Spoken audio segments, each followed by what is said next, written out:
I can see you here, you know the trees near when you sleep. I be under your bed and I hear, I hear you feel. Shake it thirsty, big, I'm a thirsty beat, real thirsty, like a snitch on me. Now wake up, wanna hear you scream. It's not a dream. Run for your life, I hunt your heart, you can chase me, but I make you starve, you're a punk bitch. Just a punk bitch. Run for your life, I seek you hide, you can chase me, cause I'm right behind, you're a punk bitch. Just a punk bitch.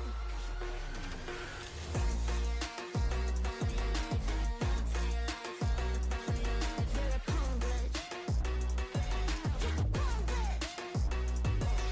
for your life, run for your life, run for your life, run for your life, you're a punk bitch.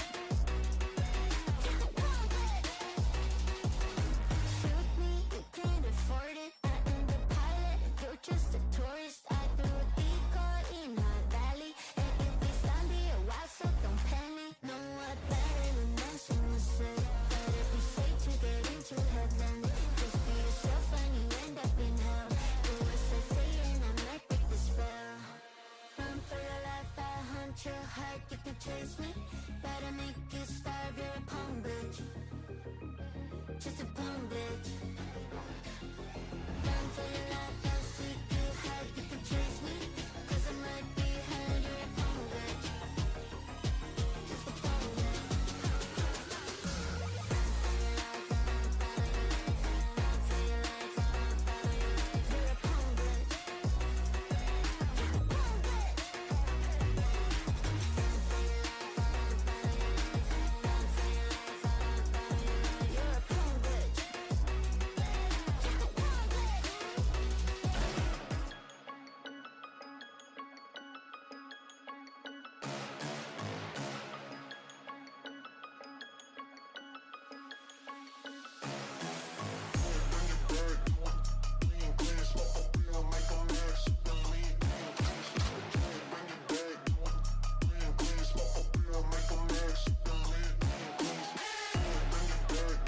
your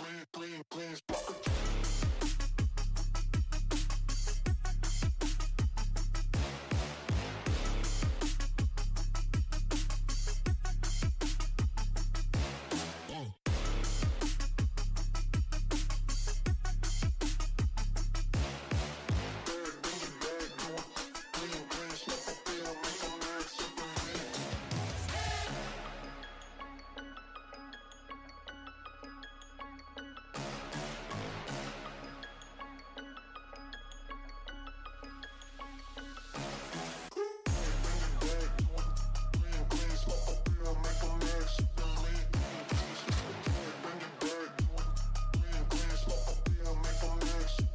run for your life, run for your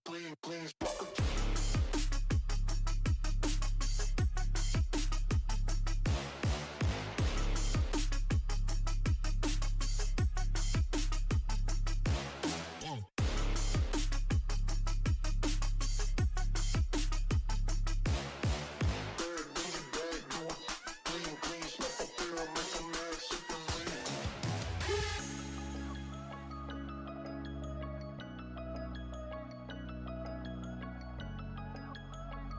bitch.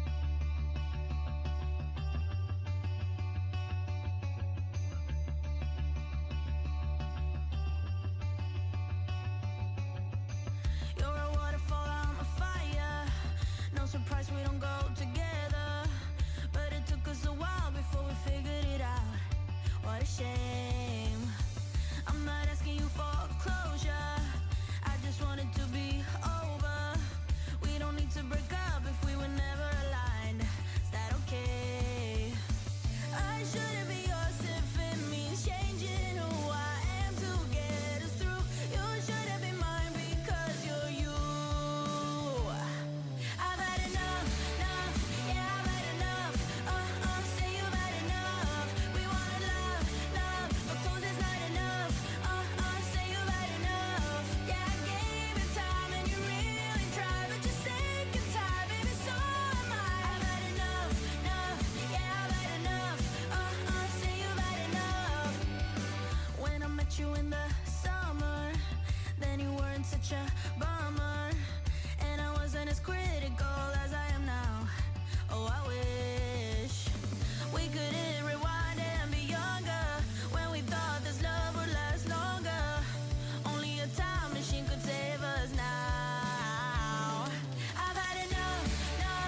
here on the street, I'm losing my way.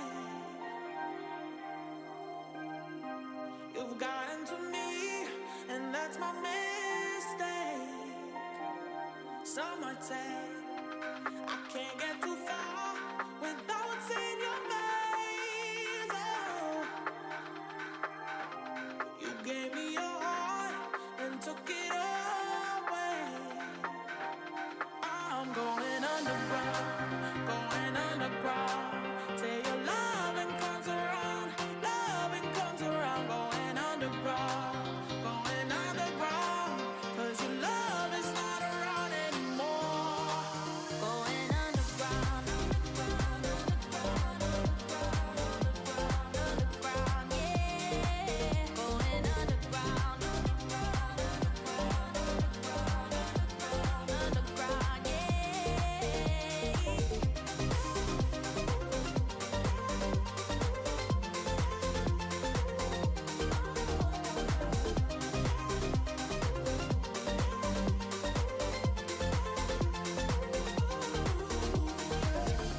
I hide in the dark, nowhere to be found. Where there was a spark, there's now only doubt. No, no, I've said it before, I'll say it again. Oh, I thought you were sure, now you're a losing. I'm going underground, going underground. Till your loving comes around, loving comes around. Going underground, going underground. 'Cause your love is not around anymore. Going underground, underground, yeah. Going underground, underground, yeah.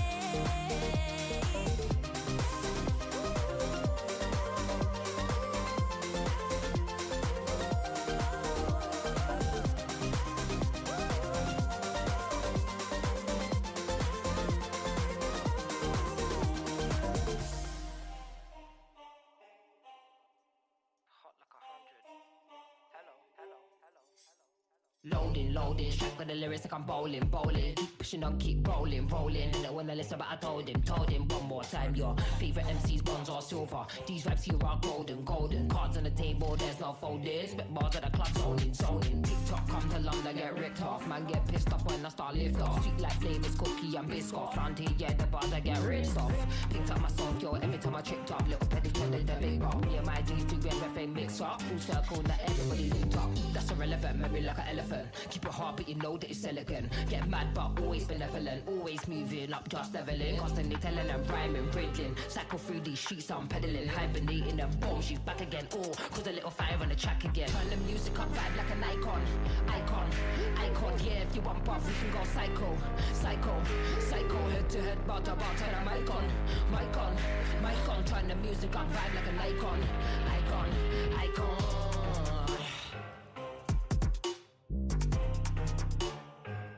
Icon, icon.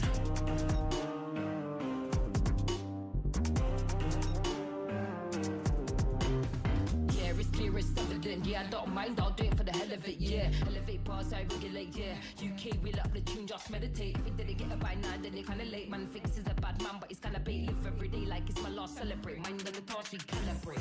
Loaded, loaded, strike with the lyrics like I'm bowling, bowling. Keep pushing on, keep rolling, rolling. Didn't wanna listen, but I told him.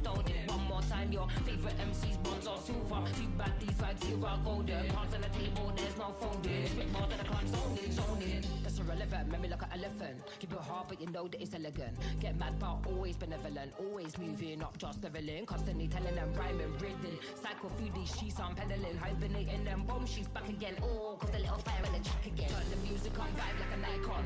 Icon, icon, yeah. If you bump up, we can go psycho.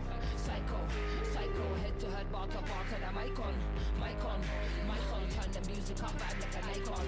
Icon, icon. Who's the icon? Who's the icon? Icon, icon.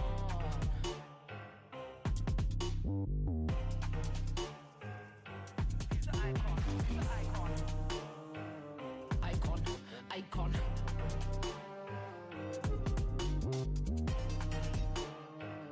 Icon, icon.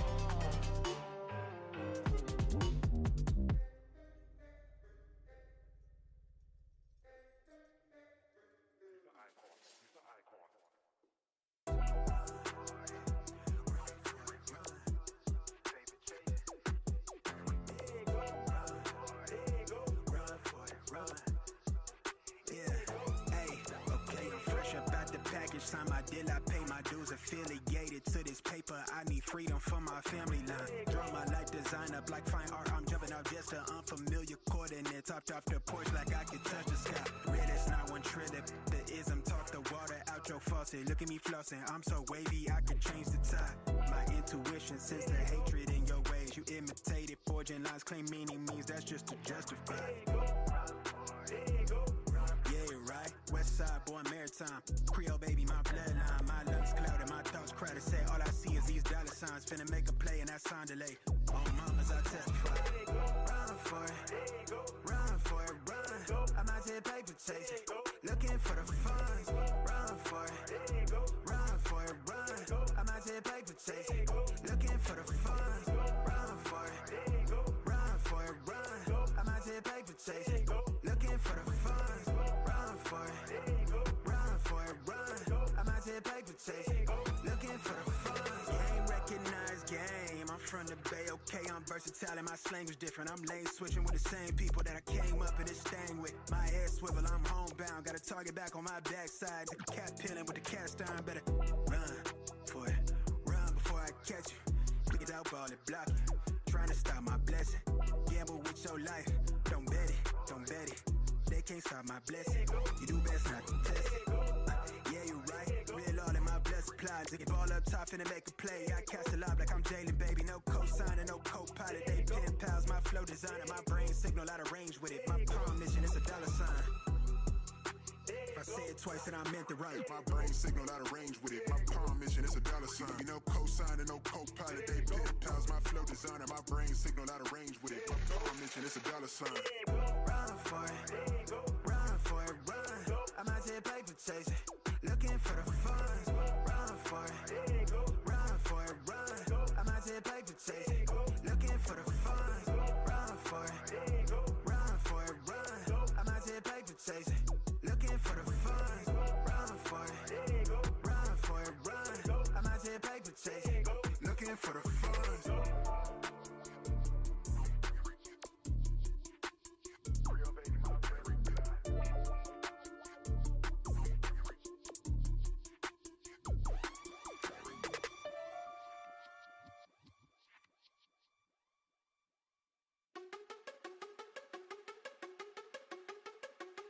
Make a life for myself.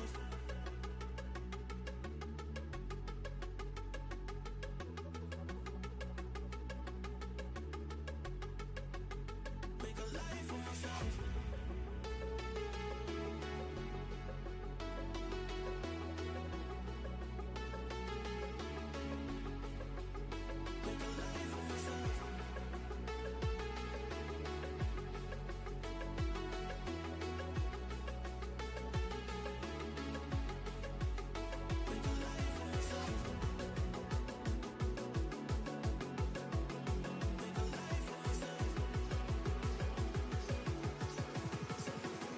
Make a life for myself.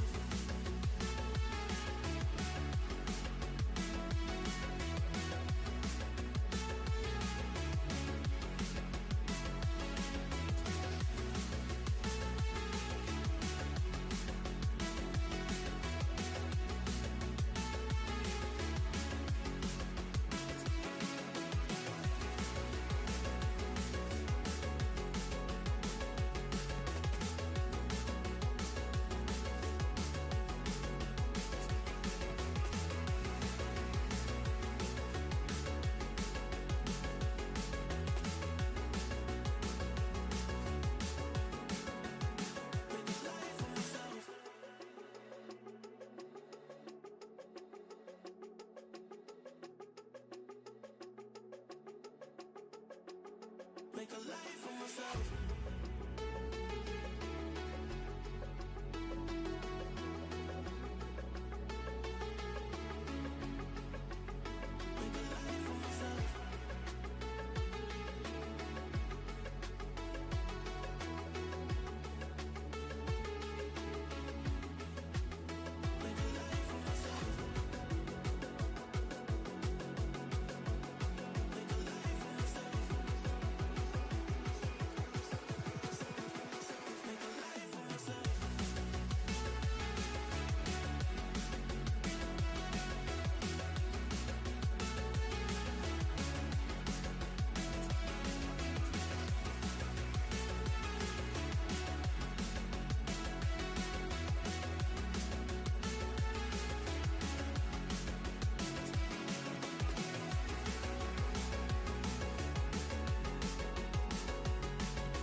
Hello everybody, welcome to Samsung Odyssey Challengers Northeast. I think it's day 5, something like that. We're in the playoffs. This is a very important day, actually. It's an incredibly important day that you join us for, because it is the Heartbreak Games. It is 2 teams that are going to be promoted, 2 teams that are going to be eliminated over the course of 2 best of 3s. I'm joined today by Affinity. How are you doing?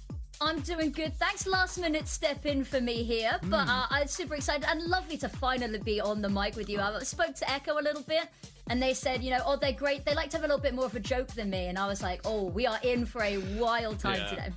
Yeah, they accidentally put probably the 2 most chaotic people in the talent roster together. So, look, if you're one of the 4 teams playing today, I'm so sorry, because we're not really going to be, you know, making a big deal out of your amazing accomplishment in getting through or going through heartbreak for, you know, your loss. We're just going to make fun of you. So that's the vibe today. Hopefully we will get through it with some amount of grace and decorum, but we'll try our best. Not really my forte. Either way, we can take a quick look at what we have got through so far, so that we can see where we are in this. And this is what we got, right? Some surprises, some not really surprises whatsoever. We've still got Enterprise Esports that have qualified for Challengers EMEA for the 3rd and final time this year. That's a 100% rate for them. Incredibly well done. But we've got some teams that we might have expected in the upper bracket in the lower bracket right now. Yeah, exactly. Team Liquid Academy, I think a team that lots of people are looking forward to playing actually here on the brink of elimination. And this would be the worst way to go out, you know, from winning stage 1, upper bracket run, and then down and down again. They only need to win 1 more series, but losing here would be absolutely devastating. We've already said goodbye to a couple of teams that, you know, I was told coming into this that we'd expect to go the distance. Yeah, I mean, take a look at Formulation Gaming. We would have expected them off the back of Swiss to do incredibly well, but they will be fighting for their place in Challengers EMEA. Look, they've made it to the top 6. They just needed to make it to the top 4 now, but also we've got Team Liquid Academy and Metisport in a game against each other to be eliminated versus promoted towards Challengers. That's an absolutely massive game. I mean, one team is going, no matter who wins, it's going to be an upset. Yeah, exactly. Not 2 teams that we ever expected to be fighting out in the lower bracket, mind you. Maybe towards the lower bracket final. Not here to even be in the semi-finals. So, little bit of a weird one for everyone. If you maybe missed half of the playoffs, if you just looked at the results at the Swiss, and you come into that, you see that bracket, and you're like, ooh, something's a little bit wrong here. Yeah, I mean, every game we had on our first day, I remember saying with Echo in the first day of the playoffs, was an upset pretty much. Every team that had ranked lower in the upper Swiss stage won their first game. So it just turned out to be an absolute mess, and here we are now. I mean, look, I think teams that deserve to be in Challengers EMEA are already in Challengers EMEA, right? We've got Enterprise Esports, we've got Dirty Elise. Those are 2 teams that we expected to do very well. It's just that we're going to be saying goodbye to teams that we expected to do well as well today. No matter what happens, we did have a very stacked playoffs, I think, this time around in terms of just average ability. Everybody is able to beat each other on their day, which we should be seeing today. And it really does matter who shows up on this day, because to start off with, Team Liquid Academy versus Metisport, 2 teams who we do expect to do incredibly well. And judging by what you said about Team Liquid Academy, 2 teams that have had some issues in their camp. I mean, look, I would say that Team Liquid Academy generally one of the least kind of emotional teams, but you said there was a little bit of frustration going on. Yeah, their coach Bacon was getting very passionate about the game as well. They've got a Team Liquid mandated and branded stress balls that you might see in the player cams from time to time as well, which there was a bit of a chuckle when we saw that, but it's been very passionate from them recently. So I'm quite excited whether this is a theme that we see continue, and when it's so high stress, so high octane as this fine line that you walk between promotion and going home, then I imagine that the emotion is going to be ramped up, turned up to 11. Yeah, I do hope to see a little bit more. Well, I mean, look, I don't want to see anybody having a tough time, but, you know, sometimes it's fun to see. I was going to say the Giants bleed, but Team Liquid Academy aren't really the Giants anymore. They won the stage 1. They obviously had a difficult time in stage 2. They've been coming back into this one. They've been doing well. I mean, look, they've had very highlight moments, but this has always been a team that has relied upon the strategy, upon counter-stratting against the other team, and then you get these highlight moments from these players, but that's not what their team is based around. It isn't these massive kind of big names. Generally, the players that are fragging out, that are kind of popping off, they are how would I put it? Not unproven players. They've already proved themselves in stage 1, but you know, these newer this new guard, Ninja, GSR, Donatello. Look, these are names that have been around, right? But they are younger players, which we do see a lot of the time in terms of duelists, is these young players popping off in Northeast. But as of yet, Team Liquid Academy, they've really had their ups and downs. Yeah, they have. And it's been moments where we've seen them having to rely on individuals a little bit more. That's where they've been slipping. And yes, the individuals have been amazing. GSR, for one, has had a crazy couple of matches. But it's, as you said, that's not where they shine the most. So when they're having to rely on that, it goes a little bit pear-shaped. But, you know, what is the team without the competition? What is the battle without the opponent? The other team in the gladiatorial ring today is none other than Metasport, who are a little bit of a rough one for them. They were knocked down to the lower bracket in first round by nobody other than Fours. They didn't beat full box 200 to continue on their run. Only one more game stands between them, but it has been a interesting roller coaster for them, not just within, you know, the Swiss and this, but as our overall, if you look at it holistically, it's been a little bit of a roller coaster for them, and only one more match that they need to find here. Yeah, I mean, look, this is a team with players that have, unlike Team Liquid Academy, been hovering around this tier 2 in Northeast, in Europe back in the day, for like 4 years now, right? These are players that are well used to this kind of level of competition. They have been here for a long time, and they will continue to sweep through competitions in this kind of level. But, you know, there are so many more names here in Northeast. Obviously, we're injecting the whole Eastern Europe into the mix, and that has changed things quite a lot for this region. Obviously, we've got 2 Eastern European teams that have qualified to challenge the EMEA before anyone else here, and for Metasport, they're struggling to keep up just a little bit, having, as you said, been knocked down to the lower bracket by a team that only came in through the Eastern qualifiers just to this stage in Boars Gaming. So a tough time, right? And Boars Gaming are still in this one. They'll be playing later today, but Metasport, they really need to fight tooth and nail for this one, because they have found themselves in a really difficult location. Their first game in the lower bracket was against full box 200. They got through it. It was a little bit tough, but they did it. But Team Liquid Academy is probably the most difficult opponent that they have had at this stage so far. So it is going to be a real test. Exactly, but it's been building up to this as well. They've had the chance to put those reps in, and I guess it all depends on how the map veto falls as well. Now, I believe both of us have had a little bit of a sneaky look beforehand, so we're gonna have to try act surprised when we see. But yeah. I'm expecting this potentially to go 3 maps. Last time they played was in February against each other, and the rosters haven't changed since then. Yes, it's been a while, but it did go the whole distance then. So I'm hoping we see that again. But first map out is Corrode. If Echo was here, they would have a lot to say about this, to say the least. Yeah, I mean, look, here's the thing. Metasport, they don't really like Corrode anyway. Team Liquid Academy, it seems to be a map that they have tried to push through as much as possible, but in these best of 3s, everybody gets a ban to start off with, and unless you have a map you really hate, you are going to be getting rid of the new map, the map that Team Liquid Academy seem to have the upper hand on. So we're going to Sunset first, and then we will be moving to Ascent next. The other map, Team Liquid Academy seem to quite like this stage, so generally, I mean, look, it's the same 3 you're going to see every single time pretty much. Well, look, we got 4 maps here. We got 4 maps in Northeast. You can take them or you can leave them. We got Sunset, we got Ascent, we got Haven, and then our final map, as you'll see in just a moment, is not that one. It is Lotus. Those are the 4 that we have. You'll take it and you'll enjoy it. That's what's going to happen here. Yeah, there's no choice here. The menu is incredibly limited, but I think looking at the veto here, it lines up a little bit nicer, at least in the beginning half here, in my opinion, towards Metasport, because we haven't actually seen Team Liquid Academy play Sunset in an official, at least not in the past, couple of months. So I'm a little bit nervous here. Either they've got something incredible that they've been cooking up, that they've not, NDAs all around. No one can say anything, no one can see anything. But we haven't seen anything, which fills me with a little bit of doubt.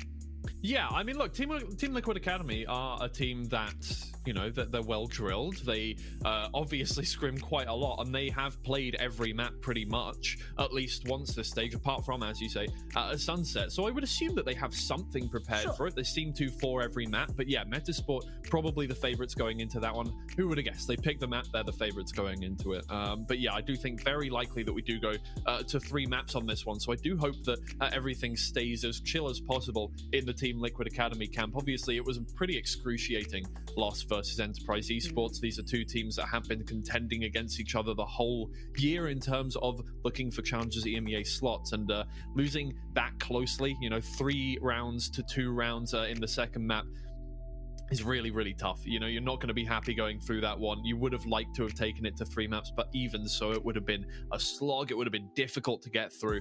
So I'm sure now that they're in this lower bracket, they probably would have hoped for a slightly more simple opponent, but there really aren't any simple opponents at this point in the competition.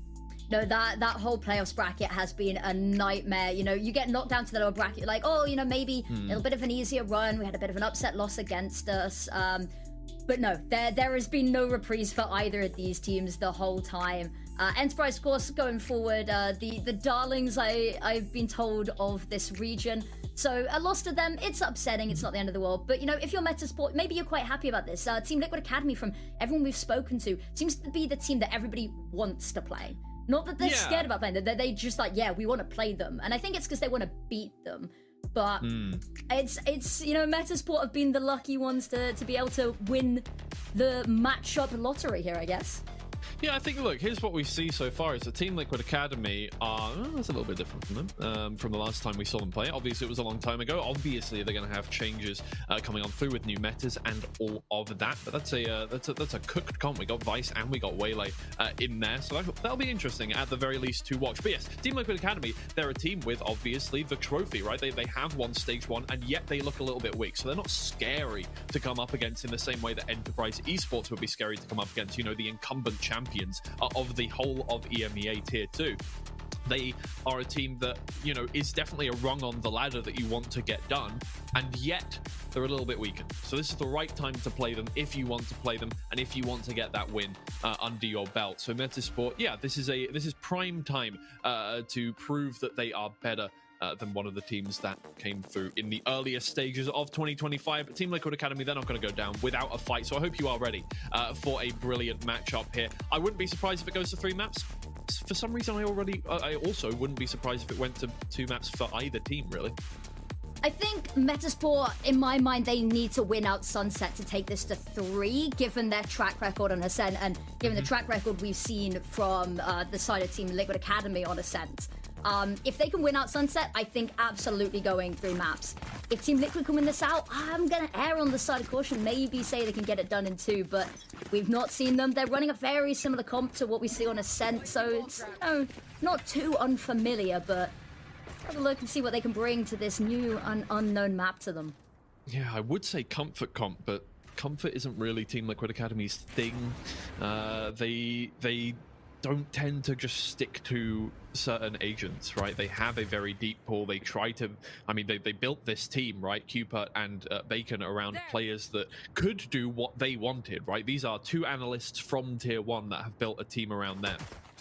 So you need to pick impressive players when it comes to squad depth and when it comes to agent pool and just adaptability. And that is what we've been seeing so far. Maybe GSR sticks to the Euro maybe a little bit too much, but that's just the meta right now. That's absolutely fine. And so Team Liquid Academy on the defense to start off with, playing very cautiously, but so at Metasport. Yeah, and they're running onto a stacked site here. Ninja with the first, and the kills come flooding in. Cider's got 1, but this feels like a very short-lived victory here. That was incredibly quick. They just stopped them at the pass. Absolutely no quarter given to Metasport on their pistol round. Cider has it in him. 4K? 4K clutch? Who knows? Maybe. But he is stuck in a corner. Yeah, he can't go anywhere. I think it should be relatively textbook here from Team Liquid Academy for the time being. They're going to give us plenty of time to talk. That's absolutely fine. I love talking. Same. So the fact that I can say that my job as professional yapper is magnificent. Know, right? Yeah. No, look. The brands I've worked with, definitely more of like that's more useful when it comes to like getting dates. but saying that I talk for a living is usually pretty good. Yeah, it's a good opening line, isn't it? Yeah, it really is. But well, it's closing out after that. That's the difficult part. But I guess eloquence also helps in that regard, you know. True. It's something that I also lack, you know. Right. Put that money towards lessons in grace and decorum, you know. Nah. It's 2025. Grace and decorum is out the window. You just need to be a little bit weird, and that's attractive. See, which is why suddenly I find myself with much more luck. But hey, that's a story for a different time. Metasport. Yeah, by luck I mean floating around single. Best way to be Let's in this not get depressing. Yeah. Let's not get depressing. No. Yeah, Depressing comes if we go, you know, 6 maps day. Exactly. I'm not paying for anybody's dinners or anything like that. It's great. Or actually, maybe I'm paying for more because I'm going on more first dates. Ooh, true. I haven't thought about it. It's fine. It's all in good fun, right? Exactly. Can we play some Valorant, man? I was gonna say. An engagement for like over a minute. 2 years, yeah. Not a point of damage. These teams are looking like me, not getting engaged. Hey! Anyway. Hey, I see what you did there. That's a good one. They're still not getting guys. engaged here as well. Come on. They're walking into mid. There's, you know, 3 people watching this, right? It's not the fact that there are 30 seconds left and they need to plant the spike. It's the fact that there's 30 seconds left and they haven't seen anybody. That's insane to me. Team Liquid Academy finally finds Metasport after searching for the whole round. Get it done. That was long-lived for absolutely no kills. Yeah, that was, I mean, you got to credit the sneaking around there, you know, the choking of information, but also, I mean, there was only one place realistically they could be, and I think it was a little bit of a mercy that they got found then. Yeah, I mean, imagine if they went the whole round, just, you know, 10 seconds left, they're rushing in towards the site, only the spike planter gets killed and everybody else survives. That would just be upsetting. Horrific. Yeah. But now here's where Metasport can come alive, right? They haven't really gained much money over the course of those 2 rounds, so the bite is going to be a little bit worse for wear. Team Liquid Academy can do something here, but Donatello doesn't even see somebody before he gets shot through the wall. They'll spray down a couple. 2 for 1 deal. Get out of dodge. Waylay utility coming in very handy there. And Metasport, their first engagement, they come away 2 for 1. Yeah, a little bit uncomfortable. The drone's going to come on out. And yeah, they've got an exit path if they want it, but they don't seem particularly eager. They want to press the issue here. They just keep getting stalled and stalled. This is going to be, I feel like, a theme for the whole game, isn't it? Very possibly. You know, I've never really thought either of these teams are an aggressive team, is the problem here. No, so I think first. maybe we may be seeing the put the phone down first kind of thing. Term hang up doesn't make any sense anymore. That's kind of wild. You don't hang up a phone.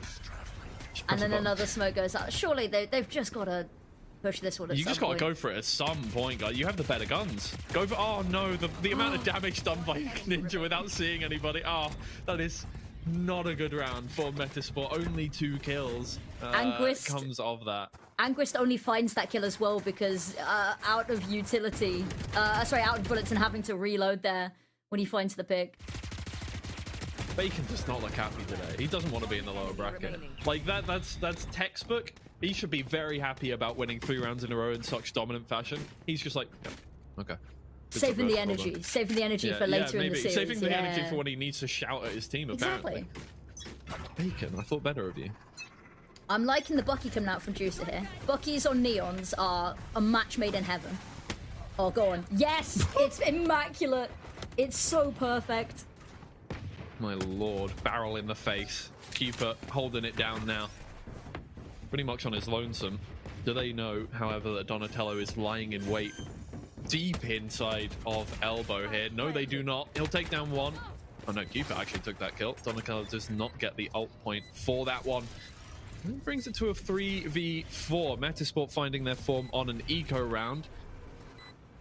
GSR, unfortunate location to be in with an outlaw at this point in time. Not many times you can say that about this gun, but his teammates might have to come in a little bit more clutch with this one. But close range, you'll find 2. Never mind. Shut me up. That's absolutely fine. Jusu on his own. 1v3, and the spike is being defused. Cupid is a good bodyguard there. 4-0 now for Team Liquid Academy. Yeah, you hate those moments where you're like, oh, pushing the site with the sniper is always a little bit uncomfortable. You know, close range, especially when we can see that everyone stood behind the box and that nobody's really cleared it just yet. But no, I mean, lines up the shots. The fact that he's allowed to get 2, there's a little bit criminal, though. Maybe. Oh, timeout within 5 rounds for Metasport. That is a fell omen for this team. Something big is going to have to change here. And the thing is, Metasport aren't really what I would consider the strategic team out of these two. So giving Team Liquid Academy the time to talk as well, I don't know if it will work in their favor. Well, I can't work much more in Team Liquid Academy's favor. True. They've been pretty clean rounds, all things considered, as well. Limited casualties. Yeah, that last one was a bit sketchy to begin with, but that was mostly just because Metasport ran at them. Yeah.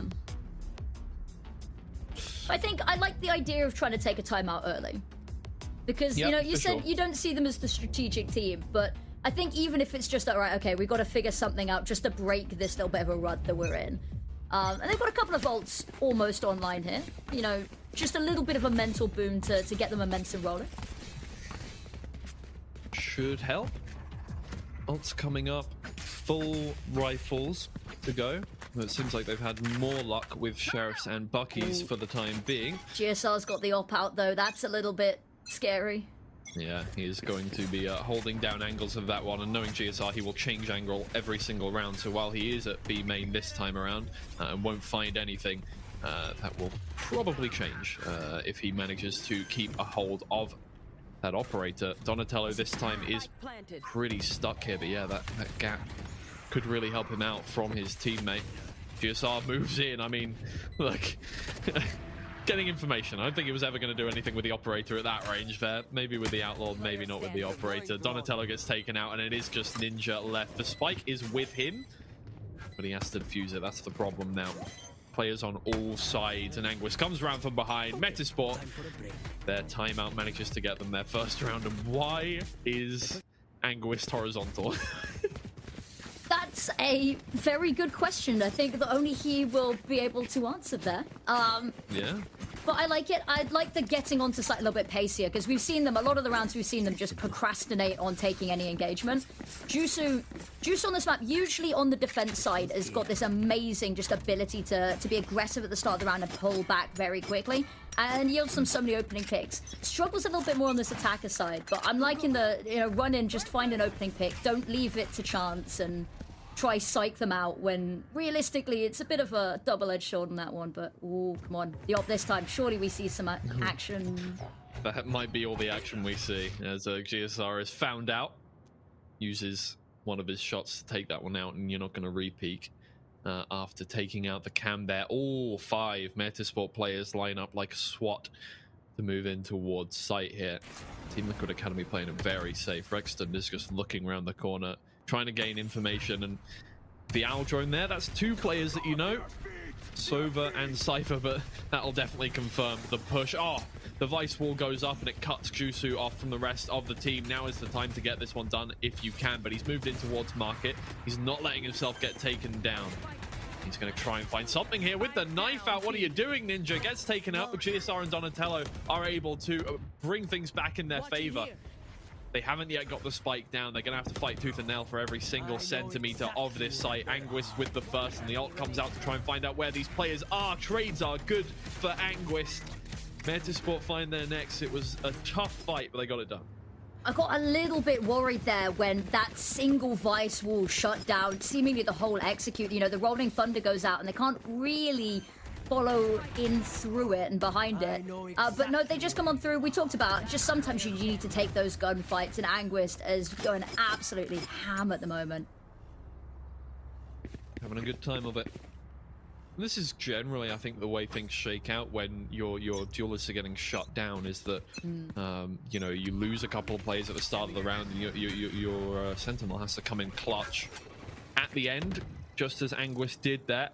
The Team Liquid Academy, not the issue that they're having. The issue that they were having there is just not being able to finish their dinner. Ooh, they're converging on mid. We're about to get a little bit of a battle here. Drone goes out. Spot anything? Oof. I think he saw a shoulder there. Oh, he saw a shoulder there. No, the close player is not going to go for the engagement, try and catch him off guard. He is just going to back away from that one. He got the information. It's all that matters. Ninja now knows that there is a player, at the very least, one in tiles. I think GSR also saw something. Maybe he didn't. He wasn't looking in the correct direction for it. They get that free kill to move in towards mid. Unfortunately, that gives Metasport the lay of the land. Team Liquid Academy, things are slipping away from them now. Donatello with the first, can't quite find the second. Ninja is going to have to do quite a lot of work here at this close angle. Sheriff in hand. 30 seconds. Oh no, that's heartbreaking. Oh, he made an outline of the head, a bullet crown for Jusu. Spike 2v4. 4, yeah, difficult one to get back into here. And Juice is already posted up on this angle. Yeah. Rexton will be the first to engage, looking for something. Finds the first, or almost found the head of Jusu as well, who seems to have some kind of magnetic helmet on, deflecting bullets from side to side. Cupid is stunned up. No armor. He's just gonna have to move through if he wants to get anything done, or does he just save that weapon? I think just save. Money's not the worst situation in the world, but I think a single Vandal is really going to help. But I think just isolating GSR in mid there, because I think they push that, even if they don't push that, the fact that they have a look, GSR's not got too much of an exit plan at that point. I think the teleport had worn out, so... Ooh, that's the dice to the spike, okay. He already had his ult, didn't he? I think no, you don't even get your ult if you die to your own spike. Yeah. Maybe just a little bit of a faux pas mistake. Oh, uh-oh. There we go, I told you, I warned you, yeah. No desk slam, but that was a head in hands. That was a... It's the preliminary, it's the precursor.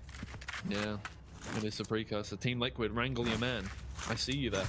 I see you in chat. You always show up. I know you're going to be here. It's very ominous, that. Very threatening. I'm here for it, though. Yeah, that's absolutely fine. Enjoy this. Chester in the back line. They know about it. Oh, but they can't react in time. And I mean, Ninja tries to find him with the Hunter's Fury and misses. Last-ditch effort to try and take out this man. Oh, Ninja. What are you even going to do? Oh, no! He uses the info to take out his teammate. Ninja gets his teammate killed with the owl drone. Oh, that's tough. I was gonna say comic retribution inbound, but then it's the teammate that goes down. Yeah, it didn't even get him killed. It got Donatello killed. That's just rough. Well, at least I don't waste too many ults this round because they all got killed very early on. Cupid, Ninja defuse? Oh please, hold on. It's possible. There's a world, and he's not heard anything. He's waiting for exits. Come on. Come on. No, I mean, all he'd have to contend with realistically is Cider, but... Yeah, he doesn't have time. That's a shame. He probably could have, actually. I mean, Cider was kind of holding guard there, but... You never know. I mean, we have oh, he gets two! What? Nice Stuns consolation are prize, purely cosmetic. Exactly. All they do is make everything look a little fuzzy and black and white, you know? Yeah. Which honestly, I feel like could be... Oh, no. Oh no, he wasn't stunned by the time the kills came through. Never mind. The victory scorecard coming up blocked my view a little bit. That's my bad. 4-4 now. That's not what you would have expected the scoreline to be 4 rounds ago. No, it is not. And it was very slow start from TLA.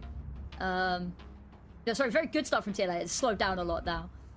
But I mean, they've been holding on to some of these ultimates for a long time now. You know, 4-5 rounds on some of them. So I'm hoping, you're saving them for a rainy day, but it is the middle of summer.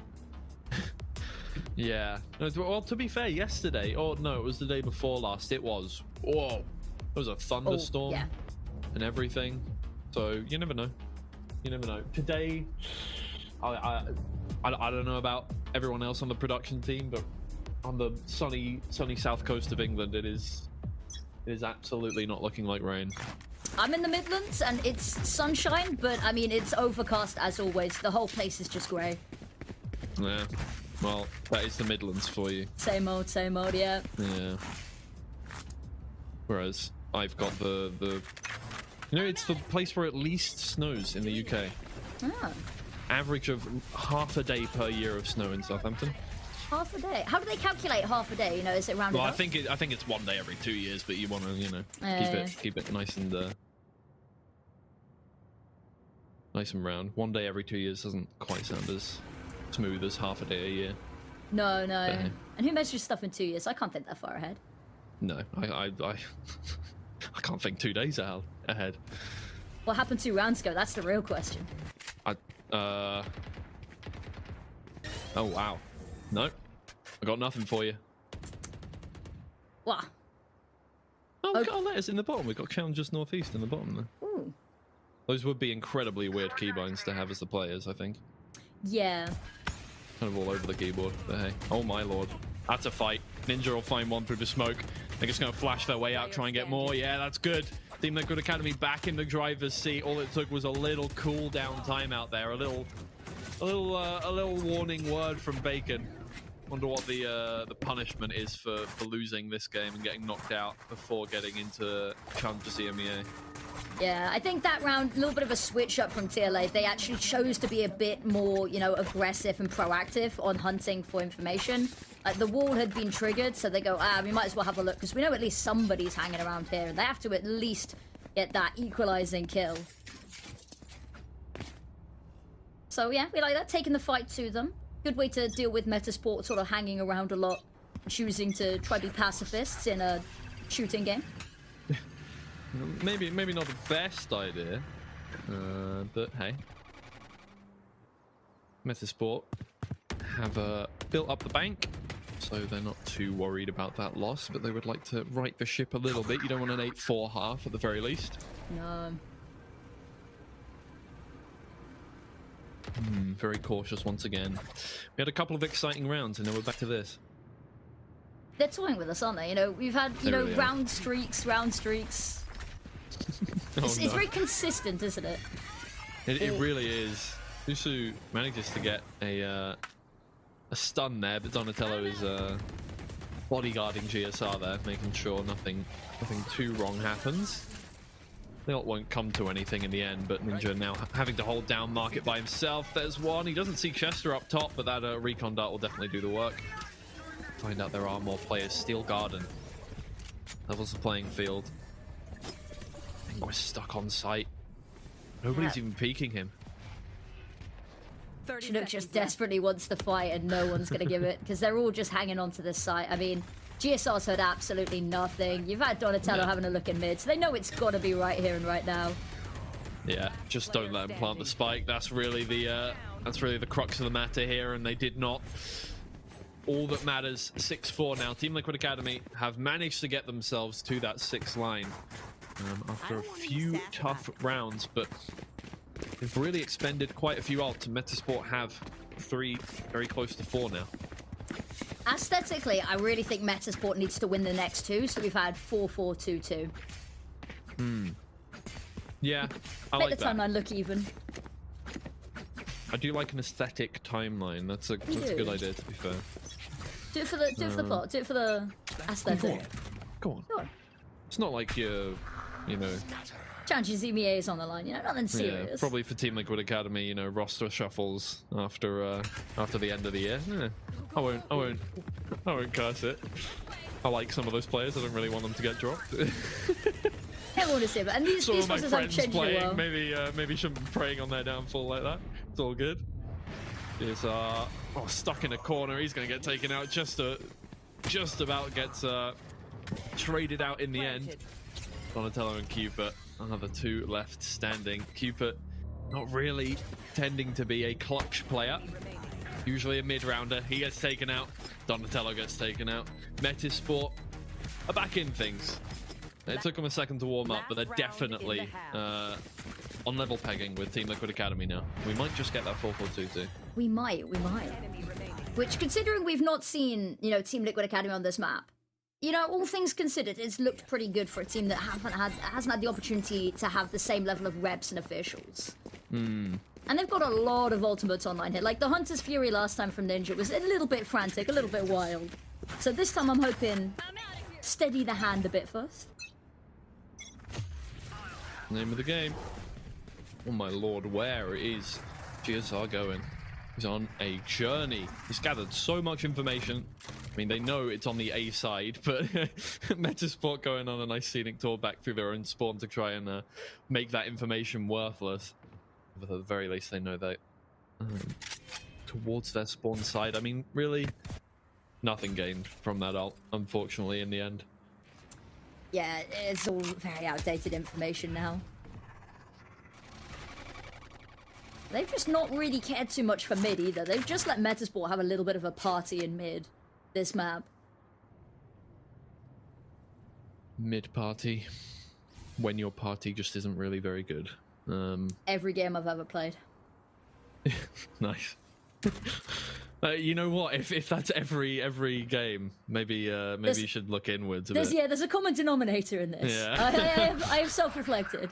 Yeah. Well, at least you're aware of it. That's the start, right? Exactly. I will make no To be effort to fair. fix it either. Yeah. No. I think every time for the past like 2 years, somebody's invited me to a 5-man in Valorant. Maybe I should focus on the game for a second. Juicer was going on a killing spree with his ultimate. I have started things off with the prerequisite. We're not going to do well if you have me on your team. I'm here for the vibes only. Vibes need to be a little bit better here. Metasport just got to hang on for a second. Oh man, I don't think they're getting into this one. Team No. Liquid Academy. It is just Ninja. 1 versus 5. Odds. Let's call it Low. 8%. That's my odds. Okay, Channel okay. points on it right now. Come on, mods, get on it. I know some of you are here. I mean, look at all the utilities drawn out. If we're pointing out how feasible this is, you know. Yeah, yeah. Ignore 2 the shot fact. darts. Well placed. That could take out 3 players. Exactly. Three birds with 1 stone. Ah, well. 6-6. And just as all things in this map have been so far, we end up with something wholly unexciting, I would say. Well, actually, maybe this is the most exciting thing. Either way, we'll be back after a quick break half.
Welcome back to Mold Watch, everybody. We've seen a couple of signs of frustration from the Team Liquid Academy camp so far, which I think puts into perspective how these scores look for both of these teams from their perspectives, right?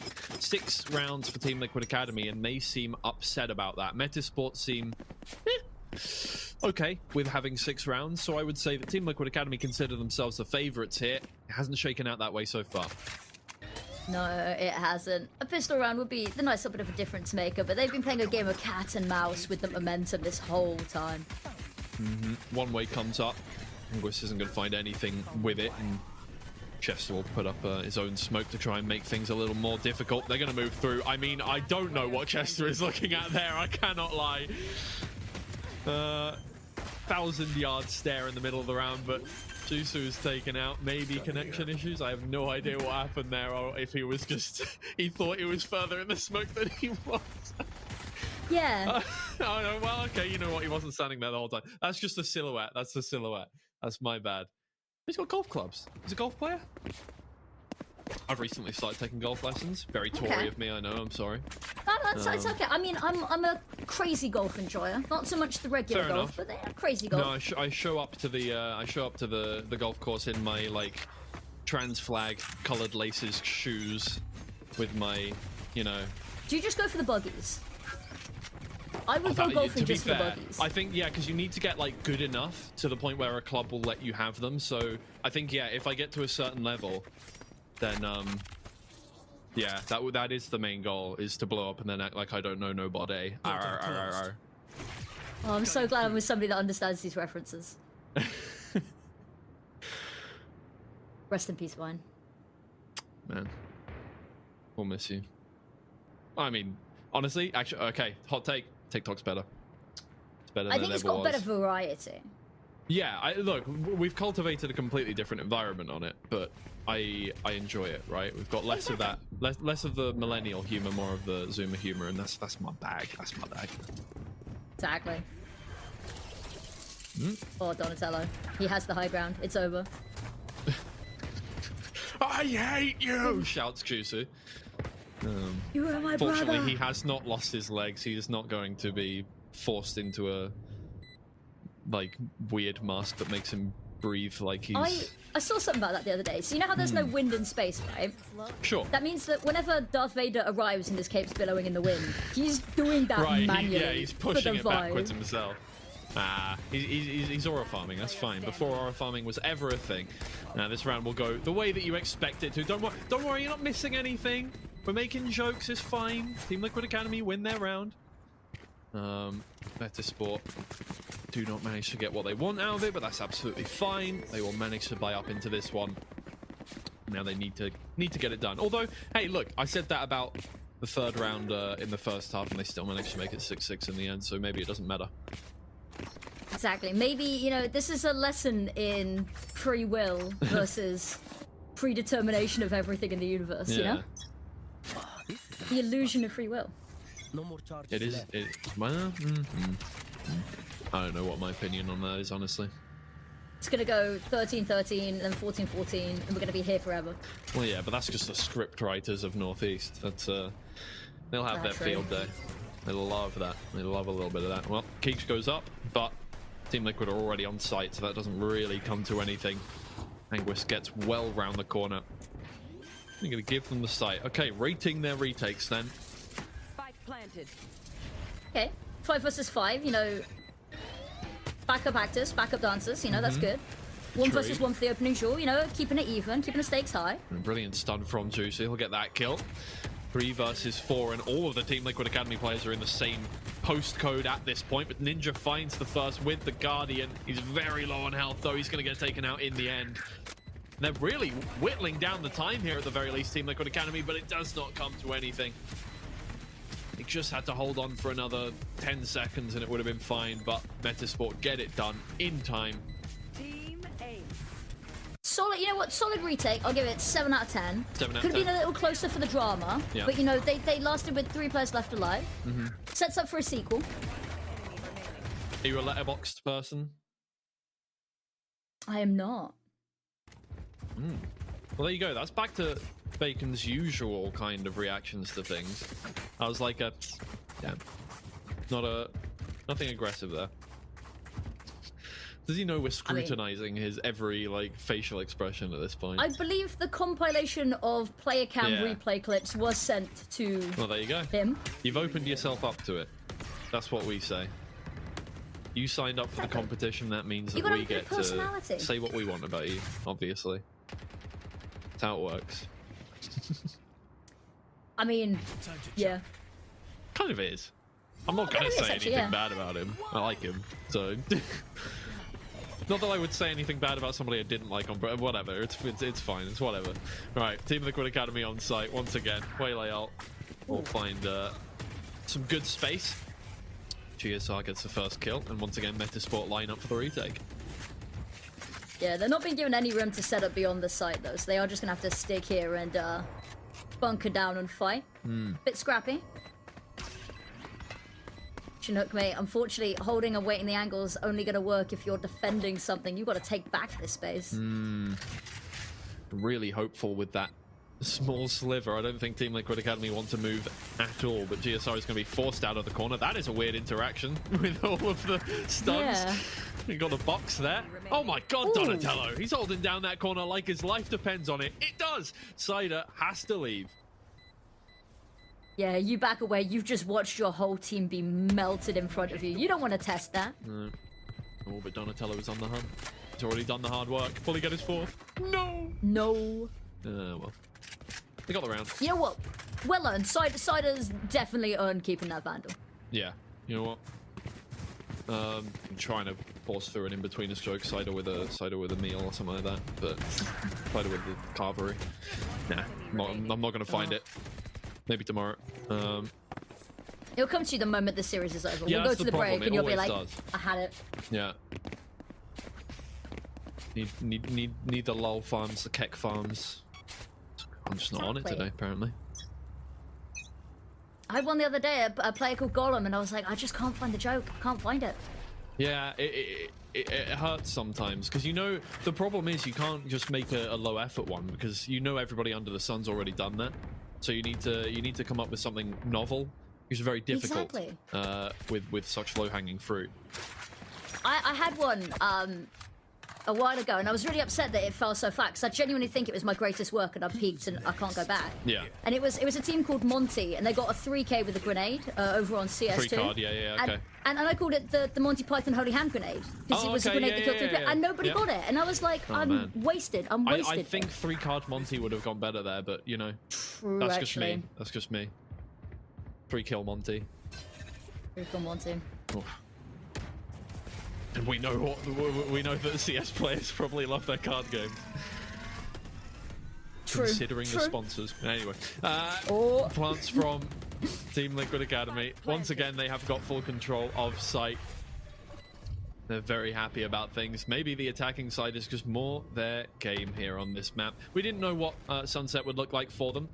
And while they were disappointed with their defensive half, it seemed, don't think they have anything to be disappointed about so far on the attack. Juicer will just move on through that aftershock. And unfortunately, you gotta find a kill here. yeah, he's got to find out something. I mean, he's at the very least distracting Team Liquid Academy, but that's about the. That's it. 10-7. Neon flavored Euro clone there. That's about all the. And it was like there were so many opportunities for a pick that, but we didn't see anything. We saw no whiffs. Not at all. Timeout for Metasport. Same thing as first half. 5 rounds go by, and unfortunately, 4 of them go to Team Liquid Academy. You can feel the series slipping away from you at this point if you are Metasport. Obviously, this is your map pick. You're going to be wanting to win it, whether or not you're apprehensive about the second map. Because let's face it, look, everybody's played all of these maps. You know, you ban out Corrode, and while we can theorize for days about how good everybody is on every map, all of them have played Valorant for 5 years. They all know all of the maps in the pool at this point. You know, they can play it to some degree. Especially Ascent, you know. Well, definitely Ascent, my lord. The amount we saw that in 2022 and 2023, absolutely. 2023 vetoes were depressing. And the meta still hasn't changed since then on Ascent. Like, occasionally you see teams that are just so bored that, like, yeah, we're going to switch up the team comp because we've got to do something or we'll fall asleep. We saw how well that worked out for them. Yeah. You know, we appreciate innovation. We appreciate trying something new, you know. Don't want to be a dead horse. No, not at all. Don't want to be a life horse either. That'd be bad. I don't know. Well, I mean, it depends what kind of situation you're kept in. I'd like to be a racehorse. Maybe that's just because I've played too much Uma Musume Pretty Derby, which I've mentioned on every day that I've been on broadcast now. You got to, you know? Yeah, I have to. It's like a bingo sheet. Yeah.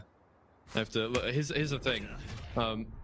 Elizabeth Marcini, her and I have a ongoing bit about a Genshin Impact player. Well, Genshin, not player, character. Okay, tell me. I'm familiar with the game, which Ning I Guang. will. I have a portrait of her that I kept in my background that I got from Insomnia at one point. Okay. I've got questions. I'm scared to ask them, but continue. Honestly, I haven't played the game for like 3 years. But anyway. Well, I mean, I do have a favorite Uma, but I feel like the game is in its infancy. I need to discover more about it. You know. You don't want to commit too early. Yeah. But look, here's the thing. the I love bucky. running, and I rode horses as a kid, so it's my game. It's my look. I'm just outing myself as more and more of a Tory here. I'm not, but 30 seconds left. I was going to say, mentioning Genshin Impact is probably the least right-wing thing I could that's a ever good point. think Yeah, of. yeah. I've cleared my name already. It's fine. Actually, no. I could. I don't know. I think that depends on the audience. If you look at Twitter. Ooh, true. Yeah. I don't know. Oh, the Metasport conga line. It is It's here a very once bad again. conga It's line, arrived but it's once here again. Yeah. Do you reckon I reckon that would help them out if they started chanting, you know, conga chants. It'd be Jutsu has very popped his ult. threatening, yeah. Okay. I mean, they want something out of this, and they've got one with the bucket. They're just going to move on in and try and take it to the foot. They just don't have time. Yeah. They weren't forced back or anything. You're not getting it, Slider. Last player standing. Wait, no. I don't think he had time anyway. It would have been really close It would have been either incredibly way. close. That's fair.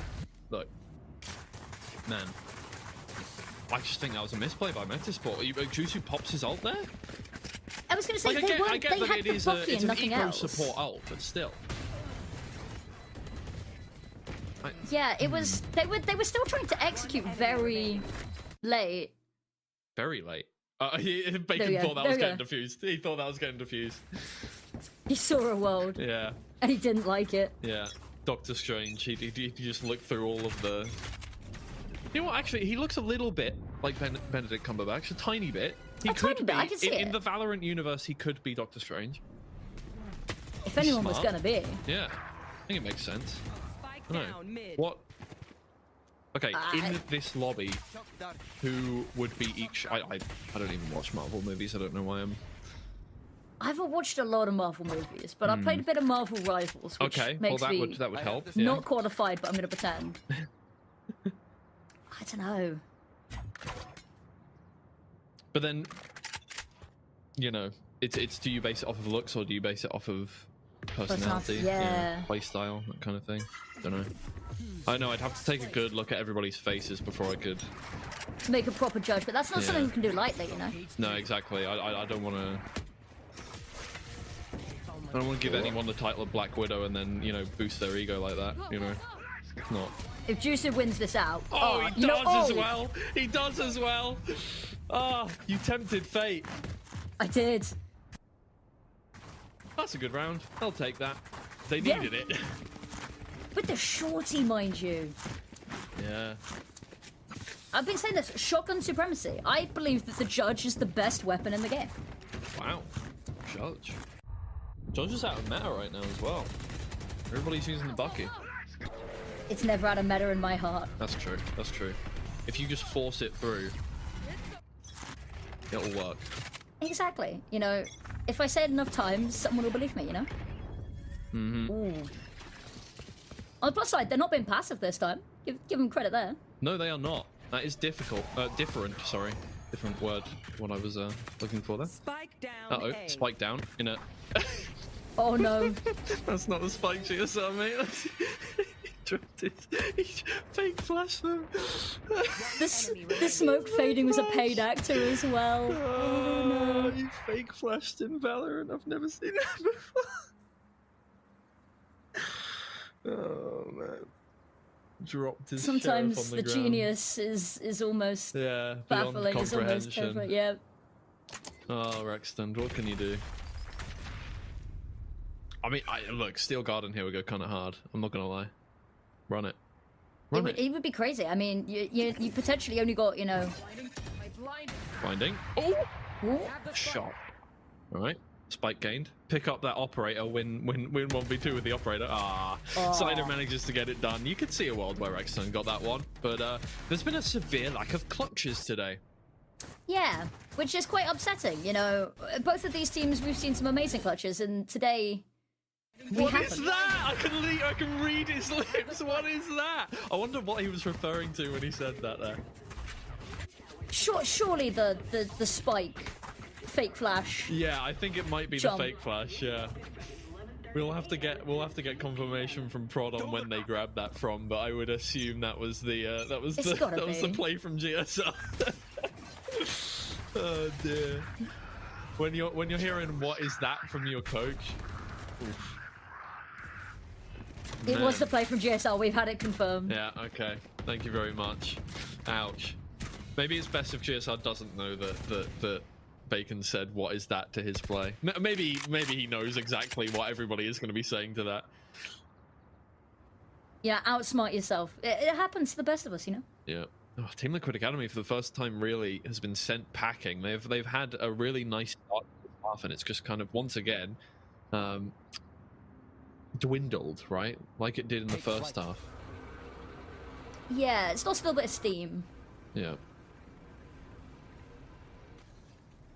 Okay. Yeah. Gonna move some players over to A, hopefully soon. Yeah. I mean, they've not got eyes on mid, so they've not got a whole lot of info as to what's about to happen, but you've heard a bit on A. Yeah, they've heard that Al drone. That's something at the very least, but you don't get anything more than just the information that they're looking towards A from that. The smokes keep going down, but as Omen, obviously, you can keep cycling those throughout the round. Absolutely fine. Jusu is, dead, for sure. Blinded, everything. He wasn't getting anything done there. Chester stuck in the corner, but as we know, stuns are cosmetic. Hunter's Fury goes down, but Chester is playing around it. Rexton finds one, but still 3 players to deal with. They're going to be a little late to sight. If you were smart here, I feel like one player would go all the way back round, but they don't know how much of the back site is clear, so they don't know where they can go. Pigeonhole themselves into here, and now, yeah, Cider takes down Ninja. It's all a little bit over. If you're Rexstone, you've just got to hope you can find the picks as they come across. Well, there's one. 45 health left. He knows the player is on the other side. There's 2. Oh, Rexstone, no. Ah, painfully close. Anguis gets it done. That's going to be tough. Team Liquid Academy are on the brink of just getting themselves to match point there. Just a little bit of safety. Even just a bit more of a stall there would have been the round win. Just a second or 2 more. Yeah. And it's heartbreaking for Team Liquid Academy. They're dinner right in front of them, and they just cannot get it done. Oh, no. That's violent. We're getting on the plus side, we're getting there towards the end of the first map. Yeah, that's a 7. When we saw them play the other day. Yeah, we're in the same situation as they were against Enterprise, where they're that close to winning it out. Yeah, and losing the opening pick so quickly as well is damning. Yeah, just for Team Liquid Academy, this game of fine margins. Oh, Chester can't get out in time. That's positive. Steel Garden comes out. That's just going to push them way back. You're not holding down sight 2 players with pistols. They're going to have to try and retake this one. But fortunately for them, their retakes have been good when they have waited and bided their time. Maybe not that one round there where they waited until they had literally no time left. But apart from that, GSR has not been found in this corner. They're going to clear it either way, but the fact that they don't know a player is there is going to slow them down just a little bit. Anguis finds one. GSR there with the trade onto Jusu. That's really well timed from GSR. He is his anchor in towards the back site, and only 2 players remain from Metasport. They have to fight their way in. GSR has been revealed once again. He's playing cat and mouse around this one, but it brings it to a 2v2. There is still time enough left for Metasport to win this one. Chinook with the first, Chinook with the second. They've done it again. Team Liquid Academy cannot get that round over the line. No, and it hurts so much to see. And it's a bit of a difficult situation because you've got GSR doing so much but so isolated. Because even though he's got the space and he's jiggling this angle and he's got the picks already, his teammates are still hanging out behind the smoke, so they can't trade him. Yeah. I mean, oh, ouch. It's just kind of missed shots at that point. Yeah. There's a desk slam. There you go. We're up to the 10. Valid crash out. We're valid up to crash a 10. out. Yeah, honestly, that is very valid. You should be winning that as Team Liquid Academy there. And the momentum has just got out of control at this point. You don't have much money left. It's level terms. 4 rounds in a row for Metasport. The timeout here is got the tension in that camp must be unfortunate. Yeah. I mean, they've got a couple of ults available, but that's about all they've got to work with here. Money is really dire as well. Indeed. Juicy has his ult too, alongside his operator, so he's not going to be worrying about anything. This went from really good to them to very out of hand in a matter of rounds. Yeah, the thing is, the same thing happened in both halves. They started off really well. Metasport adapted, and they have not found an answer to the adaptation, right? Yeah. And hopefully, I mean, look, after the timeout in the first half, they managed to win the next 2 rounds, but will the same happen here? This is, you know, make or break time now. We're in crunch time. They need to be getting it done here and now. Jusu, can he get picked? No, he gets around the corner in time, but GSR has already found the next one. This is positive for Team Liquid Academy, but once again, it has not been the start of the rounds that they've been struggling with. It has been the ends of the rounds. We're approaching the post plant here where things get very important. Donatello brings out his ult. He's gonna need to do something incredibly impressive here just to get them more space, right? They haven't found another pick since that spike has gone down. Metasport aren't allowing them any space, any quarter, and if they just give themselves enough time to get back in, so far that has been pretty much a 100% win rate on the retake. GSR once again finds that. Jusu is there with his ult. He needs to make more space for his team to get on through. They're just gonna hold this one down. They need to hold the spike down. It's worked again for them. Jusu finds 4, and the defuse is there. Metasport can do no wrong in a retake. No, they can't. They've been so quick at getting themselves over to site and biding their time. Team Liquid Academy have had very sort of flat, one-dimensional site holds as well. Like, they all push back out into A main. And so the moment that they take back site, Metasport, that they're all just locked out from this one angle. And that's the 4th stage of grief there from Bacon. We've seen bargaining, we've seen anger. We're now at acceptance. Have we had depression yet? We need to... I think there was a bit of depression at some point. At the start, maybe. Just a little bit of, to start like this. Yeah, exactly. I think we have reached acceptance, though, for this map. As it is now dire for Team Liquid Academy.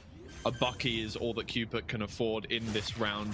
They need to push it through no matter what. And once again, they just know that once they've got the spike down, that's when the round starts, right? They've done the easy part. Now they need to do the hard part of keeping at bay the Metasport players. When they're feeling fired up, they've been doing so well from this position every single round so far. Rexstone is backed into a corner. He finds one, but he's taken down in the end. Cupid can't do anything from this position with that weapon here. The ult comes through. He's going to be taken down in due course as well. Donatello can't get it done. Cupid finds 2 with the Bucky. Hold on just a second here. Can he play around the corner enough? The time is ticking down. This might just be perfect for him. That's exactly what they needed. Switch it up. Stop using Vandals. Bring out a shotgun. I said it was the best weapon. I've been proven right. That's fair. Exactly. But it's the fact that that's what it comes down to, is a 3k with a shotgun. And this time, you know, to their credit, they pushed a little bit beyond the site, but they're not winning out any of the isolated fights, and they're not in a position that they can trade either.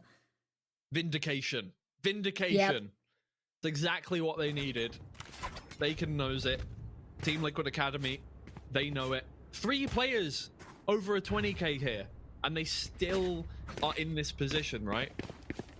They're having standout individual performances. They're all doing well as individuals, but if you can't close out the round, you can't close out the round. Metasport are doing better with what they have.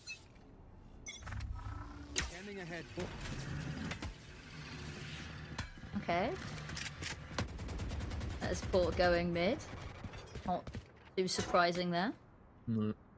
Playing Please default don't once switch again. the pace back up to really slow again. Not in overtime. Not like this, man. Okay. We do not need a 2-hour map 1 to start off our day. We've already got difficult enough matchups. As it stands, GSR takes down the Owl drone. That's about all she wrote for him. He's going to get out of dodge. Donatello, all he can do is just fire down as many bits of util as possible to slow them down. Give GSR back that angle. And Metasport don't want any of it anymore. Just wanted to stay alive there, to be honest. Yep. But both teams have used a lot of util just to get that done there. Yeah. Just to head elsewhere. No, or not. Okay, no, they're going back. GSR still anchored here. He's gonna be good for what? Oh, he's leaving. He's second-guessing himself. He is the only one on that angle, so it is going to be difficult for a teammate to help him out if he is 30 caught seconds left. in elbow. So he takes the lower down angle, waits for his teammates to join him on a short here, and, well, they definitely have an idea of what's going to happen here, Team Liquid Academy, because they are set up for this one, but Chinook is quicker to the trigger. And they're going to get on site. 14 seconds remain. Cupid thinking he might just be able to stop the plant from happening, but he cannot. Donatello comes round from behind. Crunch time now. Team Liquid Academy. You try and take him unawares. You're in good positions, or do you wait? Bide your time. The Aldrone comes out. That just gives away where the Sova is now at this point.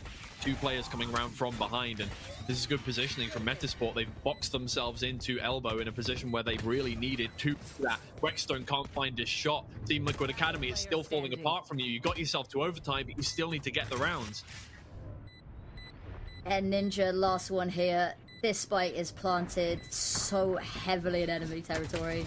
High-low doesn't work out for them, but Ninja has a player on either side. And it is Chester who peaks first. Metasport get the round that they worked very hard for. Team Liquid Academy need to make it work once again on the attacking side.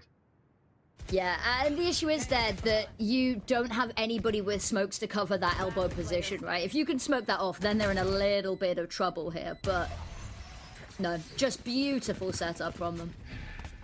Yeah, textbook to start things off for overtime here, and you do just get the feeling that Metasport's still in the driver's seat from those 5 rounds that they won in a row there before we started overtime here, and just have that little upper hand. In Liquid Academy, we know that they are good with the start of these attacking rounds, but they need to close them out. They're not waiting for Chester to go for that. He keeps peeking round. They're just going to hunt down that kill. That's a good choice. They managed to get it in the end, trade it out, make it a 4v3. So they are, once again, early round in the driver's seat. They just need to choose wisely where they go next. Yeah, lovely pick to find there. There's no reason, you know, if you've got 2 versus 1 to chase it down, because then if you can find it, you keep the numbers in your favor. Yeah, nothing really for Metasport to hold down this side. Everyone's been very passive with map control and looking for info on this defense side. So yeah. I think you're just hoping that Anguist, yeah. Probably the way to go here. They do have players stationed up at B. They might actually, with 2, be able to give them a run for their money, stop them from making too many inroads. I think that recon dart definitely push them back around the corner though, so the aftershock will come on through. GSR will fall to it, but it's not the end of the world. You got the spike down, and oh, that's the end of the world. Anguist and Cider just spray down Rexland and Ninja, and it is just Cupid left. They don't know where he's standing yet, but they're going to clear corners one by one. They've got 3 players to do so, and Chinook will be coming into market very shortly to make his life incredibly difficult. Cupid backs around the corner just a little more to make sure that that market player isn't going to get much done, but he's evading well, and his teammates will come on through. That's the first map to Metasport. They're happy about it, you can see. They thought that they were the underdogs coming into this one quite clearly from their reactions, but it is their map pick that they take away. It was not an easy task. 14-12, and on both halves, they had to stage a comeback, but they got it done. That they did, and you know, very passive towards the first half. We were worried that we were going to be in for a bit of a slow match, but what a fiery end from there. And the retakes, you've got to give credit where it's due. You know, they maybe were losing these opening picks. That makes it even more impressive, I'd argue, is that they were losing these opening picks to GSR, and we're still coupling together a retake after retake after retake, and not even giving them the opportunity to set up anywhere beyond the site, just locking them down. Yeah, exactly. Really, really good start from Metasport, and I think that's just a big confidence builder as well. I think if it was a sweep, obviously it's going to be a confidence builder. I think if it was like a 13-7, they probably would have been worse off in this one, because it would have been, you know, difficult, but they wouldn't have had to work as hard as they did, learn as much as they did over the course of the map. I think they'll be going to be feeling good about just facing adversity as we move into the next map here, which is very positive, because as we know, the next map definitely does favor Team Liquid Academy.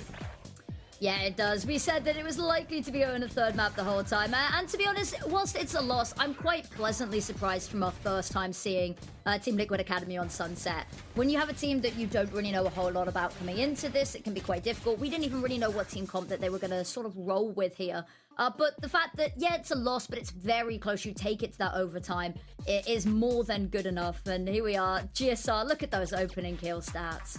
Yeah, indeed. I mean, look, he so much of the work. And here's the thing: it's a tale of two halves in every single little quarter of the game for Team Liquid Academy. Not just in terms of the halves, but in terms of the rounds. Every time, the first half of something they do really well on, and then reactive play from Metasport is the name of their game. So it's looking good from them. A lot to build on as we move to our second map, which will be Ascent. I'm impressed, but I don't think it's going to be quite as easy for them to make something work here on our next map. But we will get moving with the show quickly here. We'll send it straight to a break so that you can fill in as much time as possible with Valorant. So we'll see you in just a second.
Been on it, jump on the rail. I wrap it, I bag it, I pack it for sale. Got feeling on speed out, I hit me to chill. I give it a thrill, I put it on film.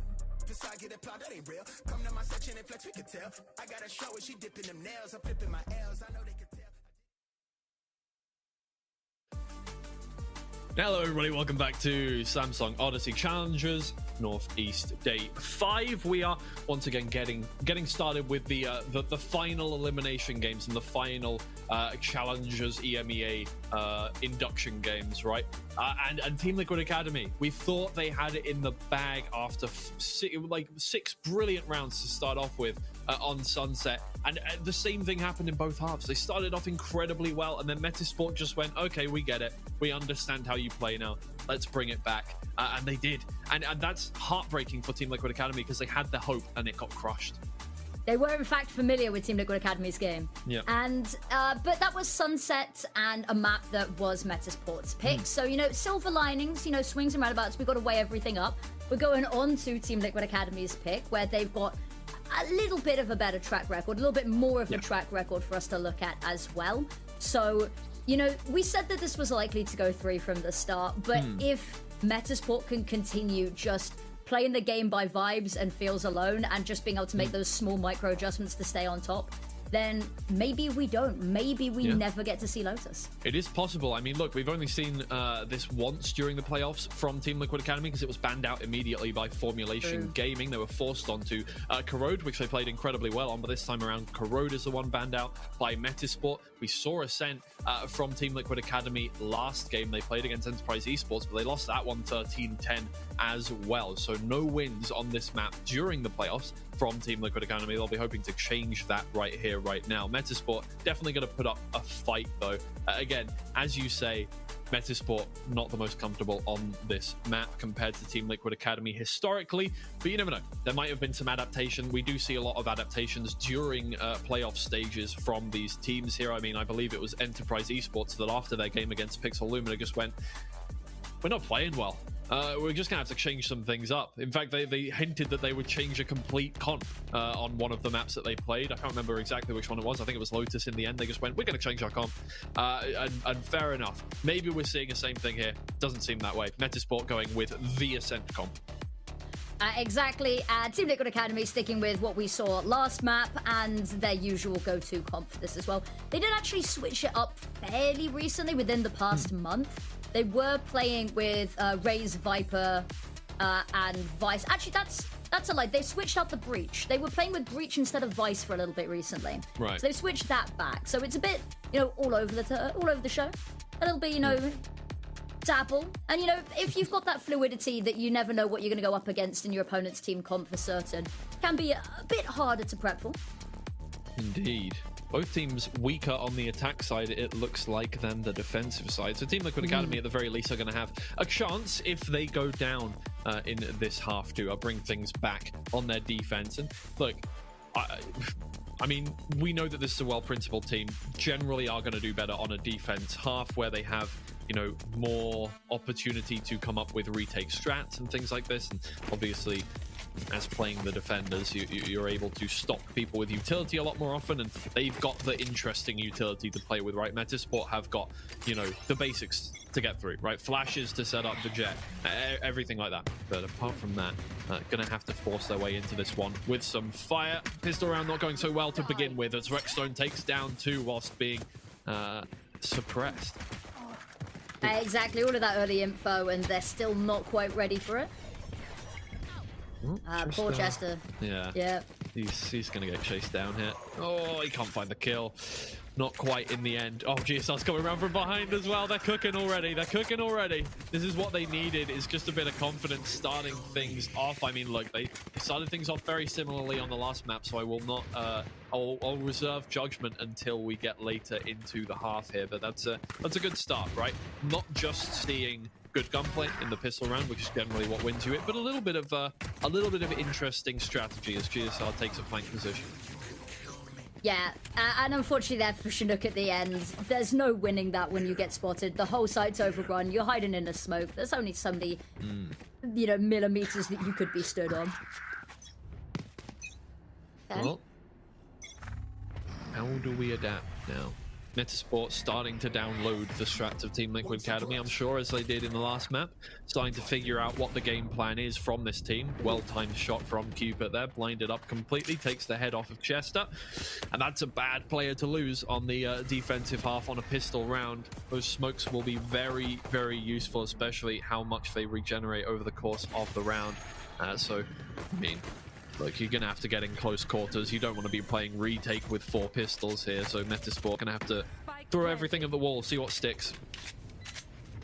Yeah, unfortunately couldn't get that shorty into a position to really use it as well. Just got pushed from afar, but now...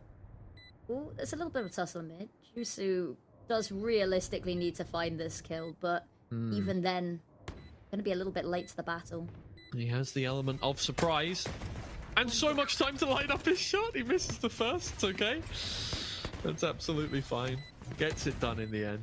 But that won't be the round for Metasport. No way. They have absolutely no time left to do anything. They're going to wait for exits. They're not going to find any, as Team Liquid Academy will all be leaving through the back entrance. I guess that's the front entrance for the attack. Yeah, it does pose an interesting question. What do we as third party refer to it that's to? the thing, though, because I think it is based off the defenders, because the left side is A, and if we're reading left to right. Ooh, true, actually. So that is the back entrance.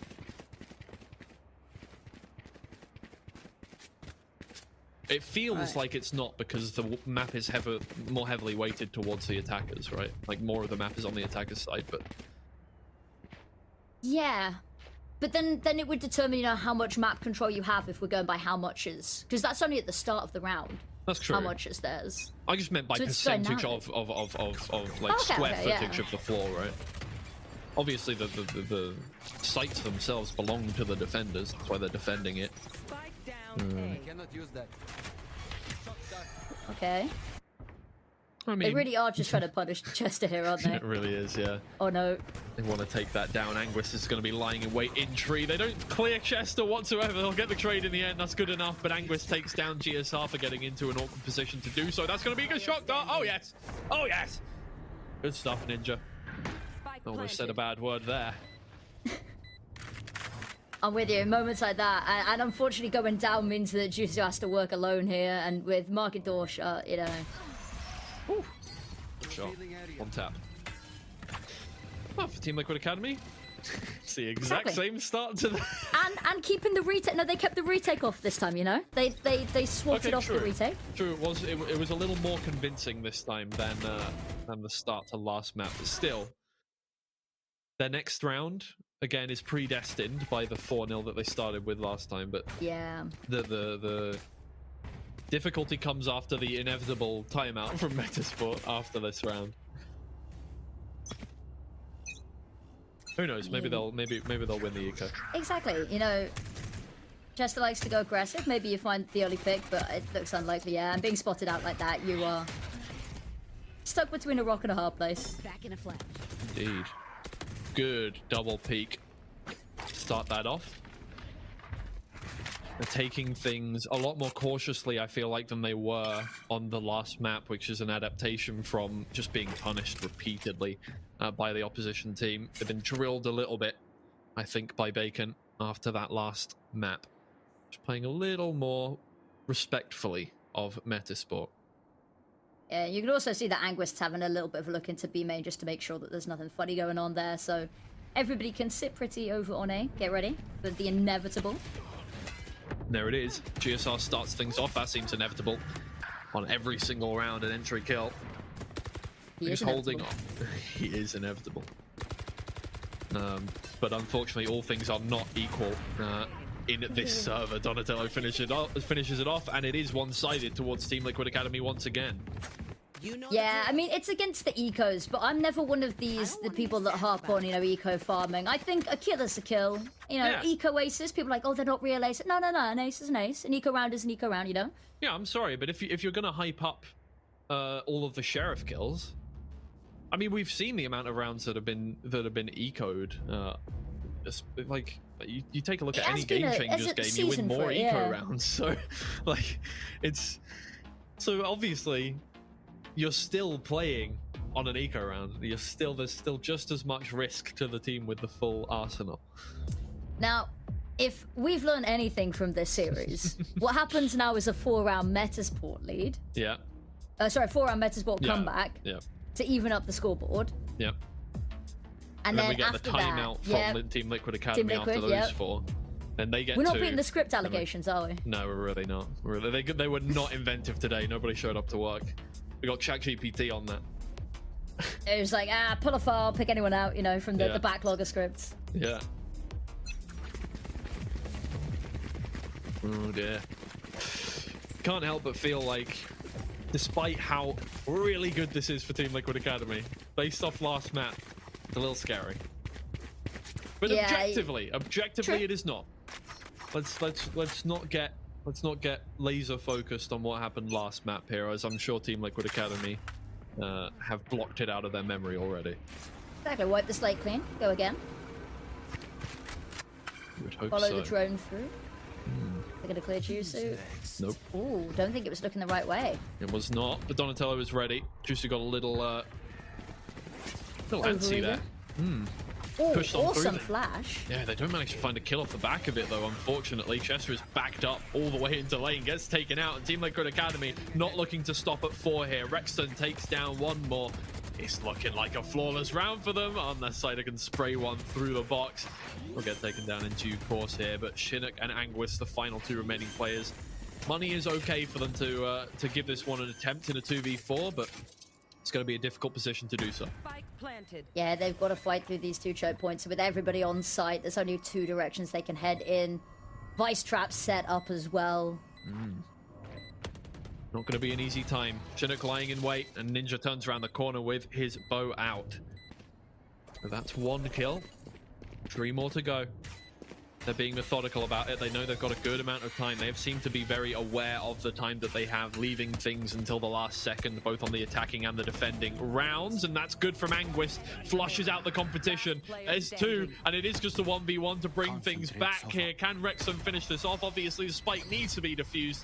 And so Team Liquid Academy still just about in the favorites towards the end of the round there. They get that 5th that they had been working so hard to finish off. I'm feeling charitable. Yeah, it gets a little bit closer than comfortable, but they're pretty happy with it. There's not too much necessary to read into it. There was no real space and opportunity for them to push beyond the site. They just bunker down. The isolating the fights is looking pretty good from Metasport there as well. You can see get a little bit heated up here. Yeah, Chinook does so much. Yeah. Got caught very much there, and I could see why you'd be frustrated in that situation. Very close to being able to bring things back and just not able to get it done. 5 rounds in the favor of Team Liquid Academy is much more convincing here, and if they can carry this on the attacking half, then I think their defensive half is going to be just that much easier. Anything you can get makes the easier, more convincing half even better. Just gives yourself that little bit of a buffer. Jusu though, waiting and gets out here scot-free. Yeah, not at all deterred by the clone there. Did not fall for it for 1 moment. Ninja trying to find something. Steel Garden comes through. Is going to catch Jusu. Stuck under heaven now. And Chester also going to have to get out of there. Donatello, can he find this first player? He doesn't even look to the right, and Juicy will farm based off of that. That's 2 kills. Rexton is trying to fight back, 3 for each of them. Both looking for an ace here, and it could go either way at this point. Rexton has woken up into this series here, but Chinook is the one who finds him. Juicy knows exactly where Ninja is. The spike is down on the ground on the opposite side of Generator here, and Ninja has to fight his way round. Chinook clears it out. Full house of kills for Metasport. That's exactly what they needed. Yeah, Jusu not being cleared out there single-handedly loses them the round. Not only just getting that 1 important first frag here as well, takes down Donatello, and then the other 2 are lined up not expecting anybody there, expecting anybody that's underneath heaven to have been cleared on out. So a matter of seconds, it all goes horrifically wrong for them. But, you know, Metasport finally around on the board. It comes around later than usual, but timeout, maybe delayed impact coming on through. I'd love to see something a little bit more converted off it. They've got all of the ults that they need available for it. For sure. Now just need to keep converting, working away, chipping away at these rounds, and just making sure they get as much out of it. They're the favorites. They know this, especially on this map. All they need to do is perform how we expect them to. GSR and Rexstone both on the board once again. They have been both going absolutely insane here, but it is the late round which they've been struggling in over the course of this series, and they now need to get the spike down. Hunter's Fury will secure that. GSR finds one, and they know exactly where Chinook is now. That should be it. 4K for GSR. Standard stuff. He doesn't seem affected by it at all. Yeah, Jusu peeks on out there to try find a pick and is meted by 4. But if you just fall back in that situation... No. Oh, there's the stress balls we talked about. But Jusu just falls back and then plays a little bit more with Cider and Chinook there and leaves them out in the open, not able to get to site, not able to retreat, and just have them in limbo there. Then you can sort of pincer around them a little bit, but Jusu going for that fight is very unfortunate because it just gives them the whole site's worth of space. Well, a little more of that would not go amiss. They have equaled the amount of rounds that they had in the first half last map. The job is not yet done. Far from it, yeah. I like this. I'm gonna a little bit of a look out of A this time. Got some presence in mid. Switch it up a bit. Manchester. Oh, no. Does not want a piece of that. Not at all. Back up. Team Liquid Academy letting them marinate a bit. Yeah. Generally, they've been trying to default their way through a little closer up to the sites than this, but this time they're sitting all the way back, playing as passively as possible. Trying to see, I mean, there have been a couple of rounds where Metasport have gone, okay, nothing's happening, I'm going to peek. Maybe seeing if that'll happen again on an eco round. GSR gets some information. They're actually just going to use that to run on through market towards B here. Tried to keep the focus for so long on A, but actually they're just walking onto a stacked site here. Yeah, they really are. I mean, it is only classics that are going to be holding it down, really, but there's the one hero rifle, and it's gone very well for Juice, who finds 2, and the time is ticking down. They need to clear Chester. They need to take care of Chinook here. It's just Rexstone left. He finds 1, but the time is so low. He needs to go for the kill now.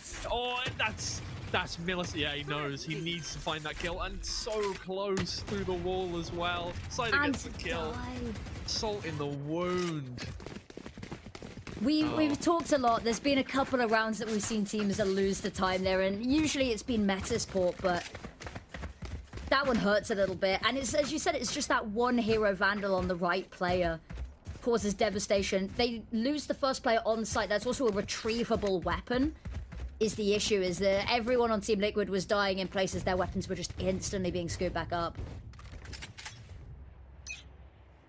The thing, Jusu has had standout plays over the course of this, but for the most part, he's just been a consistent player. And that's scarier, I think, than a player that can get a 4K on any round, right? It's just being able to consistently get 2-3. Sustainability, isn't it? You can't rely on an individual to win you everything. Yeah, precisely. And he does the hard work there. It's exactly what they needed. Out comes the clone Cider being blinded. Not sure exactly what that is. Steel Garden comes out. Chester is stuck in the corner, 10 HP. He's going to have to try and teleport everywhere. Donatello will catch him eventually. Very low on health himself here, but Cider brings out his ult in turn. Might not be able to use our primaries, but you can't use your abilities. I think that's a little more difficult. He's taken down at backside, so he can't use his weapons anymore, but he's still doing damage to the ability economy of the other team now. And, well, they've already left. That's fine. Like, get Cider back up, but that pulls those players over towards A for a little longer. It gives them time to get the spike down on B. These are two very reliable players that are holding this 2v3. And you've got a player out in mid as well. It means that they're not going to be able to line the two of you up. Spend all of that utility trying to find you. Actually, if you can dodge this drone here. Paranoia's lined up from Cupid. This could be huge. Yeah, usually is. Cupid is aware. He does use it, but GSR doesn't He's been revealed. He knows that he can't really peek that out and expect to get more than 1 kill, and he cannot leave his teammate in that situation. That's perfect, and he gets back around the corner, gains his ult, is going to use it to try and help his teammate out. That does leave him in a 1v2 technically, though. GSR taken down. It is just Anguis versus Cupid, but there is absolutely no time. Cupid will pay with his life, but that's a price worth paying. Oh, more than. And you almost catch Anguist on the way out there. But risky move to head into the Dimensional Drift. At that point, she said, leaves them in that 1v1. And the information is great. You kind of know vaguely where they are anyway. But you're going to have to win out those gunfights regardless. But that paranoia, just to stall them long enough, I think just gives them that opportunity to reset for a sec. But 7-2 at the moment this is a very different story. Yeah, really starting to turn into what Team Liquid Academy wanted out of the first map here. And that's the thing, right? Even though it was their opponent's map pick, they were distraught about the rounds that they were losing. They seem to have much more invested in this. They want it more, is the phrase I would say, yeah. And it's shown right now. Let's make a little bit of noise. They've drawn out a whole lot of utility here. Actually, they've drawn out a whole lot of utility for very little in exchange. Metasport are just sitting pretty happy on this right now. Look at the mid. Fusu is going to be caught wide out in the open, so yeah. Short-lived happiness. Trying to avoid bullets does tend to lower your accuracy in the end. Spider trying to give as much information over to his teammates as possible, but he's not going to be able to do much about another market push here. Oh, but he'll get a collateral, Will Chester, with the Sheriff in hand. Anguis can't quite find the bullets onto Cupid, but the damage has been done already. That's another for Chester. He's going absolutely insane with the solo Sheriff. Last player standing. Get taken down in the end. But you thought for a second there that was just going to be a hero play and a half from him. He's done all the work to set Chinook up for maybe something a little more. They still make it difficult for Team Liquid Academy even when they're losing. Yeah, there's a world there if either of them are just backed around the corner, but nicely played from Team Liquid Academy to have the two of them buddied up there. But Chester, you gotta feel, you know, you do so much, it's immaculate, it's just not quite enough there at the end. Yeah. Difficult position, and you're trying to warn your teammates. You confuse Bacons, you know, that's a medal you can wear with honor either way. That's a roller coaster. He was, first few kills, he was like, yep, great. This is it, in the bag? Collateral completely ruins his mood.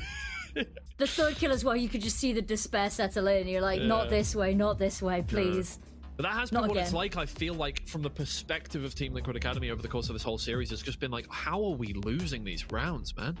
Like, we're not playing horribly. We don't deserve this. And yet it has been happening over and over again that they have just been in situations that they have been so close to victory, and then Metasport have stolen it from them. Finally, they're getting their own back, but the job is not done. They win this map, they have to go on to another one.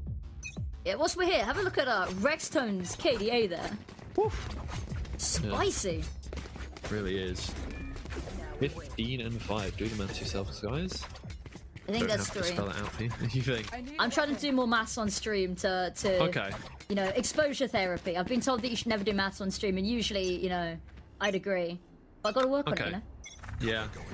See, I never got told any of these things. I just make a fool of myself every single day. That's my bit. If you don't like it, I got told and I ignored it anyway. Yeah, well, kindred hearts, I suppose. Exactly. Chester tries to slow down Team Liquid Academy. How much can you slow them down? I mean, they've been playing pretty slow themselves. Oh my lord, GSR. How are you not getting headshot there? Set themselves up. In fact, they're just going to leave 2 anchors in wine. Even 2 is, having a date. Oh my god. You've got, exactly, you know. Having a little bit of a wine tasting. Cheese and wine tasting. You a cheese fan? Have you got a...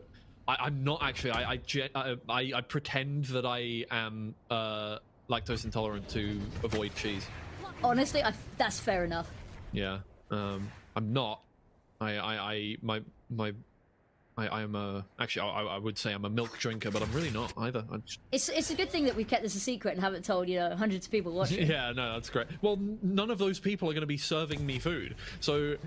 Are you sure well, about that? You never know. Actually, you never know. Somebody will be like, I recognise you from Samsung Odyssey Challengers Northeast from day 5 when you said that you weren't lactose intolerant. So I will give you cheese. What is going on? Metasport have just got a flawless round.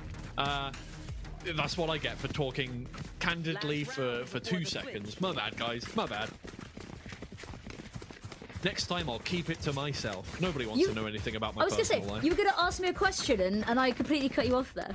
I was going to ask you what your kind of wine preference was. Oh, rosé. Oh, okay. I love a sweet dessert rosé because I am nothing but a hyperactive toddler who is legally an adult and can buy alcohol. That's fair enough. I'm a white wine person. I take after my parents. Okay, fair. You like a dry white wine, a sweeter white wine? What do you? Dry, which is interesting because any other alcohol I drink, I will tend to go as sweet as possible, because I am basically a child. Yeah, we said kindred spirits. Yeah, there you are. In Liquid Academy, this is way more aggressive from them, so much more aggressive from them. They have completely foregone their slow starting rounds. Donatello with 2 quick shots, one to the chest, one to the head, double tap. That's how they do it in Zombieland. Exactly. Hit twice, make sure they're dead. Lying in wait under rafters. That's cooked, man. 2 bros chilling in hell, 5 feet apart. Because they're about to kill. We won't make any judgments about their sexuality. Oh my lord, but they didn't expect 3. 2 maybe, but not 3. Takes them by surprise, and it is just Ninja left. Is the 4th player under rafters? No! Ninja comes from out of there. And, that's gonna fires be a dart straight into his head. Yeah, that's gonna be 9-3 going into the half. So we're gonna have to do a little bit of a break and get ready for whatever mayhem lies in wait for us in the second.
It's heating up here between Team Liquid Academy and Metasport. We've seen our first signs of frustration from Shadow in the Metasport camp. And Team Liquid Academy looking a little more comfortable, although every kill that has gone against them seems to have still been impactful on their mental state. But doesn't matter. 9-3 half is a 9-3 half. Exactly, going on to the favoured side, no less.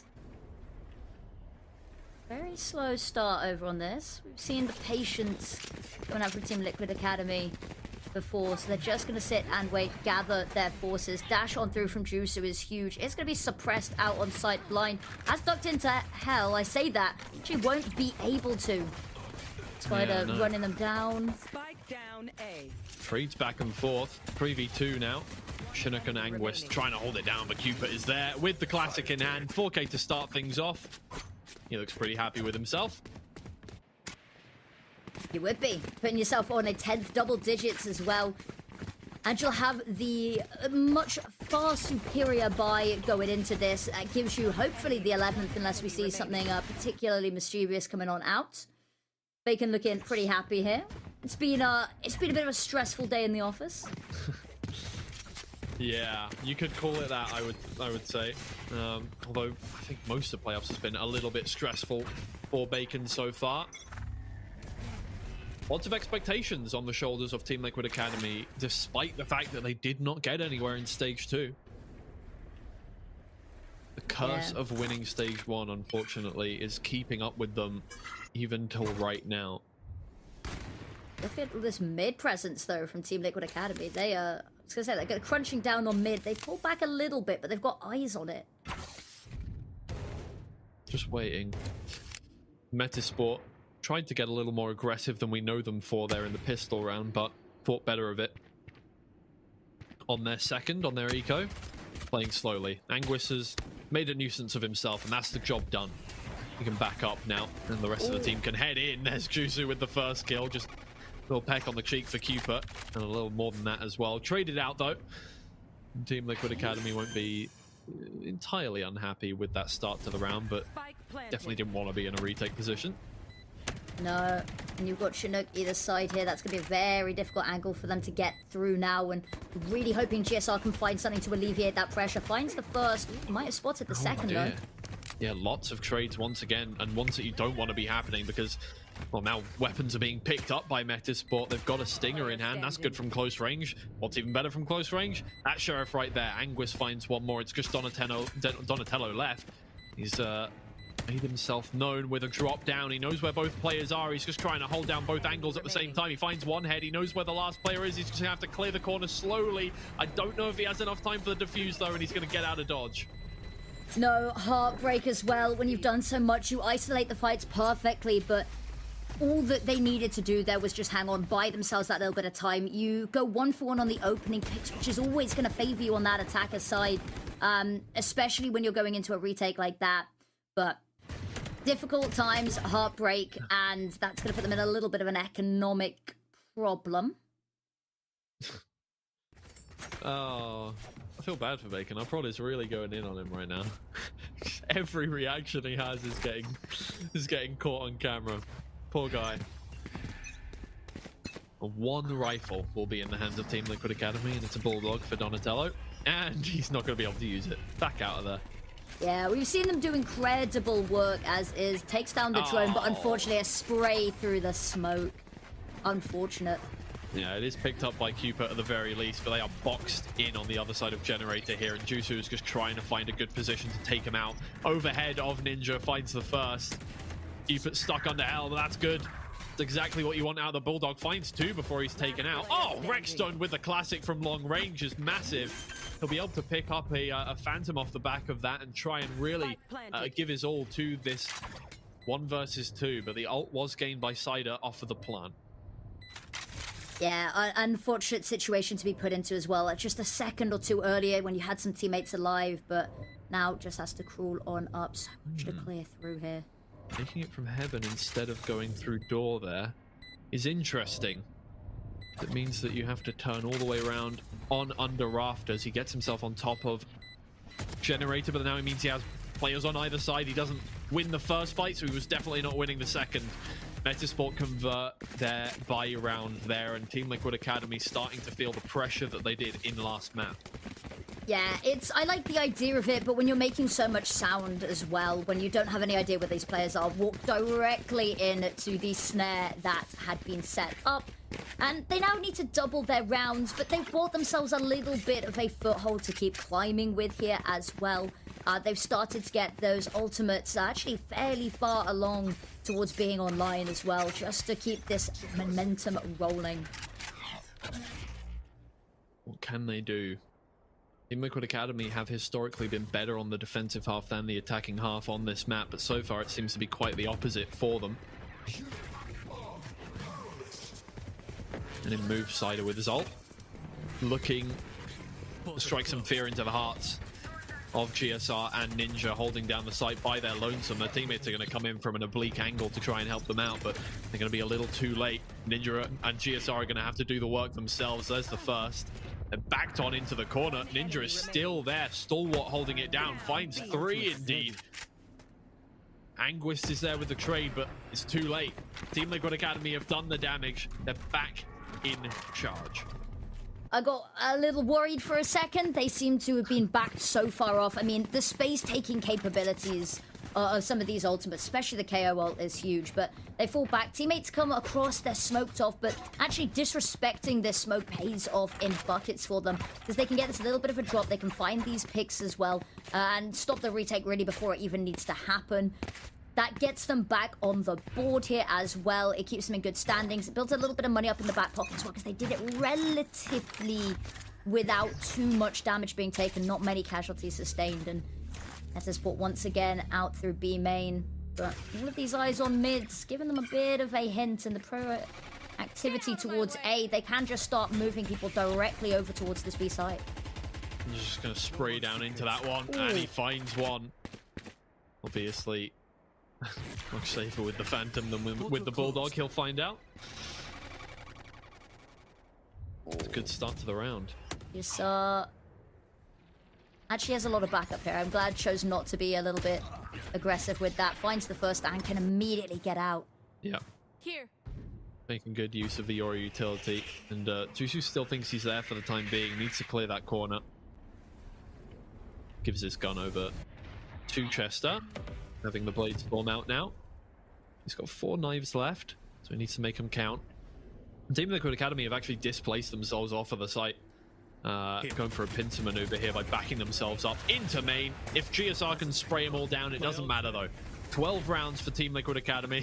1, 2, 3 there from GSR on the cam. And they know that they are in prime position to take this one down. Yeah, stunning stuff. Just being able to keep that spray under control. It's been less of a case of individuals having these amazing moments. And I don't think that round goes too differently without it. But just being able to hold down the trigger, find 3, it makes it a little bit easier. It makes the round go a little bit quicker. You get your teammates into a nice little position that you're now on map point here, because we really needed to go a third to lose in that first map. And it means that your opponents are on a much weaker buy coming into this as well. You know, they're going to be missing important bits and pieces from their arsenal. If you can find that opening jewel, GSR really wants it. It's Ninja that's going to steal it instead. Yeah, Chinook really should have got a little more done there. Taken down. That's a lot of map control given away, and Donatello cleans house here. It's going to be over before it even started for Metasport. Only finding 5 rounds in the map. Donatello will finish this off, I'm sure. 3 kills for him. 13-5 the scoreline on Ascent, and that's much more proactive from Team Liquid Academy. Much more. This time they weren't being sort of run over. They were finding new bits and ways to make it work. Metasport, they get a little bit of a round streak there, but they weren't really given that opportunity to thrive and build up that economy, build up that momentum at any point during this game. But Team Liquid running away with it there as well, keeping their cool a little bit, and definitely on more familiar territory. I think Sunset, we talked about it, we hadn't seen much from them, so what we did see, you know, was good for going in blind there, but Ascent very clearly much more comfortable with. Yeah, well, we are going to be moving to Lotus as our final map of the 3 here, which I think for both teams is a comfortable map, right? Everybody has played Lotus quite a lot this split, so nobody is going to be unhappy that we've got that as the float here. I think it's going to be quite close as we finish things off. But Team Liquid Academy, I do think, still just about have that edge, especially with the momentum and the confidence gained back after that map win there. Exactly. And Lotus, funnily enough, when these 2 teams last played each other back in February with, I do believe, rosters that were exactly the same, Lotus was this decider map as well. It did end up going the way of Team Liquid Academy, but maybe there's a chance it's been a little bit longer.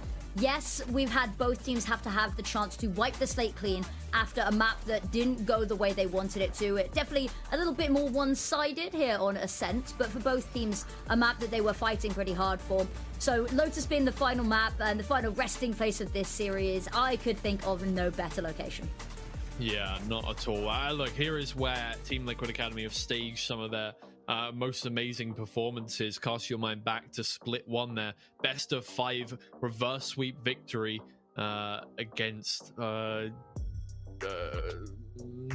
who was it? Shaq Matt in the grand finals of Split 1 did end up on Lotus to close it out, and it was quite a close map as well at that time. But Team Liquid Academy, as you can see, feeling much more comfortable on that map. Every player going positive, and as you say, I don't think there was a standout performance from anyone there. It was just everybody working like a well-oiled machine. Exactly, and that's all you can ask for. We said coming into this Team Liquid Academy is, yes, they've got amazing individuals, but they really thrive when they've got everyone coming together on this one. So that was definitely a lot more the case here. They weren't having to rely on a 3K or 4K to win the rounds. Yes, there were a lot of moments where we did see that, but it was mostly just helping finish out the round. The opening kills, they were getting very, very clinically and very decisively, mind you. But I think...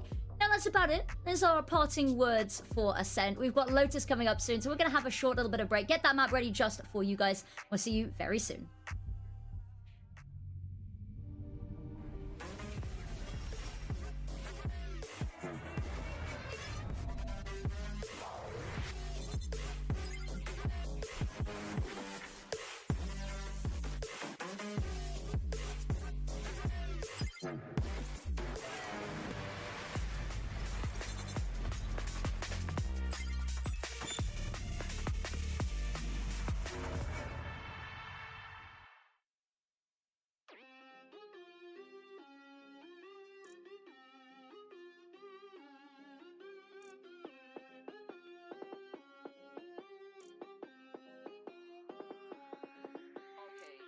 Nah, don't try it. You can't feed me lies, won't buy it. Question everything, told them, nah, don't try it. Yeah, but you're moving like some sidekick. But you're moving like some waste man. Trying to impress me, won't like it. Be yourself, man, please don't try it. Really, why do they always? Nah, don't try it. You can't feed me lies, won't buy it. Question everything, told them, nah, don't try it. Yeah, but you're moving like some sidekick. But you're moving like some waste man. Trying to impress me, won't like it. Be yourself, man, please don't try it. Really, why do they always? Yeah, you know I'm back like black tracksuit with a black top cap. People love to try, people love to lie. People forget stuff, remember that. We done them good, do you remember that? We needed someone, here's the facts. But people love to try, people love to lie. Yeah, this is London, mind the gap. Living life just multitasking. Smile like a horror movie, I'm laughing. Motivated and focused, crafting. Dash something in a break, all your eggs in a basket. Can't handle it, why you asking? Can't handle it, why you asking? Can't handle it, why you asking? Please don't try it.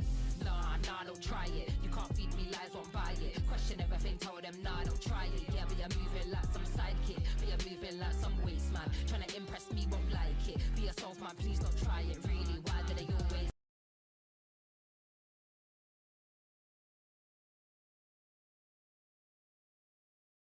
You're moving like some waste man. Trying to impress me, won't like it. Be yourself, man, please don't try it. Really, why do they always? Yeah, you know I'm right. Vibes are here when I am outside. Born for the flows to keep the flows tight. Tell me why they love to lie. Soul is dark but the mind is bright. Nocturnal, we live for the night. You wanna try but yeah, not quite. Monster with the bars, yeah, I might bite. If I have to, I tighten up the mic.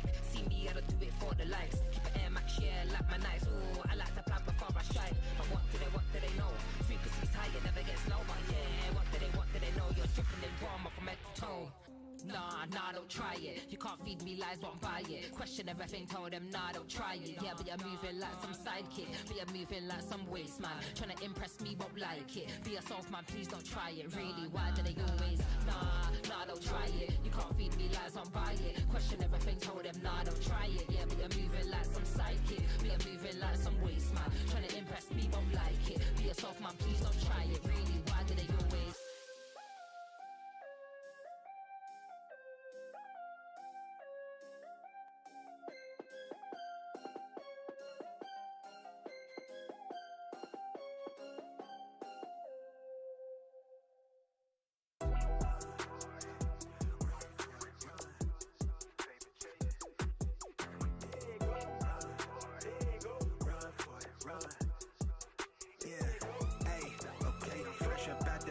Time I did, I pay my dues, affiliated to this paper. I need freedom from my family line. Draw my life design up like fine art. I'm jumping out just to unfamiliar coordinates. Topped off the porch like I could touch the sky. Red, it's not one trillip. The ism talk the water out your faucet. Look at me flossing, I'm so wavy, I could change the tide. My intuition sense the hatred in your ways. ways you imitate it. Forging lines, claim meaning means that's just to justify. Yeah, right. West side, born maritime. Creole baby, my bloodline. My lungs clouded, my thoughts crowded. Say all I see is these dollar signs. Finna make a play and that sound delay. On mamas, I testify. Run for it. Run for it, run. I'm out here paper chasing. Looking for the funds. Run for it.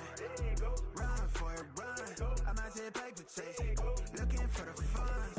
Run for it. Run for it, run. I'm out here paper chasing.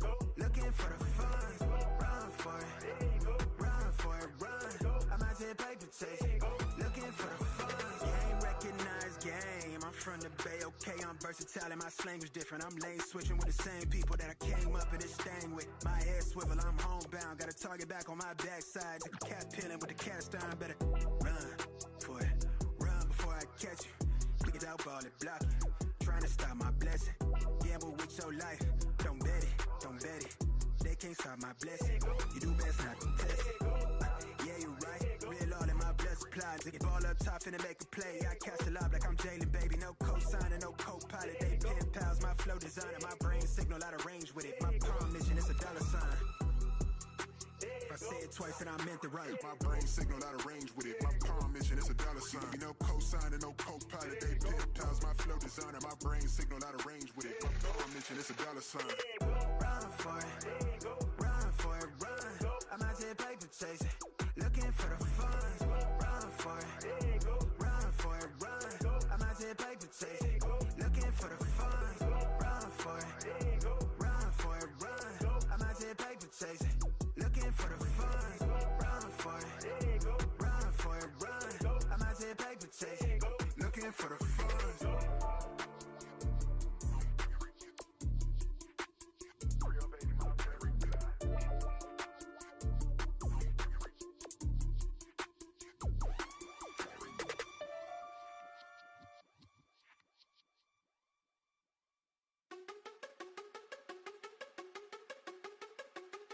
Make a life for myself.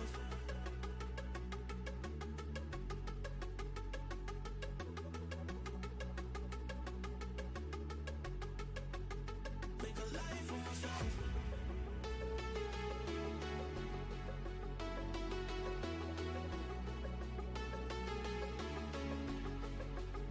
Make a life for myself.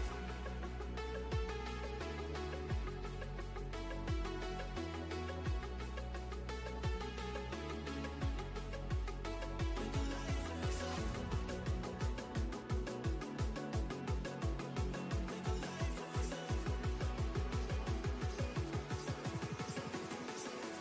for myself.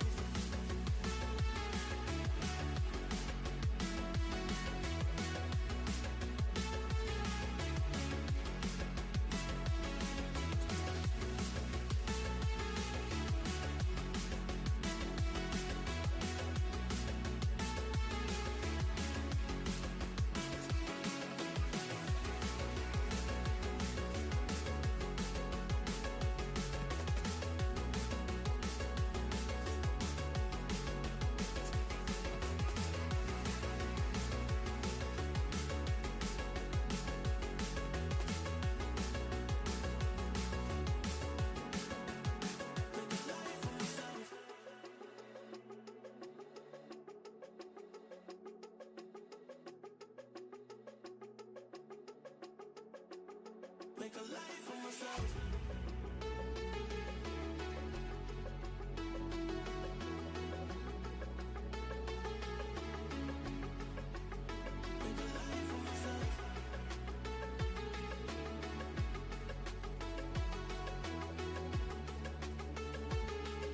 a life for myself.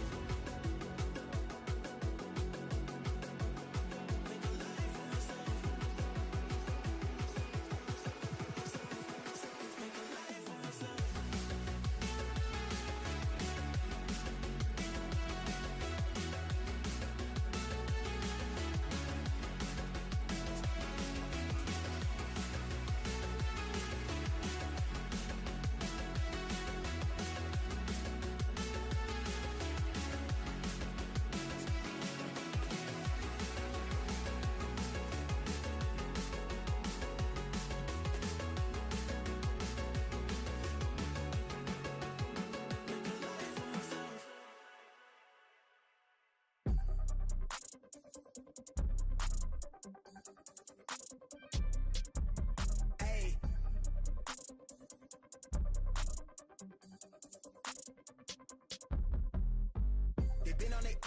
I'm on the rail, I wrap it, I bag it, I pack it for sale. Got feeling on speed out, I hit me a chill. I give it a thrill, I put it on film. I get it plot, that ain't real. Come to my section and flex, we can tell. I got a show and she dipping them nails. I'm flipping my L's, I know they can tell. I did it too major, they hit me for favors. Been him since the cable was cut in the cradle. What's up, only right that I do it. Hello everybody, welcome back to Samsung Odyssey Challengers Northeast. We're not done with the series yet. Team Liquid Academy have fought back, and so far, I mean, technically, if you look at the amount of rounds they've won, they're doing quite well. Honestly, over the course of the whole series, Metasport have made one map difficult for them, but that's about the summary of it so far. 14-12 to start off with, but Team Liquid Academy had absolutely no problems on Ascent, and we're going to be moving to Lotus. I mean, this is neutral ground, I feel like, for Northeast here, so both teams should be performing at their peak here. Yeah, they've both played a very similar amount of times in officials over the past 2 months, although there is a tiny bit of disparity in how much they have won, but not much realistically. It's a map that they've played a whole lot, but have very not amazing track records to show for it. Yeah, exactly. It's about, you know, it's about as normal as it can get in terms of these ones. We've just had a little tech issue, so we'll take a second getting into the map for you here, but we can use that time to discuss, that time to theorize what exactly is going to be going on here. Because I think in the Team Liquid Academy camp, right, this is an expectation, not a hope that they win this, right? They should be winning this final map here. They did well on their map pick. They almost took away the opponent's map pick, and they seemed quite unhappy that they weren't able to. Yeah, it was that very fine line we saw in overtime. They just weren't quite able to secure the necessary rounds to keep it going. They brought it close. It'd been a very back and forth game, and the fact that it takes them to overtime on a map that we haven't seen from them at all in officials, and that we don't see much from them overall, is a really good sign nonetheless. But Ascent being as one-sided as it was, I think maybe a little bit of a warning sign. But Lotus, last time these two teams played, it was back in February. Same teams, but it was Team Liquid Academy that took the victory. Hoping to make this a clean sweep on that front as well, because you really don't want to go from winning stage 1 upper bracket run to losing 2 in a row and being out, just narrowly missing out on Challengers EMEA qualification. Yeah, I think that the stakes for them are higher. The reputation kind of gain for them is or the reputation potential loss from losing again is kind of more on their minds than it would be for Metasport, who, you know, again, obviously, while this isn't really the case whatsoever, and Metasport are more of a tier 2 team. They have been tier 2 mainstays this whole time. A lot of them have been looking to get picked up by tier 1 teams, have not quite made the cut for a lot of them. Obviously, their coach Shadow has been part of tier 1 teams over the course of the last 4 years. But Team Liquid Academy very much, I mean, it is an academy team for a VCT team. They're expecting big things. I'm sure whoever like put together the team, right? Whoever allowed Bacon and Cupid to put together the team, as it were, in the Team Liquid camp, is expecting big things from this team. It was a great start to the year. Stage 1 victory. They did get grouped in the end in Challengers EMEA that time, but they did well in their own region, and that's what was expected of them. Split 2 was an absolute disappointment. So if that happens again, if they don't manage to get to Challengers EMEA, it's not a good look for this roster. No, it is not. But what we're seeing coming out here from the Agent Select, it is business as usual for Metasport. Team Liquid Academy, they've been playing around with the comp a little bit recently, and actually they've decided to switch it up a little bit again, bringing out that double duelist in that ISO now, which is quite exciting. We've seen the firepower be pretty nice for GSR, so giving him the ability to run away to find those 1v1s, I'm eager to see if we can see the same level of dominance carry across the maps. As you can see here, the map win percentage for both of these sides isn't amazing, but that does mean that we are once again on even footing in equal territory here.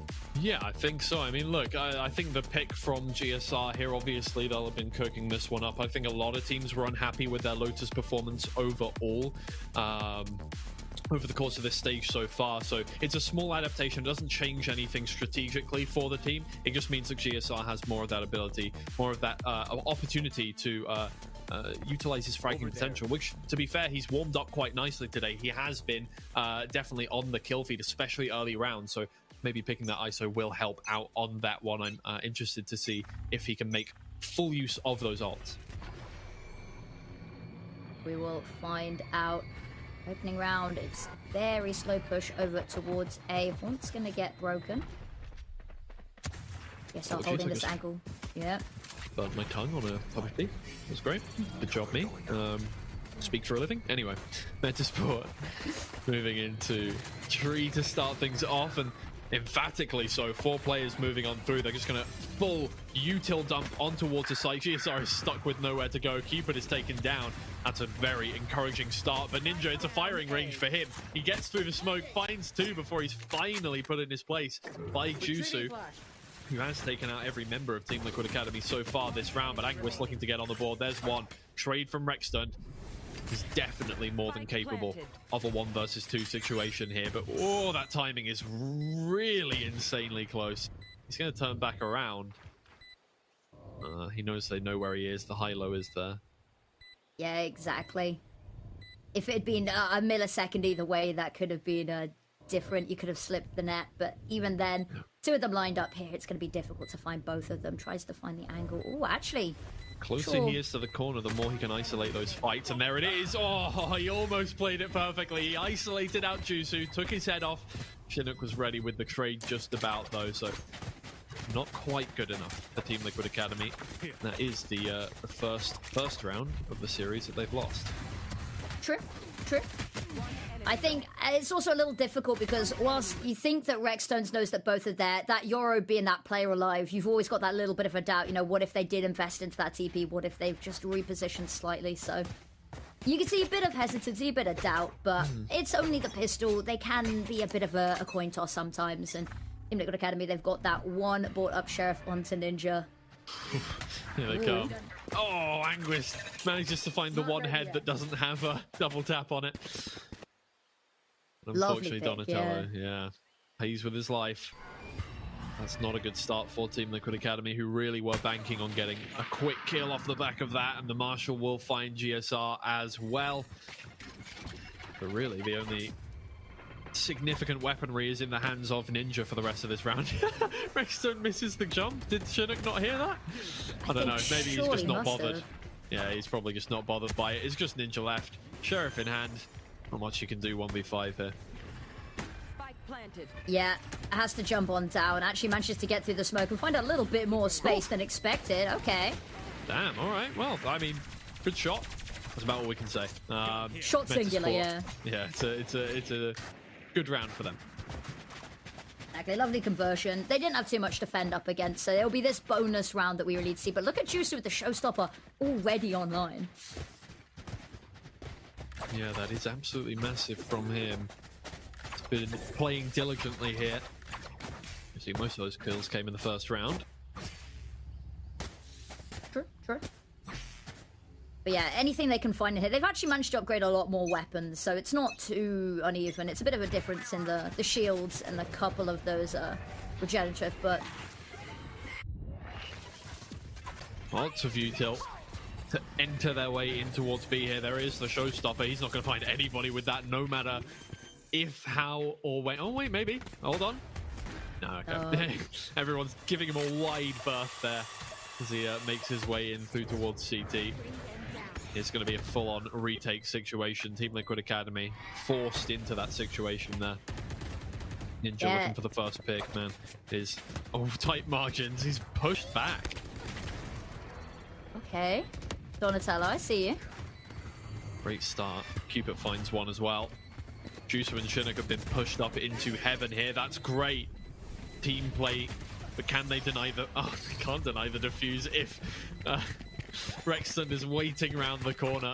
Close position. It's well played from Team Liquid Academy. It's exactly what they needed. A flawless as well, just about. It's a difficult one because I've harped on a lot about how you need to take that space beyond the site. You can't just sit, you know, on the 4 squared invisible walls of the bomb site and just try and defend from being dogpiled on all sides. But they spread out, they fanned out a little bit too far. So when each of the individual prongs was tested in this retake, each was snapped off one by one, and that just gave the avenue directly back into sight. But yep, nice to find that one early on. It's against the bonus, so maybe a little bit of an expected difficult round, a bit of a loss, but here we are, first proper gun round. Shields aren't amazing, but when you're going for the headshots like these guys are, I mean, don't even need the headshot, it's the blind fire. Fully shot bandit Jusu. Not that it was much easier to find the body than the head, considering it was through smoke. That's a very, very encouraging start. Back. It's looking right through the wall there. What is Chester behind? Is that his monitor that's in front of him? I can't tell. It looks like a bourbon. I'm here for it, I'm here for it. Yeah, very slow start from Metasport this time. They're letting Team Liquid Academy sit with that loss. Oh, that didn't catch anybody. But, well, they've given away their position now as they move on forward. Oh, Ninja. A quick return fire onto Chester. So many get tapped by the Nightfall, yeah. I think that was absolutely everybody they managed to grab there. So Chinook starting things off with a bit of a disadvantage. Donatello finds one, two. It's like Duck Hunt. They just keep turning around the corner into his crosshairs. Rexstone will find the final one. Team Liquid Academy have stabilized the ship. Cupid there is so monumental because they've had all of their team pretty much hiding out on A, just waiting for this. They've got the setup on C, so they're not too worried if something comes that way, they'll just retake. But having that position so far pushed out B main means that if they do start to rotate, you've got the early warning sign to call people across. Also just allows for that perfectly timed flanks as well that just traps them in and locks them into having to go A here. And now probably a little bit wary. A hasn't worked a whole lot for them over the past few rounds, so expecting maybe a bit of a nosy elsewhere.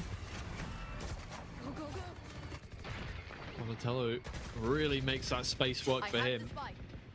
Pushing on through. They have control of A now.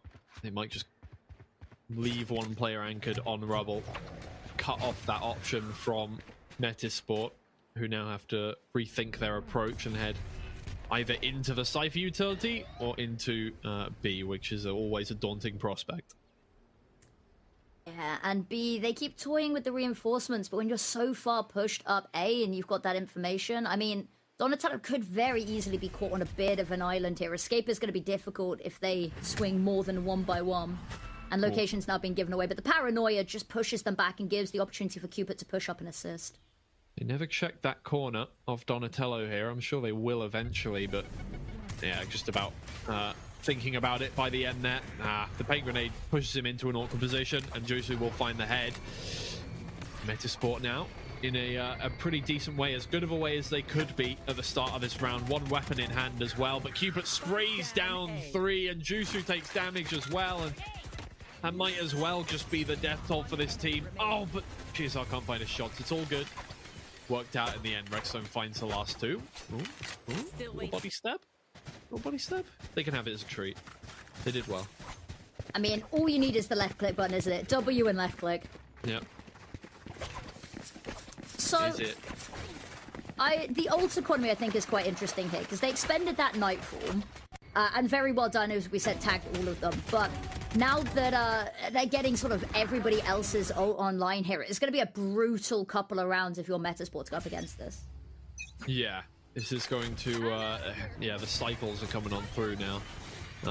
Depending on the circumstances, they'll want to use those very quickly. Jusu trying his best to play around the wall there. Donatello manages to get two in the end. Cupid does well. He's blinded. He's teleporting blindly. That's not quite in towards the side. He did quite well, honestly, considering he was fully blind. He almost got back into safety.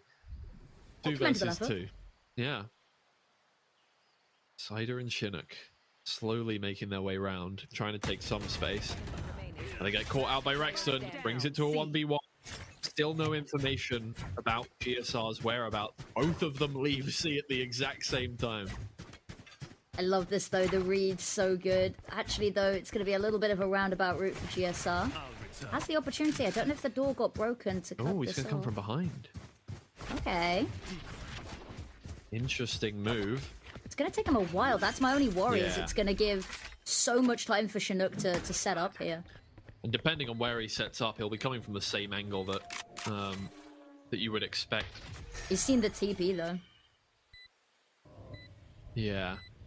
Well, it's dismissed in the end. And yeah, I mean, look, it shakes out the same way in the end. It didn't matter where GSR came from. If Chinook is just going to hole himself up in tree, it's whoever hits a shot first, and that is GSR. Back to the dangerous It's a very important round. He's pleased with himself. He does the little shush. He knows. My ult is That's what he knows. It's the tale of the tortoise and the hare, but with a little bit of a different ending here, is that patience not always going to be rewarded. And we said, played everything right, exactly how we would have done it, but not quite able to find that shot in the end. And fourth round, a little bit of a lead established. And Team Liquid Academy, when they got the momentum last map, they were incredible. And now they've got basically every single ult they want online. And they can spread these out, space these out a little bit. They've kept Metasport fairly humble, at least in the economic department. We've seen these half shields almost every round, and with some of the sprays through the smoke, this has been devastating. It really has been slipping away from Metasport so far. They haven't yet found an answer to Team Liquid Academy's default rounds here. Donatello finds one, he backs up, he's done his job. Chinook is going to be pulled into... Wow. The ult by GSR. He's going to be taken down after, as Cupid could not keep his body alive. Blackstone just a little too late on that one, but Donatello holding this one down. One shot. Let's trade it out. 2 versus 2 once again between these two teams. Ninja is going to be coming round from Hobbit. Rexton has already done half of the hard work. Whis now knows where Ninja is coming from, but that does not help him in this tough situation. And they can swing from both sides here now as well. Yeah, there's a lot of time to work with, so they're not too pressed on that front. But this is a very difficult angle. Showing their face. No knowledge of where Rexstones is, though. Yeah, and Anguis doesn't know if he's coming around from heaven now, or if he's going to be joining his teammate, or if he opens the door just to give him a little more anxiety. Now they could be coming from any of 3 angles. He's going to have to check every corner diligently here, and it's all going to be a matter of timing. What corner is he checking when they make their move? Oh, he turns away for just a second. It doesn't matter in the end. Rexstone gets the kill. Team Liquid Academy have things in hand. The mind games there, beautiful. Team Liquid Academy know that they've got so much time to play with. They're not too pressed about having to rush in for that defuse, so they can just play with that. Okay, here's the door. Now you can't really sit in tree. You're worried about that. We don't know whether we've gone up towards heaven, and it's very nicely played with the two of them. The trade spacing has been great as well, to make sure that no one's been allowed to have these isolated fights and sort of spiral around off the back of lining these players up. Time up for Metasport, understandably so. They lost 5, yeah. Yeah. And this is an important round for them, right? 3 ultimates, full buy available pretty much. So it is just about converting this one and not letting the first half completely slip away from them. Yeah, too much more, and you've given them a field day to work with going on to that attacker side. And we said, 5 rounds, that's their sort of default, isn't it? They lose the first 4. If they lose 5 in a row, they'll call a timeout, because all they really need to do is stop this getting too much further. One more round, and then the most that they can do is go even at the half, going on to that little bit of a scarier side. They've expended a lot of ultimates, and they've still not been able to find something off the back of them. They've got a couple of really high impact and sort of AoE available to them here to absolutely rush. So I'm expecting potentially a C pop here. Yeah, the important part is that displacement ability. Jusu demonstrated it earlier on by pushing Team Liquid Academy basically further back than their own spawn. Splitting the Grand Divide, and it looks like they're going to use it for the exact same thing here. Push in through B, run them back into their own spawn with that showstopper, and then get the spike down and play from there. Last time around, that didn't work out. They got retaken relatively handily. They might just have to give up on that plan straight away. It just didn't work out for them the first 10 seconds of the round. It's always good when you can see a team that knows when to cut their losses, though. They didn't want to overcommit to that. They realized it wasn't going to work, that they were facing too much resistance. They back away. And I also love this fight. Anguis knows that Donatello likes to hang around here, and whether he's going to get proactive, whether he's just holding the space, wants to make sure that there is no ability to get comfortable and relaxed. I got the spike. Towards C, slowly but surely. Donatello getting a lot of information here by clearing out this area, though. Like, a lot. Oh, doesn't manage to find the shot onto Chester, though. That would have been absolutely massive. So instrumental for the team. Clone is going to clear out a good amount of GSR. Rexstone's utility, and out comes the showstopper again. He's not worried about the amount of kills he gets from it, otherwise he would have pushed in further. He just wants to push out players, but the call has already gone out from his teammates that they want to go A. So it does come to nothing in the end, and GSR, the timing is perfect to catch one of those players. I think he knows that the showstopper was down there. He knows that Raze is still on that side of the site, so he can just keep hold of this and let his teammates deal with A. Yeah, has to have that constant attention divide, but I really need Jusu to speed up a little bit here to have that impact with that flank. Here he comes. Observers doing their best to try and keep up on the two different angles that are going on at the moment as Rexstone has made his way on towards site. GSR loses attention of Jusu, but that doesn't matter in the end. The job was done, and Jusu never really felt like he was part of his team on that round. No, I like the idea of the hanging around just in case you get peeked, but when you've got that flank, you do need to try and meet up with your team. When all of the action's going on, when there are two battles, you need to still synchronize them. And I just need a little bit more pace on that. You catch out the players on the flank just a little bit sooner. It keeps your teammates on site safer. Is good for 1BA is immediately traded out, and that does just force his teammates onto site. If he's not traded there, he can keep applying the pressure, but unfortunately it just means that the whole team can converge on the players that are still on site. Technical pause coming on through. I thought we got away scot-free here. I thought, you know, it's been a bit too peaceful today. We did get a warning before the start of the map as well that maybe there will be some technical issues that would delay the start of it, which didn't happen in the end. But now I guess, you know, it's like Final Destination. They've caught up to us. Exactly. Unfortunately, they have happened now. A keyboard issue, so nothing that shouldn't be fixed too soon. But I shouldn't have said anything. Yeah, you don't never want to jinx it. 10-minute pause now. Yeah. Is when you go, you know, you're looking at the stats and you're like, oh, realistically, this should be, you know, like a 2-0. And then it goes like 3 maps and overtimes, and somehow they find a 4th map that wasn't meant to exist. And you're like, well, that's my bad for saying anything.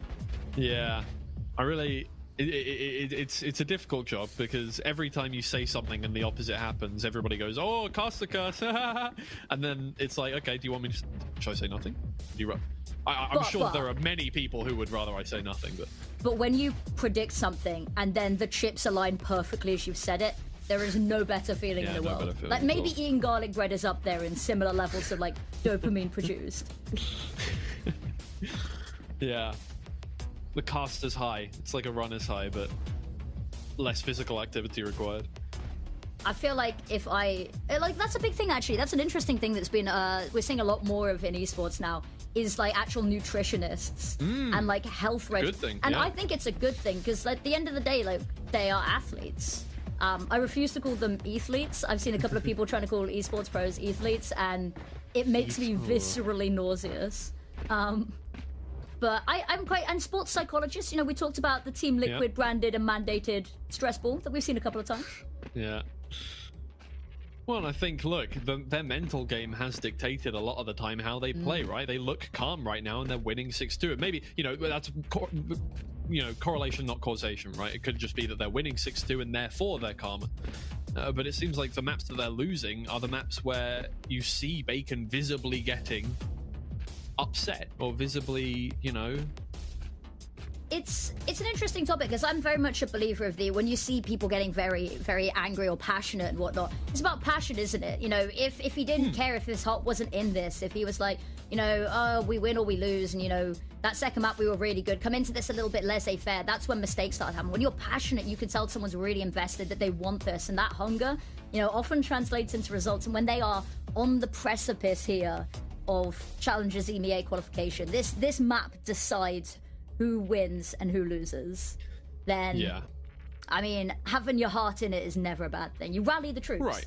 It depends what works for the players, right? Exactly. Because some players do respond better to a calmer approach where you're like, it's okay, guys, look, keep your head in the game, kind of that stoic idea. But some players do just respond better to being shouted at. Unfortunately, that is the case with some players, or at least that's what some coaches would like you to think, because they can't temper their emotions. I'm looking at some of my friends on that one. You know who you are. That's ominous. Yeah, that'll cause well, none of them are going to be watching this specifically. Group chat's already blowing up. They have more important things to be doing, like VCT, but Oh yeah, only the minor stuff, you know. Yeah, exactly. Only the major leagues. Yeah. Ooh, we're seeing shields bot up. That's always a good sign. Hey, Whoa, there we go. welcome back. Welcome back, everybody. It's good. Before we got too off topic. Yeah, no, I don't want to be told off. The Team Liquid Academy, 6 rounds in a row for them. Looking to make it 10. It is possible. And the way they've been in, the way they've dug in, sorry, in this. I'm sorry, what is going? Why have you got a barcode scanner on C? I guess because of the rays, but man. It's a stark choice. Yeah. And unfortunately, setups like that, I'm a fan. I'm a fan. Who knows? But you know, Juicy could just as easily just get up on top of the box, and then you know it doesn't work. This is when it works out perfectly, and we've got to. We are exactly. humbled. He gets caught in midair like a fly trap, but no, Juicy will find a kill over towards C. Over towards Mound instead. And immediately back away. I like this. Indeed. But I love the A main aggression, the A push even more here, though might be caught a little bit off guard by a swing of 4 people, potentially 5. Ooh, missed shots from Cooper, end in 2 kills to the Metasport side and only 1 for Team Liquid. They'll move in over towards A. I'm sure that they'll be diligent in checking the corners, but they can speed up here, and they know that. Rexstone coming on through. This is an angle that could bear fruit now. Chinook thinks he's a shoulder there, or he might have just been cautious, spraying a couple of bullets into that one. He might get some help now from Ninja, who catches him, but his teammate's already been taken down. Rexstone with some good shots. The 1 versus 4, I mean, this is his kind of bread and butter here. He is the Sentinel player. You count on him for the clutch situation. Shows himself for just a moment. He's going to be pushed back by the paint. I mean, I tried to set it up as if it was going to be insane, but, there's only so much you can do. There's a world. It's not the world we're in, but there was a world. But yeah. I think I love the setup from the 2 of them there, and the fade utility to try push through. But there was 2 layers of defense, and that first one being able to get sort of out of the door. Rexstone finds the first 2 kills, but unfortunately then there's a whole second stage where having that fade utility would have been a real benefit, and they could have probably done it, but you only have that once, and having that multi-layered buffer to your site defense is just going to make it so much harder when you've only got a team of 2, or worst case scenario, you manage to whittle it down to 1. Gigasaurus going to help Donatello get control of Rubble here. And again, Metasport aren't worried about that. They've never gone for the A take, the instant A flood that a lot of teams like to do. They like to play that later round, which has only come back to bite them once over the course of the series so far. I mean, they've had some hairy rounds based off of it, but only 1 loss based off of the amount of time that they've been spending. Donatello is not caught out, but they know that was never guaranteed to clear the whole of Rubble. They're going to have to clear it themselves anyway. Are they going to use the same paint shell is my question. I'm feeling why not. Ooh. As the Prowler goes out, fast lanes to just get out of dodge, and not quite able to. No. Firing squad just taking down the whole of that lane, and it's just... No, it was unlikely that it was ever getting out of there. Out comes the Nightfall. Just going to move on through now. GSR finds the first through Hobbit. Looking for a little more. Backing around the corner, double tap comes in. Clutch for him, 4 kills, and Anguist is right behind him. It's not quite the ace. You can see his reaction. He was so unhappy not to get that. Throwing his head back in despair, but he did all the... It's fine. You did the work. You did it. Yeah, it's always rough, but, you'd rather win the round than, have that ace for the highlight reel. I think beautiful stuff there from Tile. We talked a little bit about retakes being an uncomfortable topic with this team, at least within the context of this series, but the fact that they fall back quickly enough that they manage to dodge, the Nightfall and all of that utility, and they play slightly further back, and they go, we're not going to try stop you getting the spike down, at least not at face value, so...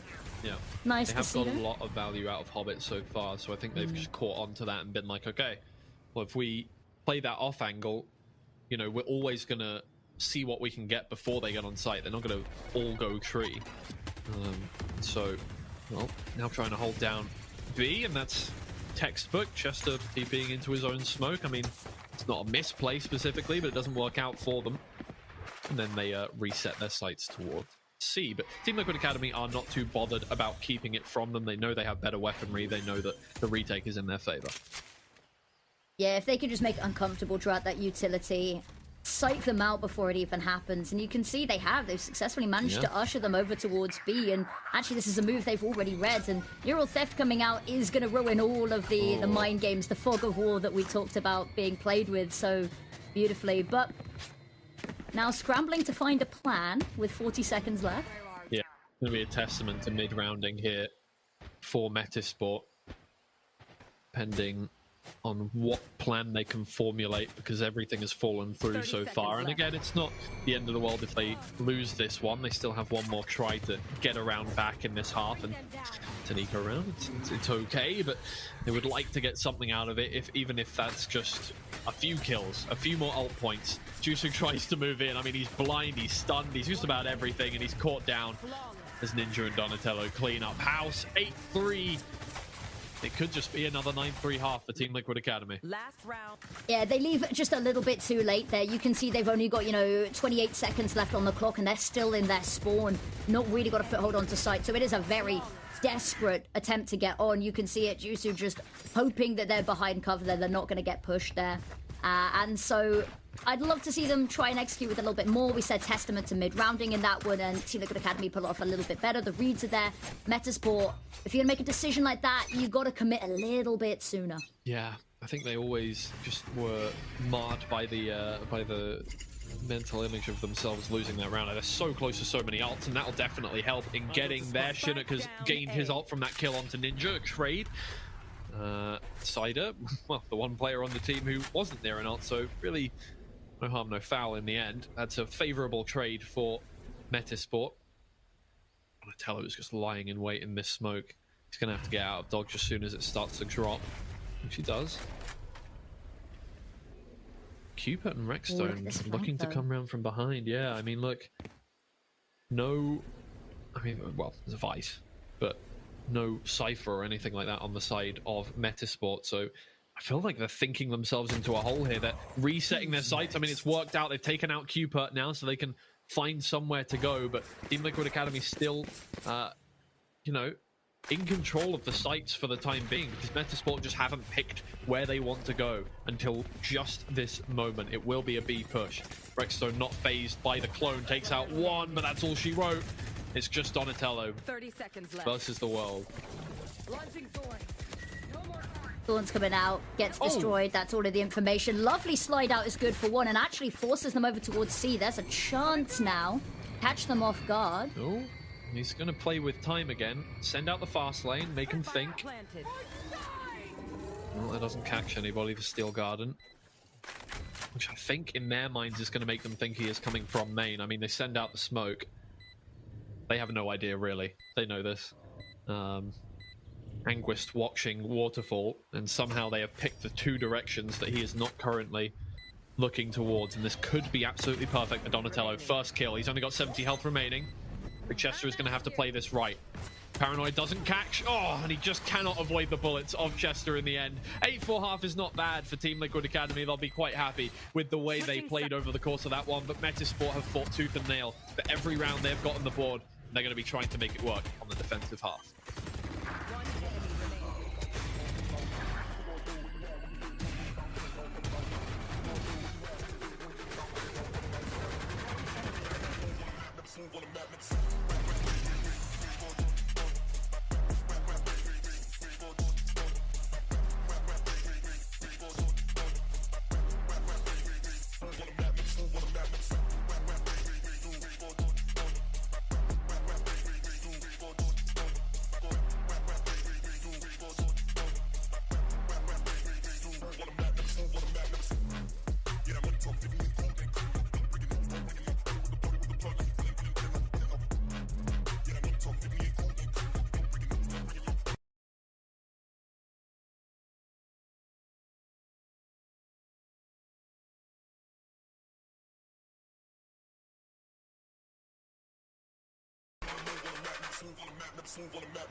All right, everybody, welcome back to the second half of our final map of the series here. No matter what happens here, we are going to be saying goodbye to one of these teams and sending one of them through to Challengers EMEA. Right now, odds favor Team Liquid Academy. Shit, they're good.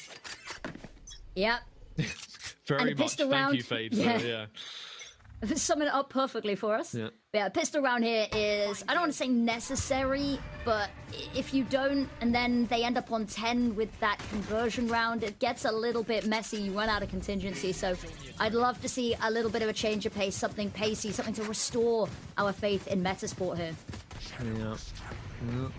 Very passive to start off with. The Cider backs all the way up in towards site. McChester is going to farm up some kills there with a good paranoia. Cider finds one. It is just trades back and forth. Jusu gets on the board again. Traded out.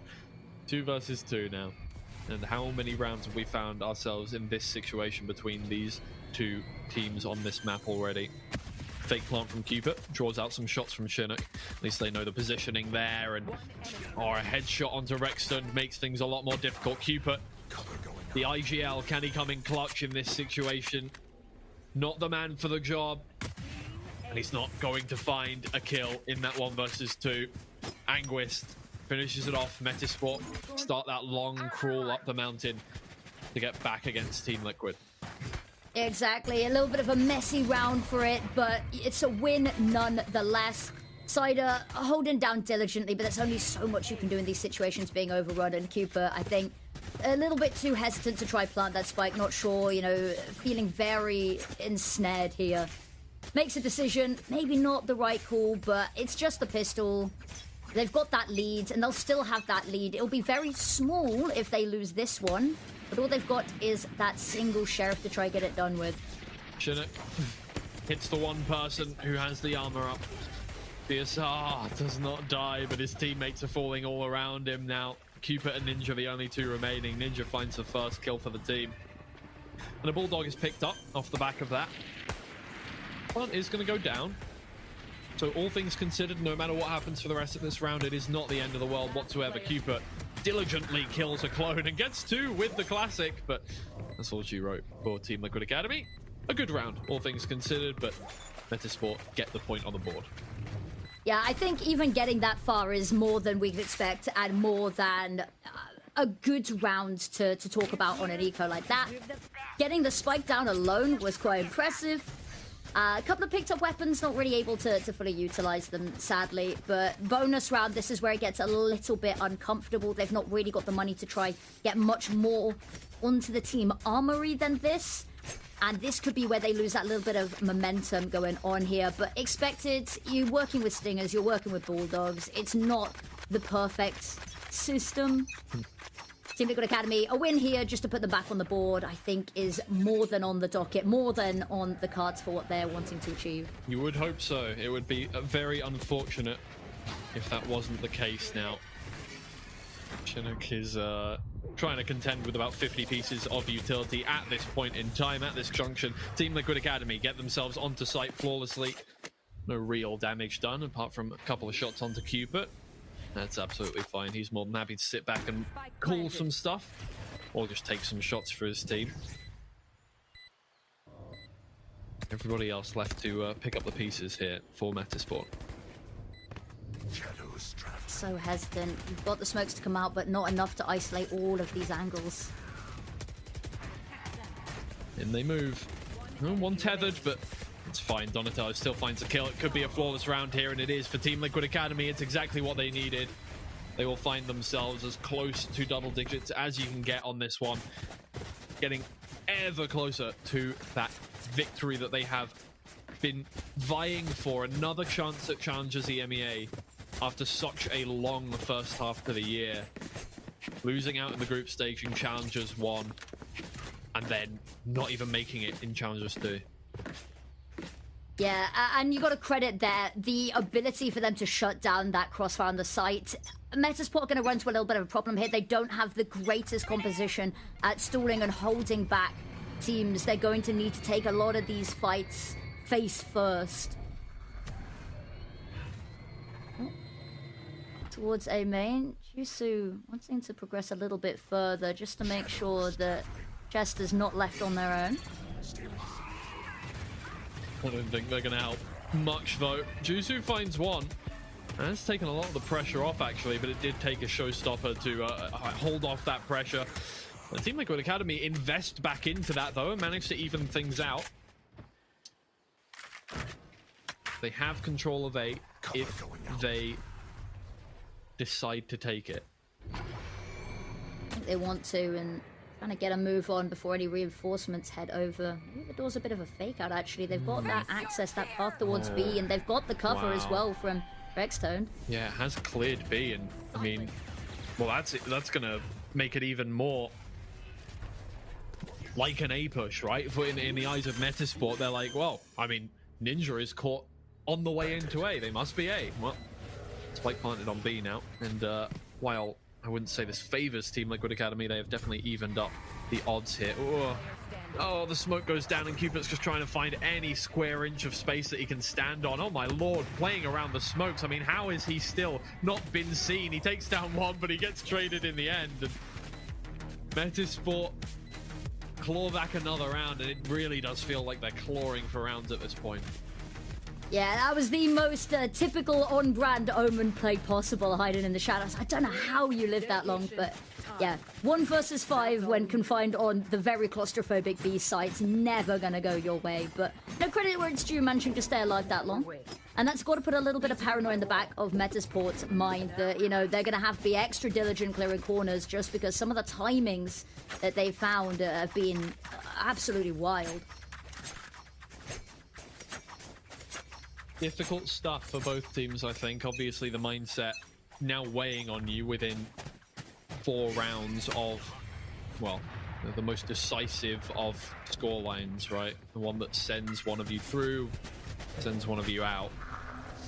And that changes things mentally for both teams. Cupid ults his way in, clearing space for the team. Get that spike on the ground. Metasport once again just going for that retake. Steel Garden comes out. That's actually caught quite a lot of the Team Liquid Academy side as well, making it more difficult to hold this one down. They're going to try and waste as much time as possible so that that Steel Garden goes away. Primary's back out. Donatello finds 2 with his Phantom. And it's not looking good for Metasport already on the retake, not having the same success that they did have on Sunset. GSR finds 1 in turn. Chester and Shinnick on the ground. Cider comes through. He can't do it on his lonesome. Team Liquid Academy, double digits. Yeah, looking a lot better at the post-plant holds this map. And you can tell just from that experience, just from those reps as well. So, double digits, 3-round lead. Timeout from Metasport, kind of to be expected. We're at a bit of a linchpin round here. This could decide very much how this map is going to go. They need to find a round, and they realistically need to find it soon. Maybe not this round. Money's a little bit all over the place. Some people can buy, others can't. But it will be having a look at what you do for the next to keep that series point out of their grasps. You've got a couple of ults online. Only one that's particularly big right now, and it's going to be definitely uphill for the rest of this. So take a second, take a beat, plan out what your next moves are. Not necessarily for this round, but, you know, what comes after. Lots to think about now, Metasport, as we get closer and closer to an unfortunate scoreline. And the thing is, the truth of the matter is that while they were ahead in terms of the series scoreline, they have been fighting for every single round they've got. It's been mentally taxing this whole time. They have been, you know, like they went 4 rounds down at the start of the first map and just about managed to claw back that half. They went 4 rounds down again in the second half of that map, had to claw that back and managed to win it on overtime in the end. Second map went 4 rounds down to begin with. Didn't manage to claw that one back, and this time around, again, fighting for every single round that they get. It's looking better on this half, but it's more about whether they can maintain that kind of tempo. Exactly.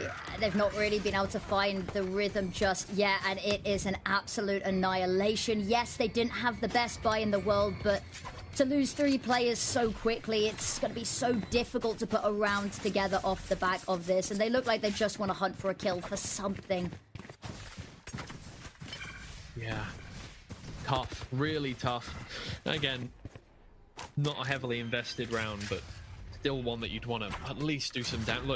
Look, Team Liquid Academy, their economy has been in limbo a lot of this time. You can do damage to their economy by getting kills here, and hey, that's the start.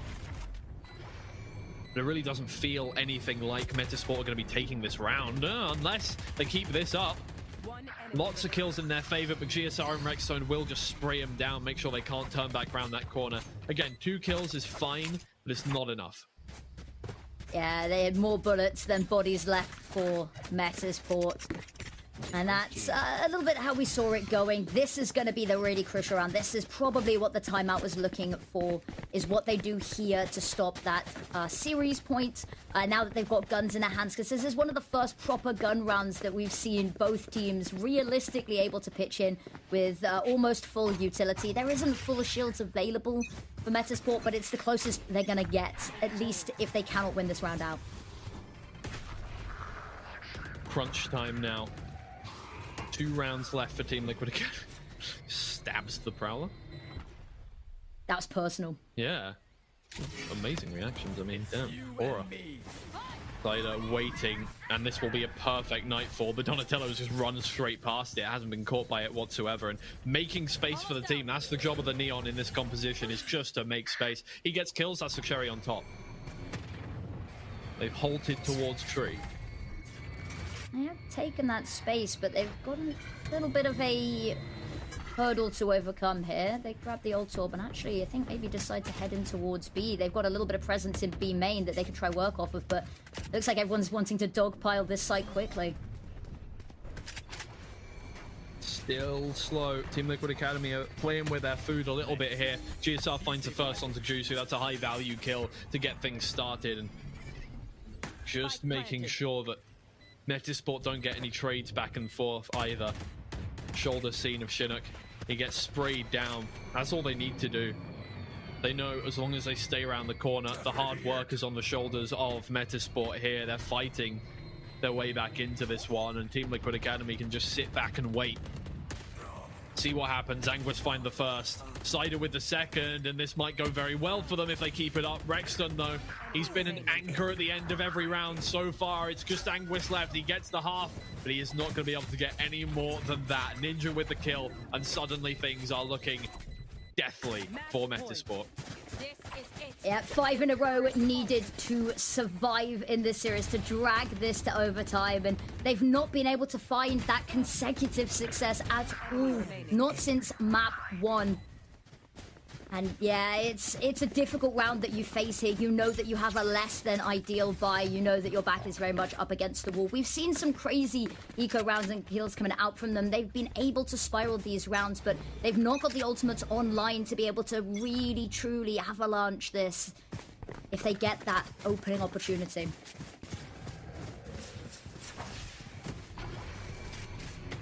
Liquid Academy speed things up again. They're not giving Metasport much to work with in terms of strats that they can start to read and invest against. Now a 4v3 once again, and look, the weaponry is not great for Metasport. They're gonna have to make it work though. They're just gonna have to push on through and try and get this one done, because it is last chance saloon now. No more attempts to stay in this game. This is it. 5 rounds in a row is the only way you get back into this one, and it looks unlikely to happen. It's just Jusu left. He's got the clutch potential. He has been the most valuable player for this team in this series so far on most of these games. 47 health left though, and you can't help but feel like it's already over. Omae wa mo shinderu. Okay, get the kill now. Oh my god, Jusu is still going. It doesn't matter, but that's it. That's fine. Team Liquid Academy get it done, and once again, for the first time in 5 months, they will be moving to Challengers EMEA to try and do what they couldn't in Stage 1. Exactly, and what a way to end it there. They knew they had all of the time in the world to play with. And yes, it goes 3 maps, yes, it goes to distance, but once again, that's 2-0 on the scoreboard to Team Liquid Academy versus Metasport, and a very, very well-won victory to send them forward. Yeah, indeed. Commiserations to Metasport, because they have played incredibly well over the course of the split. Not specifically playoffs that I'm talking about, but just over the course of everything, right? One of the highest rated teams coming out the Upper Swiss phase, beating a lot of the teams that, you know, gave them trouble in the last split, right? BitFix Gaming, Enterprise Esports, they managed to get victories against, but in the end it wasn't enough to carry them through the playoffs. They will fall short at the final hurdle. Team Liquid Academy, though, I think that is very deserved. They played incredibly well over the course of that series. Yeah, that they did. It is the biggest commiserations. They had a rough time, Metasport, knocked down to that lower bracket in round one, surprising quite a lot of people, and they've had this good run, just slightly falling short. But I think they've won the hearts of a lot of people at home, mind you. A lot of Metasports fans that I have seen, and really good showings all round. So a lot to learn from this, a lot to take forward going into next year as well. But yeah, rough old time. Sunset looked really good for them, and they've had some individual standout moments, you know. But this time, we said it was a daunting opponent. It was always going to be the difficult game here to qualify. And it is unfortunate that it did sort of, the chips fell where they did. Yeah, Team Liquid Academy have always had a way of, you know, finding themselves in tough situations and managing to keep their heads above the water. And I think that is exactly what we saw once again today. Bacon may need to go for a little heart checkup after this one. Yeah, I think either something to calm down or maybe a doctor's appointment at some point. It'll be on us. Don't worry. We'll give him a voucher either way. Donatello doing amazingly once again, but Rexton I think has just been the MVP of this whole series. Oh, absolutely. They have had a killer sort of stage as a whole. They have just been stepping up. They've had some really clutch moments as well, and just so monumental in holding down so much of the side, allowing the team to really thrive around them. And yes, whilst this also shows them massively well done in the frag department, it also doesn't fully show the story of how much the team relies on him to function as one of these core integral cogs that lets everybody else shine just as much. I think there's something else about Team Liquid Academy that does contribute to their victories that they get is just the fact that this team has been together for 8 months now. They have played together in every single game. They have not wavered once as a team. They have been one well-oiled machine, one big unit. They've gotten to know each other. They know how each other play, and a lot of the time they have each other's backs in the server as well, in terms of consistently getting trades, consistently knowing each other's fundamentals. It's an incredibly impressive thing to see. I'm very happy to see them back in Challengers EMEA. And look, it's not over yet for them in terms of the playoffs either. They can still go for that lower bracket run. In fact, they did come from the lower bracket in stage 1 to win that stage, because they were knocked down by Shackmat to begin with. They came back in the grand finals, and after a very, very long series, best of 5, they did manage to win it out in the end. So they're no stranger to a little bit of a difficult time coming through the playoffs. No, that they are not. But honestly, hugely well done all round to get this far into the competition as well. It's been, you know, ages that this has been going on. This has not just been a sort of a one-day affair, a couple of weeks affair. This has been a real journey for these teams as well, and seeing some of them grow. I'm curious to see whether we're going to see these rosters stick around, because as you said, both of them have been as these core 5 without making any changes for over 8 months now. And so whether there's a little bit of a conversation to be had about what you want to switch up. We've seen, you know, the likes of Team Liquid Academy like to switch up their composition a little bit, whether we see anything a little bit more drastic, or whether we see maybe next stage next year we see all of these teams playing versus each other, same comp, and we go for a best of best of 5 now.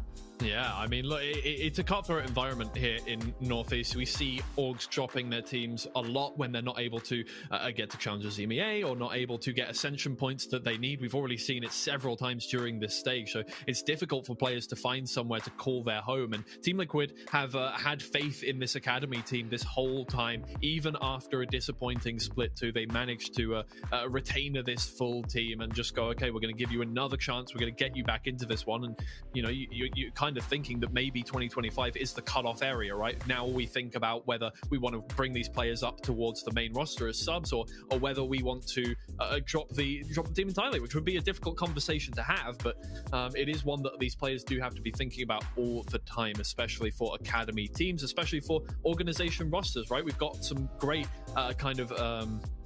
mixed teams in terms of, you're looking right now at Fullbox 200 who have been eliminated, but also Detty Elise who have done well over the course of the whole year. They don't have those expectations that they need to be getting consistent performances, where you're looking at stuff like Team Liquid Academy, you're looking at Metasport, Formulation Gaming, Enterprise Esports. There are expectations for them to do a good job. Yeah, exactly. I couldn't have put it better myself, realistically. I think there's a lot of these players as well, regardless of what happens, that there will be a couple more eyes on them from the higher ups. There's a couple of these players that I think might maybe have some people sliding into the DMs to ask about them, especially when you're putting up numbers like this. But, you know, the future is a mystery, so we'll have to see what comes with it. There's a bit of a long off-season on the road. There's a couple of, you know, off-season tournaments going on there. I'm expecting that we see some of these familiar faces playing in, however. Yeah. Also, what is a bit of a mystery is our interviewee. We're just trying to sort out some issues, which is why we've been stuck on this screen for a little bit, just in case you are wondering what is going on right now. We will get to that incredibly shortly as we can, I'm sure. But I mean, we're running out of conversation topics. Let's be realistic. I'm not going to try and sugarcoat it anymore. What is there anything else you would like to say about this series? That's such a mean question to ask. I don't know. I just think it's been a pretty stellar series. The first map, I was a little bit worried that we were going to see quite a slow and sad map and series. It started very, very methodical. Passively. But I was pleasantly surprised. Everyone very, very much by the end. Firepower was on lockdown. Sunset, I'm glad that we finally got to see Team Liquid Academy play it. You know, to get through an entire stage without seeing the map, I would have been very surprised, especially when it's, as you said, one of those call for. But, you know, I'm just pretty happy. I'm just happy to be here. We got some good Valorant today. Yeah, we got plenty more. Obviously, after we get done with this, we wrap up this series. We will have another series available for you. Boards Gaming versus Formulation Gaming will be coming up next, so you don't want to miss that. Again, another one of these games where one team eliminated, one team is going to get through to Challengers EMEA to represent Northeast up against all of the other teams. And so far, we are the incumbent victors of that one. Enterprise Esports winning stage 2. You know, it's been growing on that one. I think we're not going to get a interview, unfortunately. I just think tech issues have plagued us, or we've been putting them off the whole series, and they have manifested themselves in a mic problem here. So apologies for the long wait, but we're going to head to a break now, and we will be back with Boards Gaming versus Formulation Gaming very shortly.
make a life for myself.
Time I did, I pay my dues, affiliated to this paper. I need freedom from my family line. Draw my life design up like fine art. I'm jumping off just an unfamiliar coordinates. Hopped off the porch like I could touch the sky. Red is not one trillion. The ism talk the water out your faucet. Look at me flossing, I'm so wavy I could change the tide. My intuition sense the hatred in your ways. You imitated, forging lines, claim meaning means that's just to justify. Yeah, right. West side, born maritime. Creole baby, my bloodline. My love's clouded, my thoughts crowded. Say all I see is these dollar signs. Finna make a play and that sound delay. On mamas, I testify. Run for it, run for it, run. I'm out here paper chasing, looking for the funds. Run for it, run for it, run. I'm out here paper chasing, looking for the funds. Run for it, run for it, run. I'm out here paper chasing, looking for the funds. Run for it, run for it, run. I'm out here paper chasing, looking for the funds. Game recognized game. I'm from the Bay, okay, I'm versatile and my slang was different. I'm lane switching with the same people that I came up in this thing with. My head swivel, I'm homebound. Got a target back on my backside. Took a cat peeling with the cast iron. Better run for it, run before I catch you. Niggas out ball it, block it. Trying to stop my blessing. Gamble with your life. Don't bet it, don't bet it. They can't stop my blessing. You do best not to test it.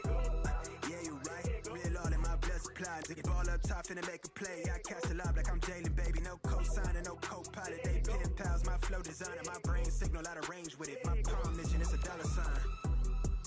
If I say it twice, then I meant it right. My brain signal out of range with it. My palm mission is a dollar sign. You know, co-signer, no co-pilot. They pen pals, my flow designer. My brain signal out of range with it. My palm mission is a dollar sign. Run for it, run for it, run. I'm out here paper chasing, looking for the funds. Run for it, run for it, run. I'm out here paper chasing, looking for the funds. Run for it, run for it, run. I'm out here paper chasing, looking for the funds. Run for it, run for it, run. I'm out here paper chasing, looking for the funds.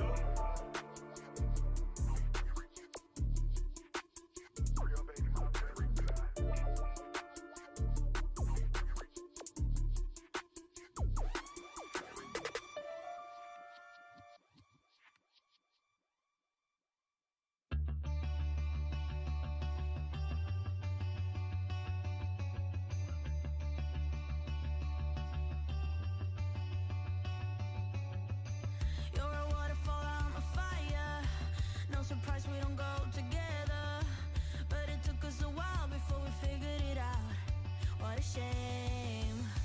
I'm not asking you for closure. I just want it to be over. We don't need to break up if we were never aligned. Is that okay? I shouldn't be yours if it means changing who I am to get us through. You shouldn't be mine because you're you.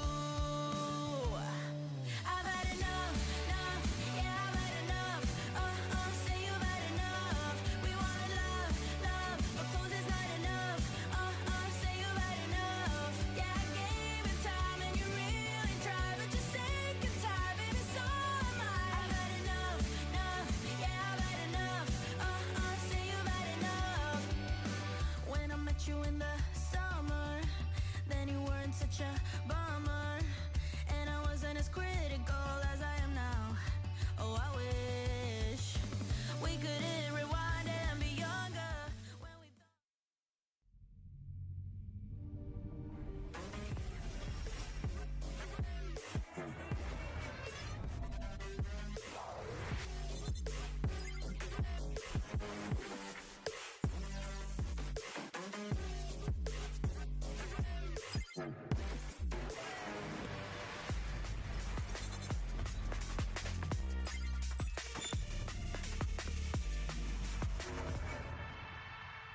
Alright everybody, welcome back to Samsung Odyssey Challengers Stage 3. Our first of our last kind of elimination games has been done for the day, and now it is time for the final team to be eliminated and the final team to make it into Challengers EMEA. These are two teams that, I mean, completely opposite sides of the coin in my opinion, right? Boars coming up from the qualification in East, completely new team, kind of formed out of nowhere in a sense, and Formulation Gaming, obviously a lot of names that you might know, an organization that you might know if you're familiar with Northeast whatsoever, and so I think a lot of different expectations going into this one. Boars obviously wanting to get a win here, but I think Formulation Gaming are going to be really, really annoyed if they don't manage to get into Challengers EMEA.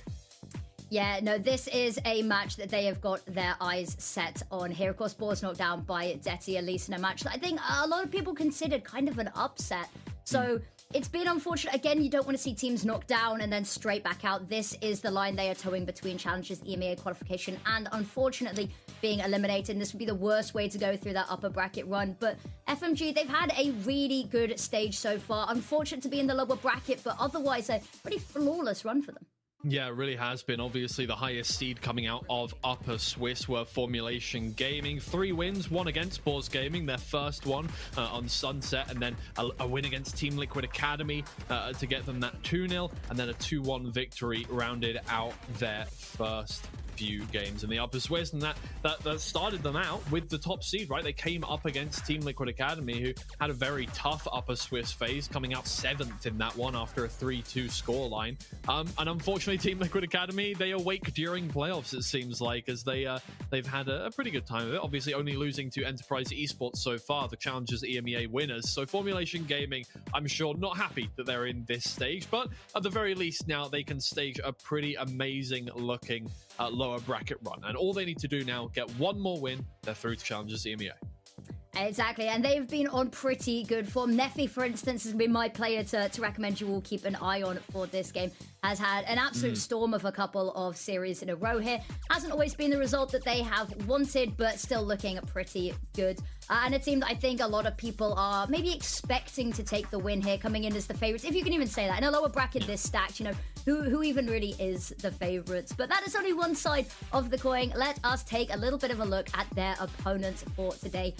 Boars Gaming. Now, I'm excited. We saw their game versus Detty Elise. It was a masterclass. It was a lengthy series as well. And we saw a lot of individual brilliance. A couple of times where the team cohesion wasn't amazing. They were definitely relying on these individual pop-offs. But I'm excited. They've got a map pool that I think should work out quite nicely in this Vita.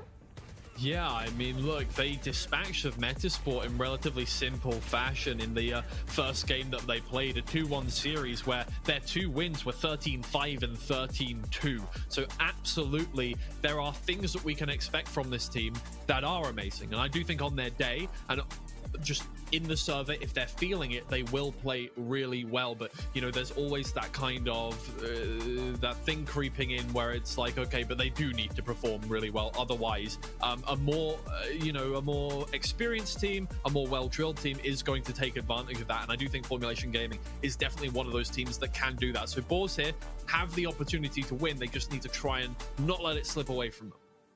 Exactly. I'm hoping to see a little bit of a switch up, not letting FMG get too comfortable as well. I'm expecting constantly keeping them on their toes. If you let them fall into this rhythm and this routine and default, then that's where they're going to win 9 times out of 10. So I need something unique, something extraneous coming out from them to give them this edge going in. Now, I actually haven't looked at the map Vita for this, and I wanted to be pleasantly surprised, hopefully, as we head into this. So did you have a look?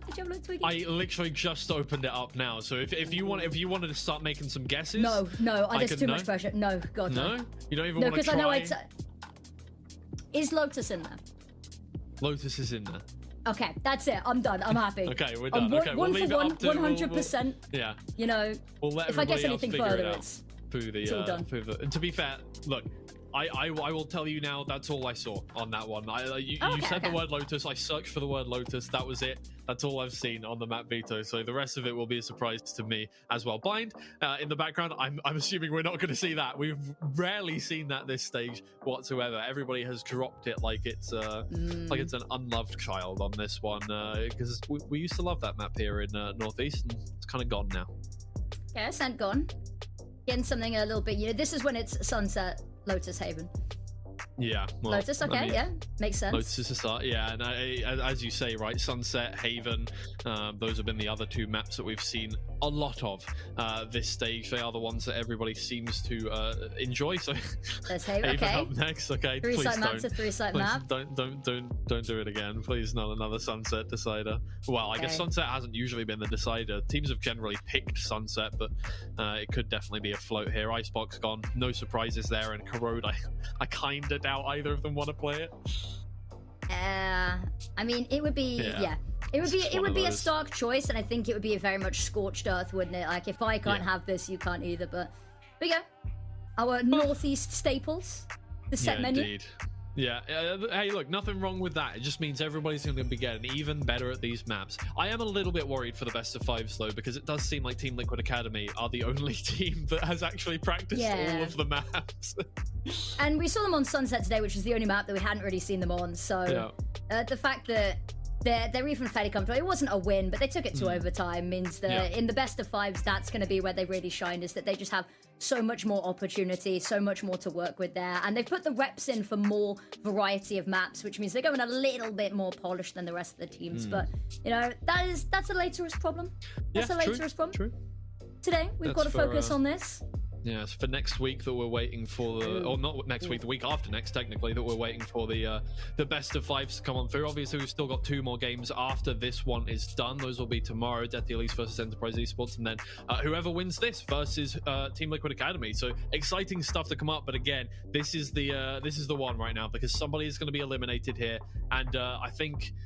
I don't know, actually. I really could not separate these two teams, because my gut says go with Formulation Gaming as the winners, but that's mostly just because they have more reps in this region. True. Where Boars Gaming are very much a new organization to me, but I don't watch the East qualifiers that much, so that's probably why. So if I was to say you had to predict a team right now, like you had to, absolutely had to, gun to the back of your head, got to predict a team. Is you it holding it, or I feel like I could play the like the appeal to humanity on that one, but Yeah, you probably could, but that defeats the hypothetical, All right, doesn't okay, it? sure. I pleaded very nicely. I've said pretty please with a cherry. Oh, right, with a gun to the back of my head, you've played it very nicely. Okay, It's perfect. for us Yeah, I think Formulation Gaming 2-1 on this one. Boars Gaming have impressed me, but Formulation Gaming, I mean, 3-0 in the Upper Swiss. The only team that they have lost to is Team Liquid Academy, who we've already established are now our Challengers EMEA team once again.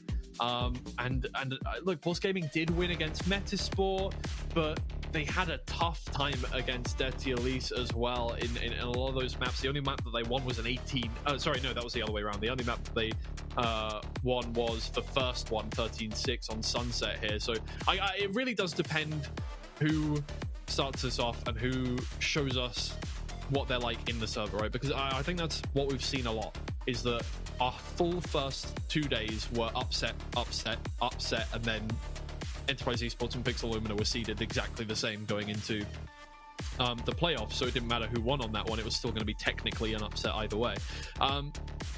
Anything can happen, right? Northeast is such a I don't even know how to say it. It is such a variance kind of league, in that we have a lot of teams now, especially these top 6, that are really, really good, and whoever is feeling more confident on the day could really take it. Yeah, it's a very volatile is the word I'd use, is that any given day it could be anybody else's game. But I'm quite excited, Troyzy on this map, I've heard it, he is the king of this map. So it's a good start for them. I'm here for it. And we've got a couple of sheriffs out, well, I say a couple, we've got one out on Colossia, who I'm expecting some fiery openings from. And if they can kick us off with a super snazzy opening pick there, I'll say it'll be a clean run at the throne.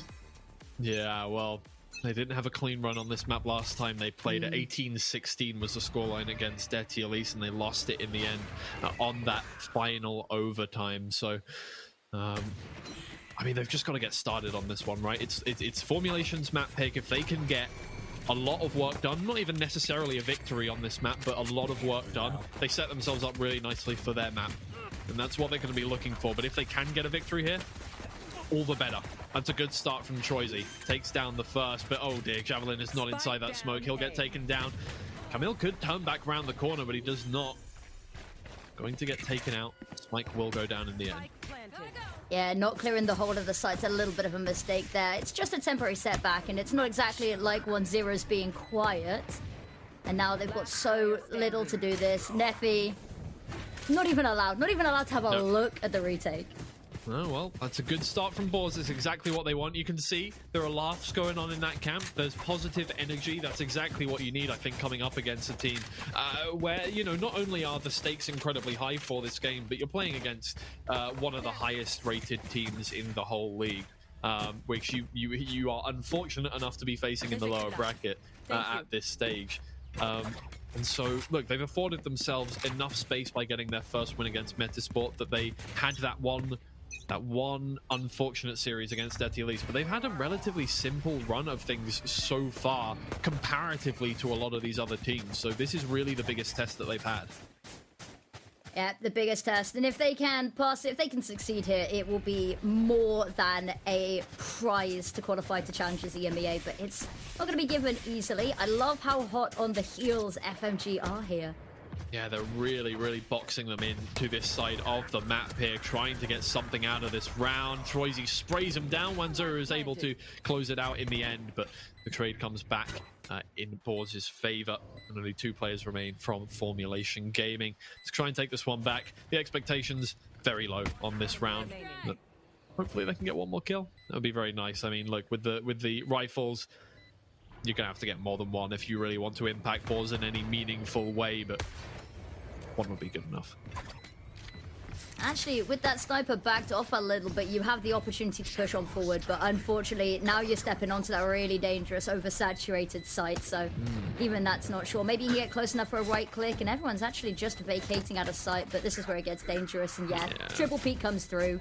Not a chance. Yeah, I mean, they didn't even have to go for that kill in the end. Could have backed away and let him die to the spike, but wanting that extra ult point, the risk worth the reward in the end.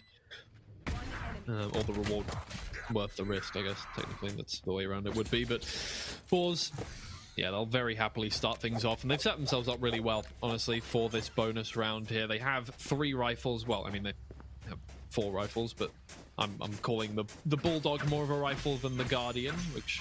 yeah. It fires 3 bullets at a time, you know, as opposed to 1 at a time.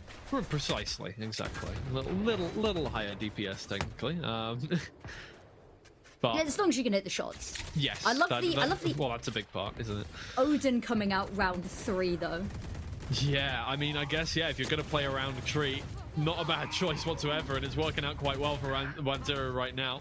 Oh, there comes the Guardian. Never fear. 1 tap to the head will do it. Bubik going to have to try and hold this down. Only 5 bullets left in the chamber, and they do not serve him well. Unfortunately, that Odin is now up for grabs for the Boars players, and honestly, they're in a very good position, despite Neverfear being down to 1 HP. They can actually get on towards the site, and they've already done enough damage to Formulation Gaming that it's a positive outcome for the start of the round to begin with. The thing is, the Haunt doesn't quite clear Camille, and there's Red, but ready and waiting. 1 HP and Neverfear is still getting everything done for the team. Spike goes down.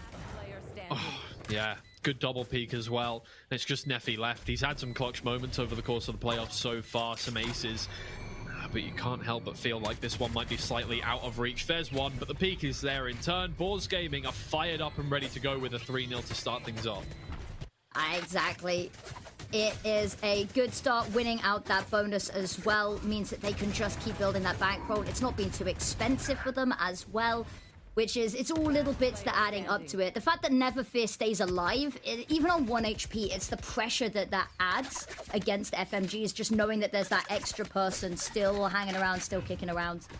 And it does mean that FMG back on a pretty weak buy here. 1-0 I'm a big fan of the shotguns. The issue is on a map like this, if they don't come your way, it's not a space retaking weapon, but it is going to be right up in their faces. Really is. Never fear. There. Not quite aware, but I think with those pings, probably very cautious of that smoke.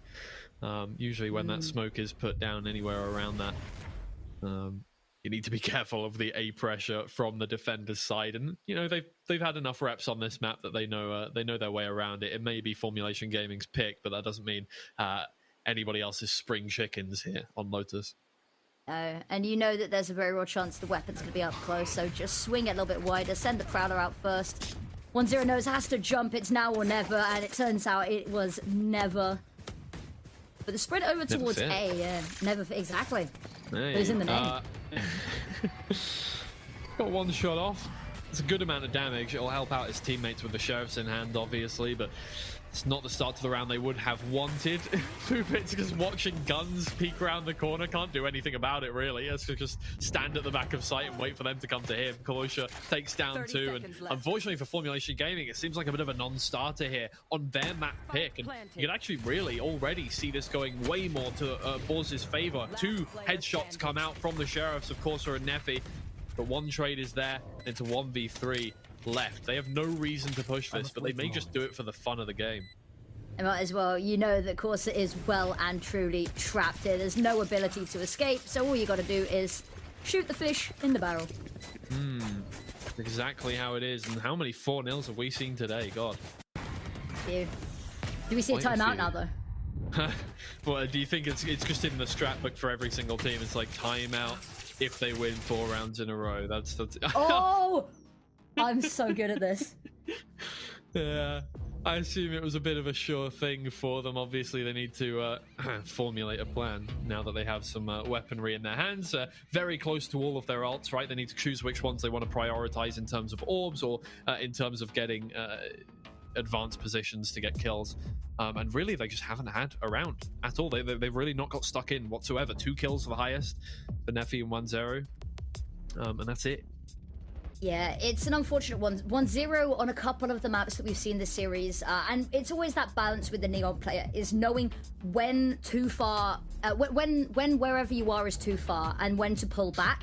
When you want to go for those super aggressive opening picks, but you don't really want to give away. You've not got teammates that can keep up with that pace with you. So knowing when to slow it down a little bit is going to be a really crucial sort of conversation to have going forward. Well, this is kind of crucial in a lot of ways, right? Obviously, you don't want to let it run away from you, but also just staying in the game, just like in terms of mentally. If you lose 5 in a row, it feels like the half. You know, you're a quarter way through the map already. You've already thrown away pretty much all of your own map pick at that point, and just your job becomes so much more difficult. If you're weighing yourselves down, the other team can really take advantage, and Boar's looking to try and do so here. 1-0 really toying a little bit with that corner. Just trying to gain information, right? Not something they've been lacking. Good through shots through the wall onto Javelin. No kill, though. They really do need to finish their dinner. Yeah, this is the thing, is they keep toying with them, they keep pushing them back, but they're not advancing off the back of any of this. And Neffy, it is cleared. Yeah, good fundamentals from Boars in the end, and this is something that you question a lot with teams that come through from the qualifiers. Fresh teams, fresh faces, is when they come up against teams that are well drilled, and they come up against teams that, you know, will do sneaky things like that, hoping that you won't be ready for it. Are you able to bring out your fundamentals and just have that good game sense that you only get from playing officials and officials and officials and officials? Yes, Boars have that. You cannot trick them like this, and they have another round. I mean, there's surely no way that 1-0 manages to take this one at this point. No, I think you're just looking to try find somewhere, anywhere to save and hope that, you know, you've got the economy on the ropes enough that they don't want to hunt for it, but they haven't. That's the issue, is that Boars have had all of the opportunity to just keep on building this in the background. They could go hunting if they want to, but, you know, one ult orb away. Do you really want to feed it to them? Seems like the answer is no. So we've got a nice 1 minute wait. Peaceful. Yeah, indeed. Or maybe you'd not, never actually. think that there was, you know, a global spike belt, kind yeah. of like cloning plot, evil stuff, the evil side. I'm out of here. I'm not really I forget quite which side is 100 the evil side. We have been told. I think maybe that audio sync will hopefully be fixed very shortly. We're going to take a quick technical pause. And I heard the word break. I think we're going to a break. Yeah, we're going to go to a little bit of a break. Get everything sorted for you guys so that you guys Okay. can have the best viewing experience possible. So we'll see you guys very shortly.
All right, guys, welcome on back in. Hopefully, things are a little better for you now.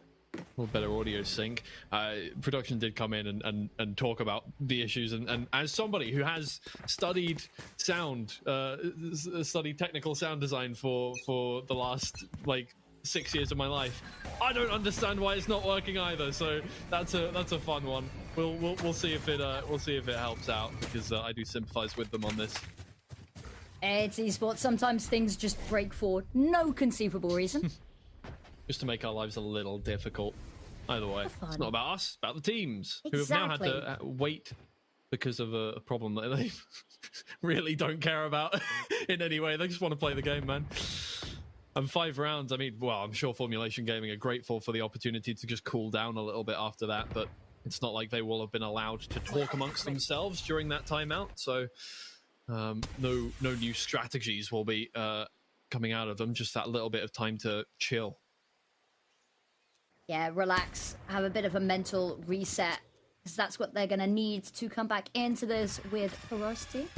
Dodging, well, has to break the hold there. Actually, Neffy is going to be spotted out. Doesn't really have too much opportunity to escape and is being pressed from all sides. Oh, Closure comes on through and that'll equalize things out and a little bit more. He's just going to get even closer. Wanzeric tries to get away. A bit of parkour, but it just doesn't work out. And once again, this round has fallen away from them as quickly as they can even comprehend that balls are coming at them. And it might just be another save, because what's the point? You have no money. Yeah, I mean, it doesn't look like a particularly savvy move here, and given where Troisy is, Troisy has a little bit of a knack for going for the kill, so I'm expecting flanks upon flanks here, so even if you're looking to save going for exits, even that's not assured. Oh no, playing with his food there, he's waiting, gets one, doesn't manage to get the second, but the damage is done. Camille cannot win this round in any way, shape or form. Never finishes it off. It's casual for them. He didn't even react to getting that kill. There is no celebration going on the board's side. It is just business as usual. They're winning every single round. It's not even a match to them. No, it is not. And that's a good way to be, having that level of serenity, tranquility, where you're not too stressed, because it is do or die here in this series. This is elimination or qualifications to Challengers EMEA. So you're able to just keep that cool going into a series that potentially could go the distance. These are two fairly evenly pitted teams. At least they seem to be on paper. So it'll be those small little things, if you can keep the mental intact for the long run, that will really just help on out. And it shows also that they're not too stressed, they're not too pressed. They're happy with what's been working, and they haven't actually felt like they've been challenged just yet. Yeah, the main worry now becomes don't fall into complacency, right? That's the thing, is you don't want to get over, relaxed. You don't get too, don't underestimate your opponents, because Formulation Gaming are a formidable team on their day, and just because right now they have started off this series a little cold, that does not mean that they won't warm up at some point. So they do need to be careful here, boys, so it doesn't come back to bite them. I mean, we saw a very good start from Team Liquid Academy on their first map. We saw how that turned out for them. Came back in overtime, did Metasport, and made the series a lot more difficult for them, a lot harder work. And while Boars have more rounds in hand than they ever did, the same can still happen at any point. Counter ults coming on through, and it's a little bit of a mess here. Javelin's got one, and it does mean that they are just being held at bay. FMG can't even get a look at this retake. Just 2 prongs of this attack being held and stalled. Clean. We didn't see anything. Clean. But hey, look, if he can't hit his shot, doesn't matter how long it takes for you to get the kill. Boars Gaming, another flawless round. Again, that was another eco, but still 3 kills is the maximum that Formulation have got on any player right now. They just are not in the server right now. There's no other way to put it, and it's another timeout. They're using both of their timeouts in the first 7 rounds of this, because what else can you do? Yeah, and that's going to make it very tricky if they do want to mount a comeback. They're going to have to do it without aid. And Boars, if you're looking at this, you might just want to hold on to your timeouts. You don't want to give them the opportunity to have their coach on the line if you don't really need it. So anything more now is a blessing, is a gift for them, because 7 already, winning at the half, it doesn't really look like the Menton's going to stop. Yes, that last round was a bit of an eco. It was only really a stinger that they had available, but it's still, they're doing their due diligence. They're very calm about it. We haven't seen signs of them slipping into complacency just yet, which is nice to see. And the old economy, they've got them staggered. There won't be one online after this Rolling Thunder for a while, but it's not like they particularly needed it. They've been keeping FMG at bay. They've not been letting them get the old orbs. They've not been getting the kills to rack it up either. Yeah. The question now just becomes, what do you even do? Formulation Gaming have not found an answer to Boars, even in the slightest, right? As a team, they only have 1 more kill than Kalosha. And that owes not just to not being able to return fire, but not even getting in positions where you can trade your teammates. difficult round. Over towards C, hoping that something pacey they can overwhelm here. Also struggling a little bit, desperate just to get back under cover, lure them into this site, and actually lure them they have. They managed to get a lot of reinforcements over very quickly, though. That's 1 for 3. They got out of dodge after getting that kill, which is absolutely massive. But Choicy is just teleported into the backline. He gets 1 and distracts the team enough that they can clean up here. It is Never Fear now in a 1v2, and this actually may just be a round in hand for Formulation Gaming, but the timing is so good. Can you see that? You can see the gun. There you go. Finish it off. Formulation Gaming get their first on the board. That timeout was worth it in the end, and while this half is still a foregone conclusion, at the very least, Formulation Gaming can set themselves up for a better second half. Yeah, amazing call to get people over as quickly as possible. If they'd been any slower about calling over the rotates, then that round could have gotten very out of hand. But they decide, no, let's rain down the anarchy. Let's have everybody fighting on this one side. Balls, I maybe would have pulled back a little bit there after facing so much resistance, but they'd committed. Didn't really want to extract from there. And maybe a change of pace here, a little bit slower, methodical. Maybe they just put the pedal to the metal elsewhere, different side. Troisy starts things off immediately. No, I mean, well, that's the risky run, right? Playing your Neon that close to every single engagement is that it's either a first kill or a first death. There's really no in between. Well, the util is going to be the call for everyone to come on over, but they're going to be a little bit too late. Spike will go down, and by the time they arrive, they'll even be post-plants pretty set up. Rolling Thunder drawn out a little bit early for my liking, potentially.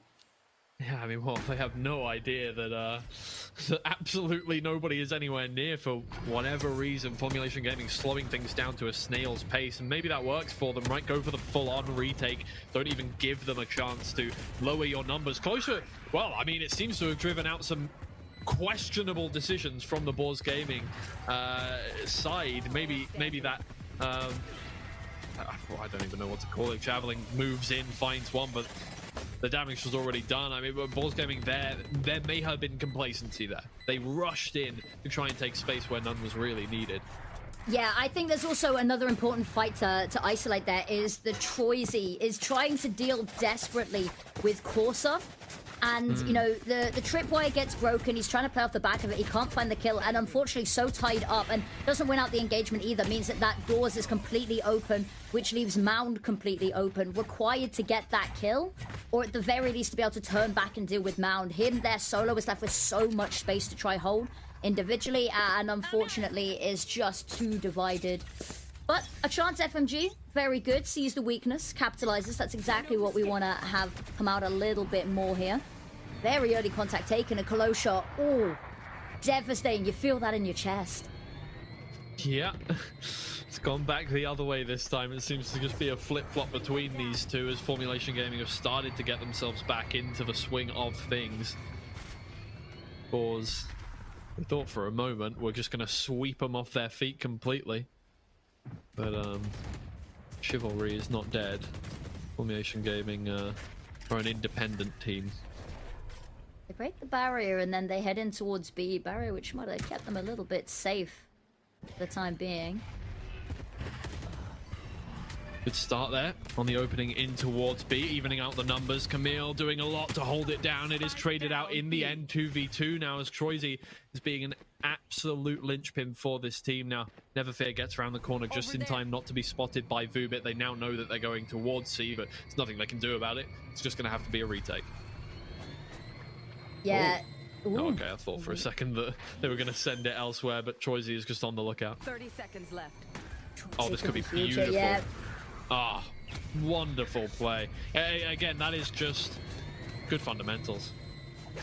Exactly. If you have both of them on site, that gets a little bit scarier. Yeah, you still hear the door, but they're not expecting Troisy to be as far back as he is, clearing that spawn just in case, because they, of course, have pushed this far. They don't quite know if they've been followed, where those reinforcements have gone, but I love stagnating the fight a little bit.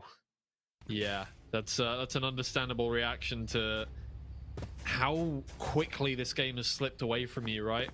Wasn't a fight to begin with, and then Boars started pulling ahead. Boars, I mean, it was a false start from Formulation Gaming. They never really got off the start line. Now they're having to fight their way back from a quarter mile behind, and Rare finds one. Spike down A. But this is better for Formulation. Still toying with this angle, still so desperate. And as the smoke comes back out again, test their luck one more time. Surely you've just got to back away and have a look elsewhere now. Pings come out over towards Waterfall there. Do they move there in the end? It seems like they are trying to just figure out where is the best place to go. I mean, the spike is peeking back out here. Neffy is probably thinking they're gone. But two head back, and I mean, if you're going to keep the spike that close, I mean, I assume at this point it is just Rare trying to find out some information on the defensive side to see where the best option is for this spike to go. But we're still pushing Neverfear in towards Rubble here, and it's really entering the lion's den now. Taken out, and it is just Rare left. Yeah, no trade potential. That spike gets dropped in the middle of enemy territory, so it never really seemed like a round that they were going to win, but trying to find the best of a bad situation, also not really the calls be made. And now camera spotted, taken down. You've tagged one of the players, but the moment you peek out, they are ready. The different elevations have this on lockdown, and actually a third round 4-8 isn't ideal, but considering how it started, would be a really nice way to close this one on out. And we're still seeing these ults being held onto that have been online for round after round now.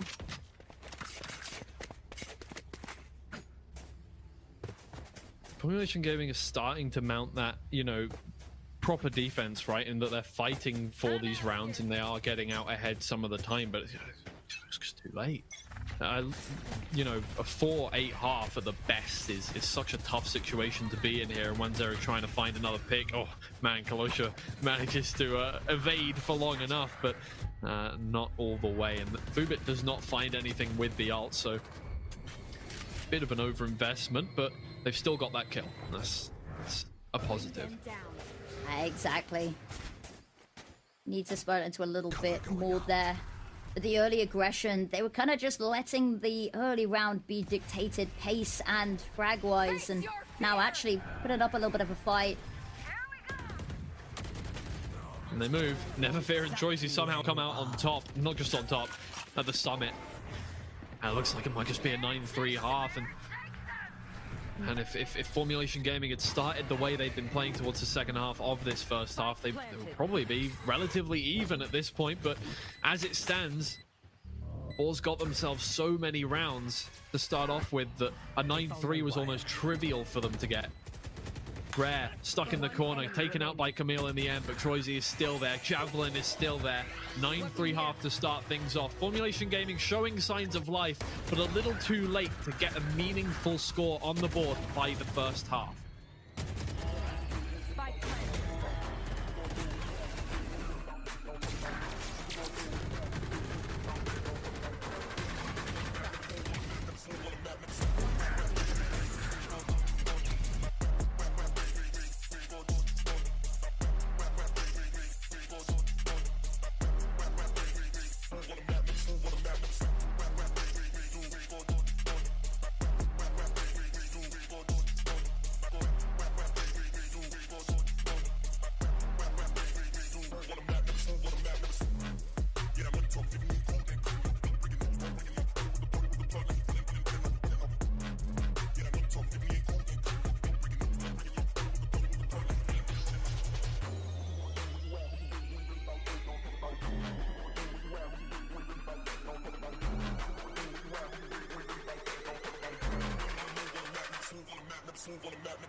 Welcome back, everybody. It's time for the second half here. We're getting a nice close-up view of Neffy's face because Formulation Gaming need to do something special here in the second half. 3-9 the scoreline, and honestly, if you'd only tuned in 5 rounds ago, you'd think, okay, Formulation Gaming definitely kind of in control of things, but those first 7 rounds were just ridiculous. Boars Gaming did not get given any resistance. It's only now that Formulation Gaming has started putting up a fight when 4 rounds are all that Boars need. Yeah, too little, too late, and a pistol round almost crucial to mount the comeback here. Zero, silent assassin slipping through, is going to have to make his presence known here. Gets rid of the tripwire. Yeah, might as well buy some space. This team's so much space. Yeah. Full sight taken it from Rare, waiting for a cross. He finds the first. I don't know why Camille felt the need to run around the corner with his knife out there. Nobody watching him. But for Boars, it's just another little piece of charity that gets them out ahead. 1-0. Oh, better. It's such a nice position. Yeah, and he'll find a second from it as well. That's more like it from Formulation Gaming. That's what they need here. Just don't let Boars back into things. Don't let them start that runaway train that they have been going on. 1-0 is doing all the work so far. He'll start things off with an ace, and maybe he'll just have to do it himself. Yeah, it's decided if no one else is going to step up. We criticize the lack of frags on the side. Says, no. Hold on, give me time to cook. And does indeed. That's exactly the confidence booster that we need to see, taking that pistol round. But this is not going to be sustainable. You cannot rely every round on having 1-0 have this amazing standout performance. Oh, you see the happiness, yeah. Yeah, a little bit of happiness back in their camp. That's what they needed. That is what they needed. Now you start to get the feeling that Formulation Gaming, they're not down and out. They put themselves in the most difficult possible situation they really could, honestly. Conceivable, at least. Technically, they could have done worse, but Cover going out. You wouldn't expect them to. A reminder that this team did come out first seed after the upper Swiss bracket. Easy to forget after that first half, but... Second and lower Swiss, first and upper Swiss, if I'm not mistaken. Yeah, exactly. Very good showing. We really did expect massive things from them starting off, and unfortunately it just didn't materialize in the first game. And look, maybe putting yourself into that position has just knocked your confidence all the way down to the point where you are losing 7 rounds at the start of your first map against Boars here. But maybe they just had a lucky start, or just a, you know, I don't even know what else to call it. Very Probably beginner's concerned luck about how slow the rotates are coming through. Yeah, it is looking like this is another one of those teams that rates themselves on a retake, and yet last round it didn't work out for them at all thanks to 1-0. This round they only have pistols in hand. In fact, not just that, but they only have classics in hand. Not really the best for anybody but maybe the Neon on the team. They're really biding their time here. They've got absolutely nothing left in the bank. They've just got to go for it at this point, and that's not going to help at all. Neffy just cleans up house, can just find shots all over the place, and yeah, exits are lovely, but what are you taking away from that team? They only had 2 Guardians to begin with. Exactly. Doing damage is okay, but a little bit more, no weapons are going to be recovered. For a showing with just classics, maybe okay. Ooh. I saw that at the end there. Camille, saved by the bell. All good. Yeah, interesting from Boars there. Not exactly sure what the plan was. When you have just classics as well, you can't really afford to play slow and methodical. You don't have the utility, you don't have the weaponry to do that. You usually just want to full send it face first and try and overwhelm, but they were really slow to start calling people over. Yeah, look, the thing is, if they had better weaponry, that would have been a nice, well thought out retake, and they probably would have won the round, honestly, if they hit their shots. But as it stood, with classics, it just serves as practice, you know, like with dummy weapons to try and replicate in the later rounds. Either way, it's fine. You have rounds to give away. I'm not gonna take that away from them. They've still got a 4-round advantage here, Boars. So they can do what they want with that. I'm not gonna stop them. It's free will. Never fear. Looking for the lion's share of kills here, but just runs straight into the Guardian of Camille. Formulation Gaming on the attack side looking a lot more confident. 3v3 is how we're going to settle things here. And 3 versus 3 when you're locked out with all of the smokes is just buying those precious seconds as well. Rare has to destroy the barrier, and it's all just time. Yeah, taken down once again. This is a problem they ran into last round too. This time they do have the Vandals to be able to spray down the remaining members of the Formulation Gaming side, but Formulation Gaming have been given a little bit of confidence, and they've taken it all the way. Really, really good to regroup after what was a very tough start to the map and get themselves the first 3 rounds of the second half. Yeah, suddenly that huge 6-round gap is looking a little bit nicer. Only 3 rounds, and you've got a bit of momentum behind you as well. But it's proving problematic. And the thing with Boars is that you can see they've got the right reads. You can see they're looking in the right places early on. And they've got this kind of sixth sense about where the early round is heading. The mid to late round is where it starts to struggle a little bit. They're finding themselves in these opening duels that they're not winning out, but they're also not trading out a lot of the time. So a difference in how you're playing the openings. Either I want to see something fast-paced in the face, or I want to slow down. None of this half in, half out. Tough time out here for Boars. As if they capitalized on that start, they could have run away with things even more than they did, but forced into it. And hey, look, you got 2, they have none, so you might as well use them. But exactly, the conversation is, you know, did we win those rounds off our own merit, or did they just give them to us at that point? Because if they can just switch on like that, it means it wasn't really us doing incredibly well. It was also a lot of multi-kills on these rounds as well. It was, you know, Camille with a 3k, 1-0 with an ace. And once the team comes together to set that up as well, it's heavily reliant on the individuals once more. And that's a slight problem because, again, A, it's not sustainable. And B, that individual goes down, suddenly it's a little bit messier, but it's working for now at least, you know. The team's coming together to make these 3-4Ks happen. They're very flashy. Boars, they just need to stop letting, you know, these spray transfers when they're peaking, just ensuring that no individual is able to get all 4 of them in one foul swoop. Well, still on a pause, but the players have been told to shut up. We've had a disconnect, so we're just getting them back in the server here. Cannot discuss anymore. Their coaches have had to mute their mics once again. Tell them to shut up is the technical term. Yeah, that is exactly. I'm sure the officials didn't use those kinds of words, but I don't know. Very nice. We like the admin team. Severely underrated, underappreciated job. Exactly.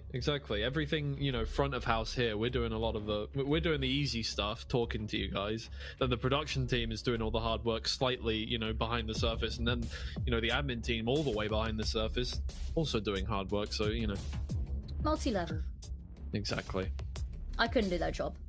Yeah, honestly, the amount of tech issues that I've heard going on behind the scenes, I would have had 50 panic attacks by this time today. Yeah, they have a level of patience that I can only ever dream of. Shout out to all the admins out there. Big up, much love. Indeed. Pause. You had the world in your hands. Had been the key operative there. Still time though, still time.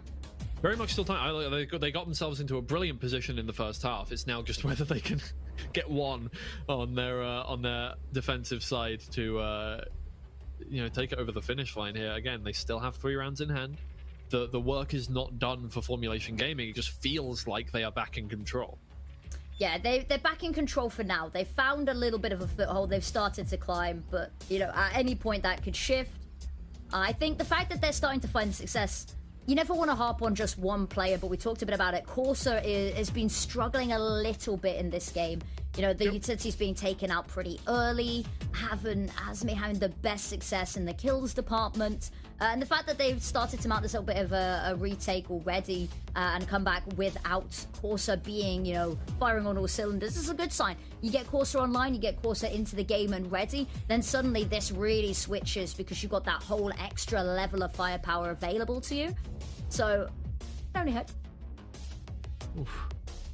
It gets worse. It gets worse, everybody. There has been a PC crash, so we are going to restart that, get back underway. It is going to be a little longer here. I think Formulation Gaming thought, it's going to be a short series. We might as well try and make it as long as possible, not knowing that they'd come back into it.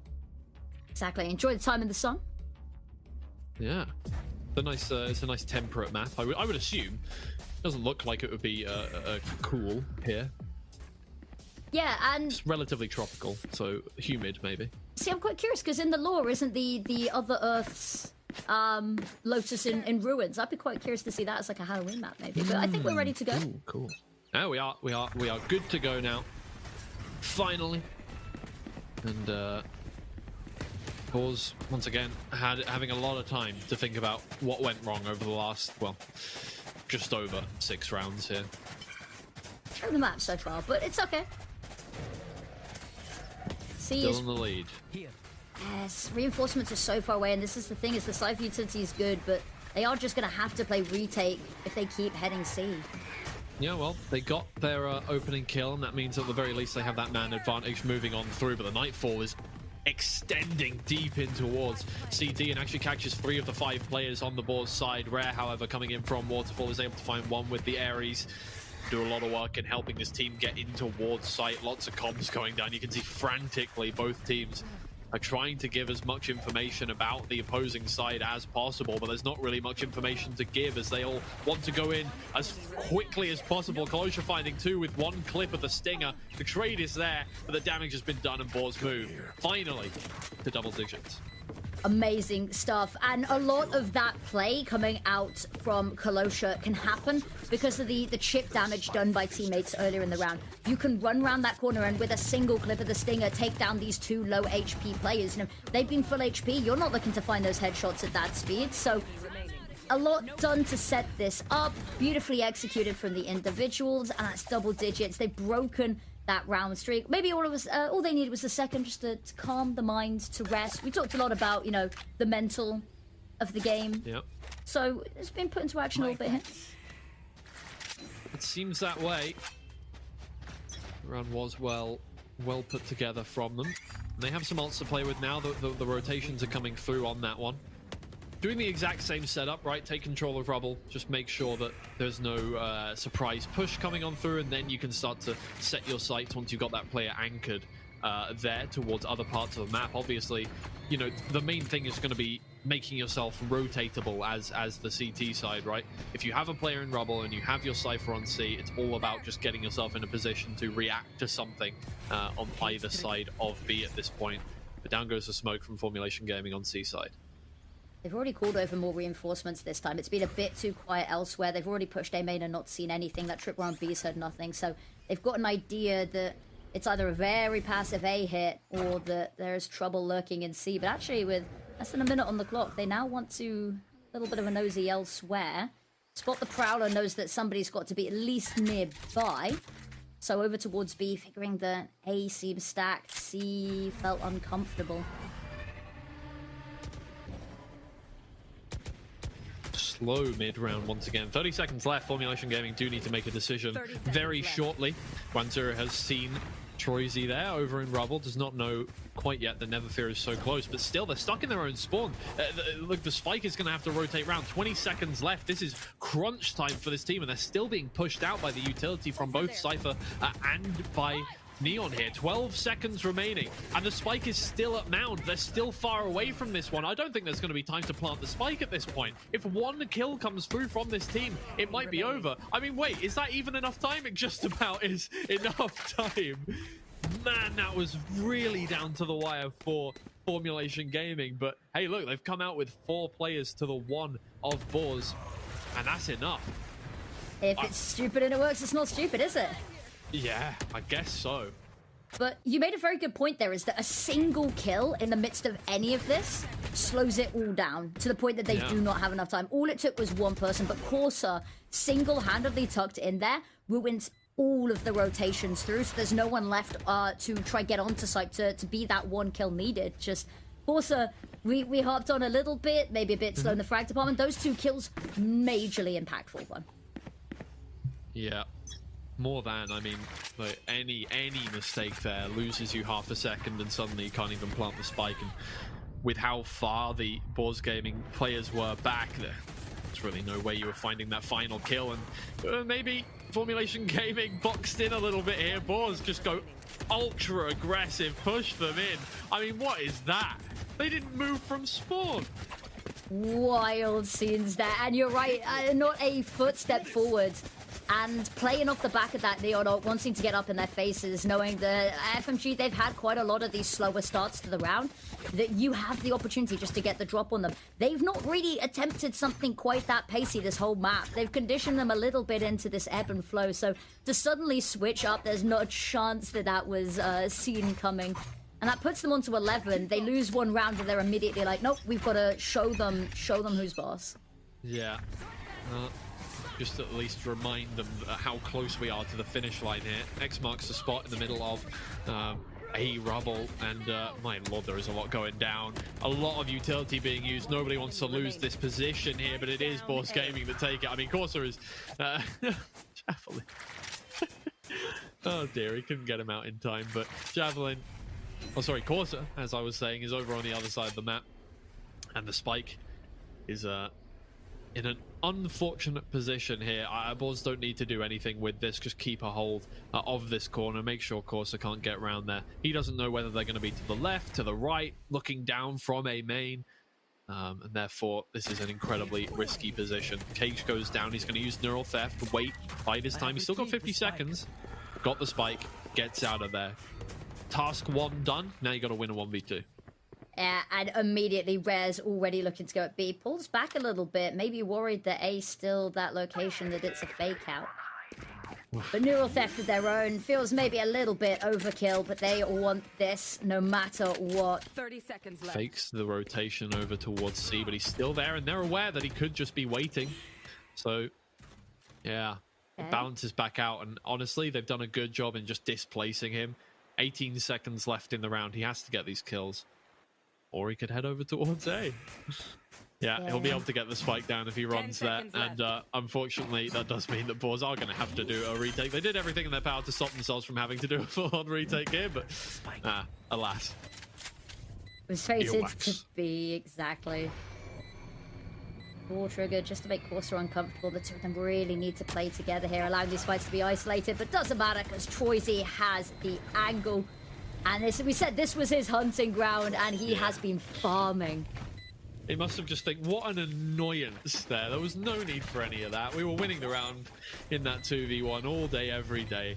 It's just made it annoying, like a mosquito flying around us, trying to plant the spike on any other site that he can. But Formulation Gaming still just flirting with round victories, but not quite able to get them here, as Boars have just stabilized the ship just enough to get themselves closer to that match point. And this is, of course, Formulation Gaming's map pick, so they are probably very pleased with themselves right now. Still need one more. 5 in a row would be needed, and the most we've seen from FMG in a row has been 3. So it's going to have to be a real dig deep, and looks like an immediate fight for Mount coming on out. Just want to take this space. They're so paranoid. They've been burnt by these super pacey plays before, so they have no room, not even in their spawn, to sit peacefully. Yeah. I think they're ready for Troisy to be up here, but nobody's looking up there. Nobody at all is looking up. Ah, there we go. Finally, when the smoke clears, Fubit directs his sights over there, and Troisy, unfortunately, did not see anybody enter his smoke, and therefore did not think that they had moved in towards Mound. That's just unfortunate timing. But doesn't matter, Formulation will take it, and it all comes down now to the remaining players if they can hold this off. And Formulation Gaming again. Look, how many times are we going to leave it down to the last 10 seconds of the round to get the spike on the ground? I mean, it's worked out once of the 2 times that you've gone for that, but it's a risky play. They like the adrenaline, hoping that they can catch off guard. If they've got them complacent, catch the attention drifting. Oh, here they go. Actually not really being heard too much of. Nobody's been called over. They've got to get through all of this Cypher utility, which is going to be the first issue. And actually, Javelin near enough by to rotate, but it will be a bit of a retake. Anything Rare can find right now is going to be huge. Yeah, there's the first. Assisted by his cam there, and I mean, just in that position, he's putting a lot of pressure on these players. Javelin tries to help out, but gets taken out in turn, and Rare having to do so much. Kalosha comes in from the angle, manages to take out one more. Boar's staying in this, but Vubit, there you go.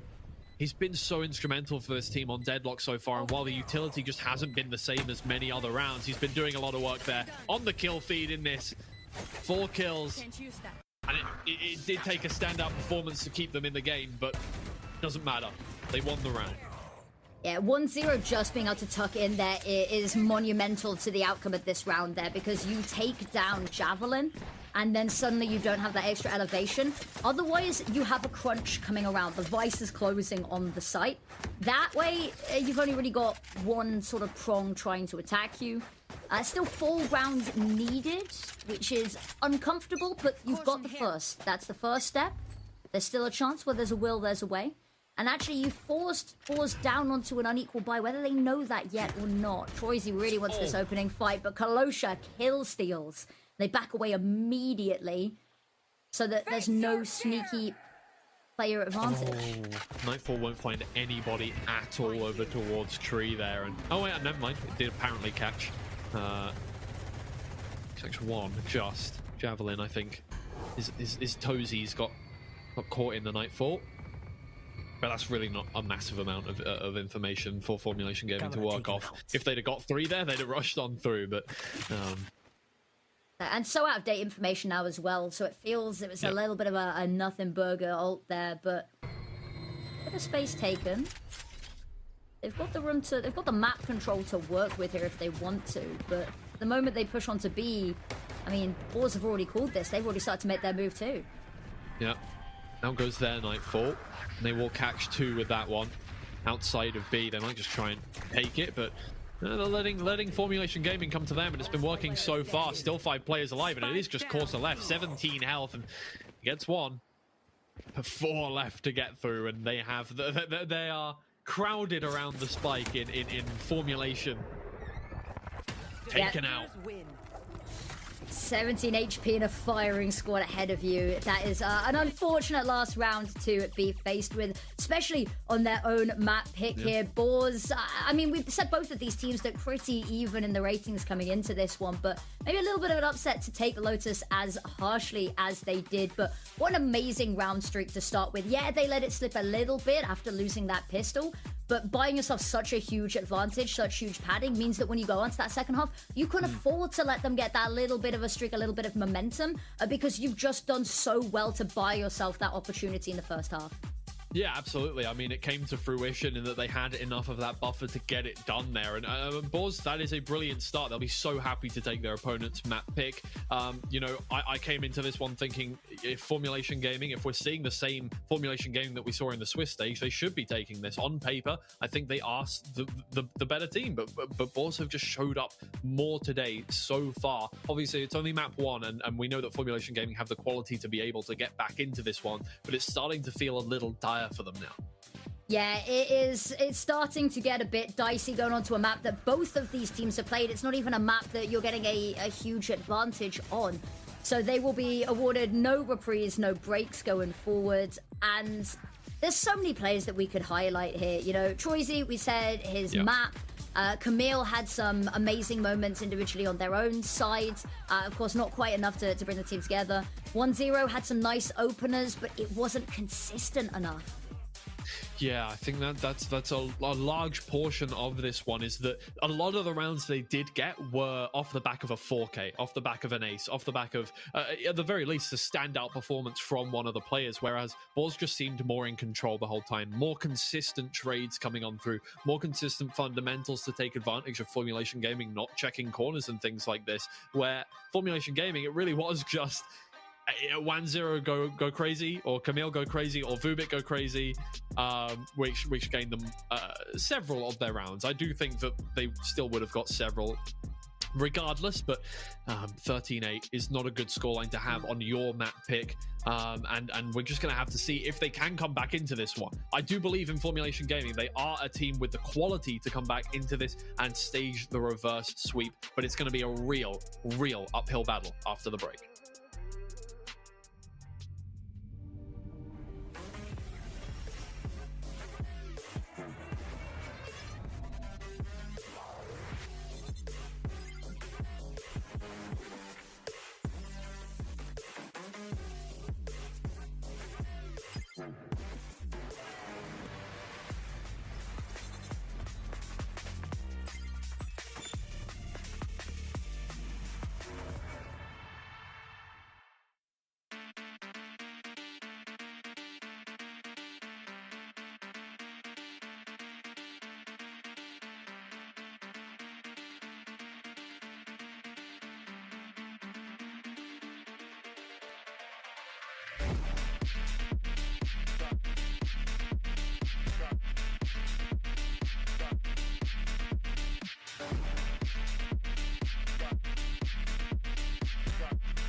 don't try it. You can't feed me lies, won't buy it. Question everything, told them, nah, don't try it. Yeah, but you're moving like some sidekick. But you're moving like some waste man. Trying to impress me, won't like it. Be yourself, man, please don't try it. Really, why do they always? Nah, don't try it. You can't feed me lies, won't buy it. Question everything, told them, nah, don't try it. Yeah, but you're moving like some sidekick. But you're moving like some waste man. Trying to impress me, won't like it. Be yourself, man, please don't try it. Really, why do they always? Yeah, you know I'm back like black tracksuit with a black top cap. People love to try, people love to lie. People forget stuff, remember that. We done them good, do you remember that? We needed someone, here's the facts. But people love to try, people love to lie. Yeah, this is London, mind the gap. Living life just multitasking. Smile like a horror movie, I'm laughing. Motivated, I'm focused, crafting. Dash something in a break, all your eggs in a basket. Can't handle it, why you asking? Can't handle it, why you asking? Can't handle it, why you asking? Please don't try it. Nah, don't try it. You can't feed me lies, won't buy it. Question everything, told them, nah, don't try it. Yeah, but you're moving like some sidekick. But you're moving like some waste man. Trying to impress me, won't like it. Be yourself, man, please don't try it. Really, why do they always? Nah, don't try it. You can't feed me lies, won't buy it. Question everything, told them, nah, don't try it. Yeah, but you're moving like some sidekick. But you're moving like some waste man. Trying to impress me, won't like it. Be yourself, man, please don't try it. Really, why do they always? Yeah, you know I'm right. Vibes are here when I am outside. Born for the flows to keep the flows tight. Tell me why they love to lie. Soul is dark but the mind is bright. Nocturnal, we live for the night. You wanna try but yeah, not quite. Monster with the bars, yeah, I might bite. If I have to, I tighten up the mic. See me, I don't do it for the likes. Keep it Air Max, yeah, like my nights. Ooh, I like to plan before I strike. But what do they know? Frequency's high, it never gets low. But yeah, what do they know? You're dripping in drama from head to toe. Nah, don't try it. You can't feed me lies, won't buy it. Question everything, told them, nah, don't try it. Yeah, but you're moving like some sidekick. But you're moving like some waste man. Trying to impress me, won't like it. Be yourself, man, please don't try it. Really, why do they always? Nah, don't try it. You can't feed me lies, won't buy it. Question everything, told them, nah, don't try it. Yeah, but you're moving like some sidekick. But you're moving like some waste man. Trying to impress me, won't like it. Be yourself, man, please don't try it. Really, why do they always?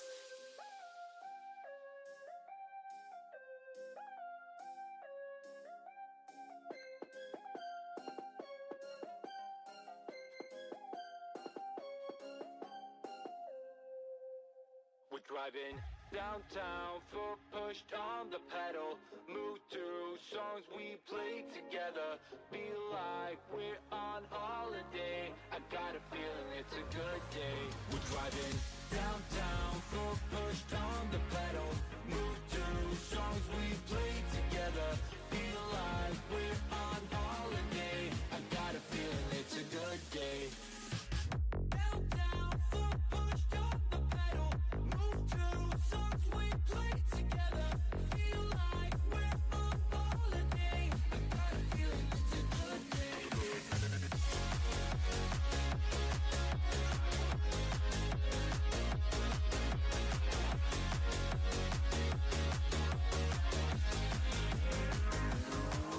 Let's go back to the days, down memory lane.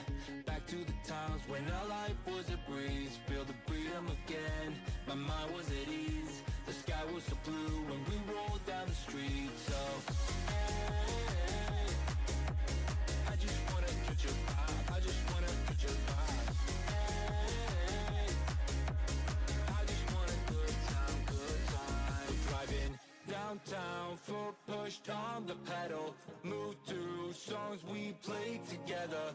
Feel like we're on holiday. I got a feeling it's a good day. We're driving downtown, foot pushed on the pedal. Move through songs we play together. Feel like we're on holiday. I got a feeling it's a good day.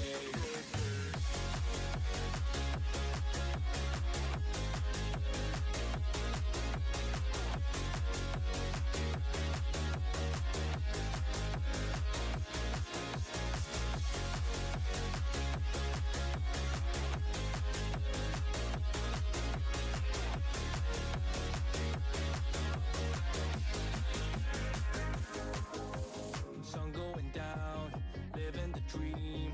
Everything's clear, but the All right, hello everybody, welcome back to Samsung Odyssey Challengers Northeast. It's day 5. We're almost done with our final elimination game because Boars Gaming took the Formulation Gaming map pick of Lotus, and they're moving on to their own map pick of Haven now. Look, the start of that map was absolutely ridiculous. Boars Gaming taking 7 in a row to get started. And you feel like Formulation Gaming just can't quite on form today. Yeah, they had a rough first half and they brought it back a little bit in the second, but it was just too little too late. There's a time where they've just lost so many rounds. There's such a great comeback that it feels kind of a little redundant at times. It's never over till it's over. Don't get me wrong, I'm a firm believer that the comeback is always real. But it makes it so much more difficult, even when it's your own map pick. But, you know, going on to Haven, this is a map that everyone's played. Everyone has played it. Yeah. Absolutely. I mean, our 3 maps for this series are the 3 Northeast maps. There have been changes over the years in terms of the 3 that we see from this kind of region, but right now the meta is very much Sunset, Lotus, and Haven, and we will be moving to Haven next. So, look, it's just going to have to be hunker down, make it work for Formulation Gaming. There's no other way to put it. They have to get through their opponent's map pick. We see it all the time, is people taking each other's map picks, but it is less often that we see that than people taking their own map picks. So for Formulation Gaming, the road ahead is tough, but Boars are definitely not an infallible opponent. So we saw them get complacent towards the end of those 7 rounds that they won. I'm not saying that, you know, they didn't have a wake-up call during that map at some point, but it's possible that they allow Formulation Gaming the opportunity to play how we know they play. Exactly, and we saw a lot of individuals having some pretty good moments. It wasn't enough to secure them the game. It was enough to secure, you know, 1-0, really nice ace. It was enough to give them a couple of rounds on the board, just to bring that scoreline a little bit closer. But we talked about it's the word I keep using. It's not sustainable. You can't rely on those multi-kills to get you through an entire series, especially going on to your opponent's map. But yeah, you get to pick the starting side, and you can always try and get those rounds in as frequently as possible, but you have another slow start like that, you know, on the favored side, it's a bad omen. Yeah, it really is an omen we are going to be seeing on both teams. It is Haven, after all. The mainstay for this map over the years it has been. But, you know, slightly different kind of sides of the same coin here. I mean, Killjoy versus Cypher, you know, the breach instead of a second controller. These are very different. Well, they're going to play a very similar way, let's be real here. The Neon is going to do the lion's share of the work, and then everybody fills in the gaps is kind of the idea here. But, I mean, they both got such, you know, even stats on this map. There is really nothing to separate them. Exactly. I'm curious to see, you know, Neffy I highlighted at the start. Whenever I see them on this Viper pick, magic seems to happen. So this is going to be, it's going to be a little bit of a curious one. They're starting on the attacking side with this double controller, so there's any numerous amounts of ways they can play and wreak havoc on this defense side. I'm expecting the battle of the Neons, maybe not every round, but semi-consistently as well. And we can see them both lined up with those ghosts ready and waiting to go. Unfortunately, different sides, different sites on the map. So maybe not an immediate Battle of the Titans. Yeah. Formulation Gaming, this is a difficult situation to be in, right? This is their first time in the playoffs in terms of this year of Northeast, and you'd think with the lineup that they now have, they have their best possible chance of getting into Challengers EMEA first time around in the playoffs, but it has slipped away from them so far. And it's now up to Boars to stop that from happening. Rare finds one. He is blinded up, though, and he will be taken out. And Formulation Gaming starting the long road with a pistol round would be quite nice. Would be. That's it. The two of them all maybe caught with utility out. Dark broken, so they know somebody's at least close by. Hello. Walks directly into them. Formulation Gaming taking last map personally, maybe. We'll see if that continues through the rest of the map. Yeah, I mean, I think taking it personally might be the way to go here as well. Formulation Gaming, we heard when we spoken to them a couple of times, sometimes can have a little bit too much fun, and that can cause some problems, cause some miscommunications, but yeah, just the pistol to start with, but is a nice one to be finding. Damn!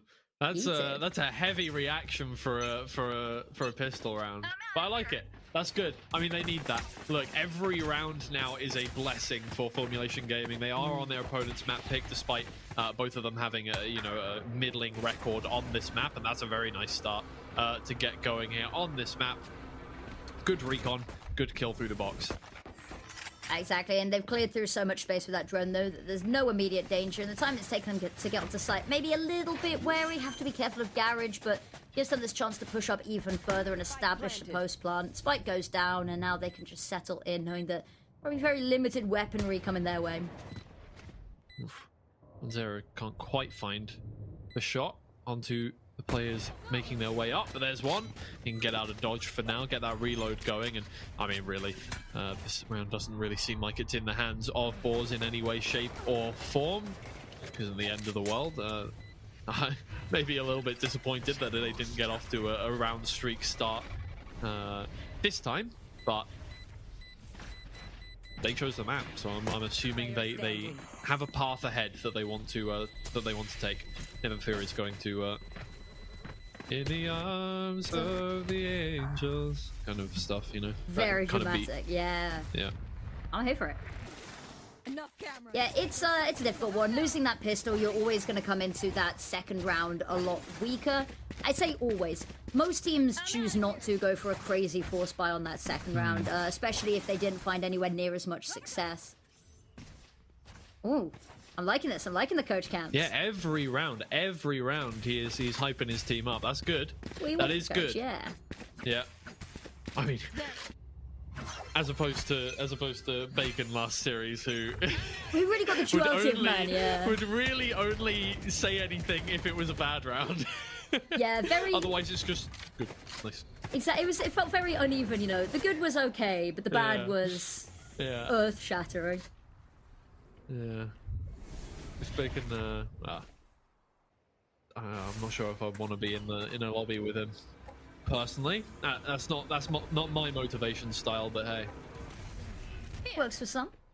Encouragement some seems to be indeed. working for FMG. A little bit of a pep talk between the games, I'd imagine. Got to wipe the slate clean, come into this with a fresh head. yeah, definitely changing rooms kind of thing going on.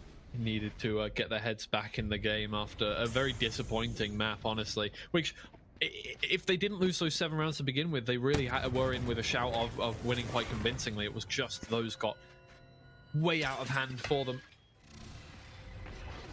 And now it's Boars trying not to let momentum run away.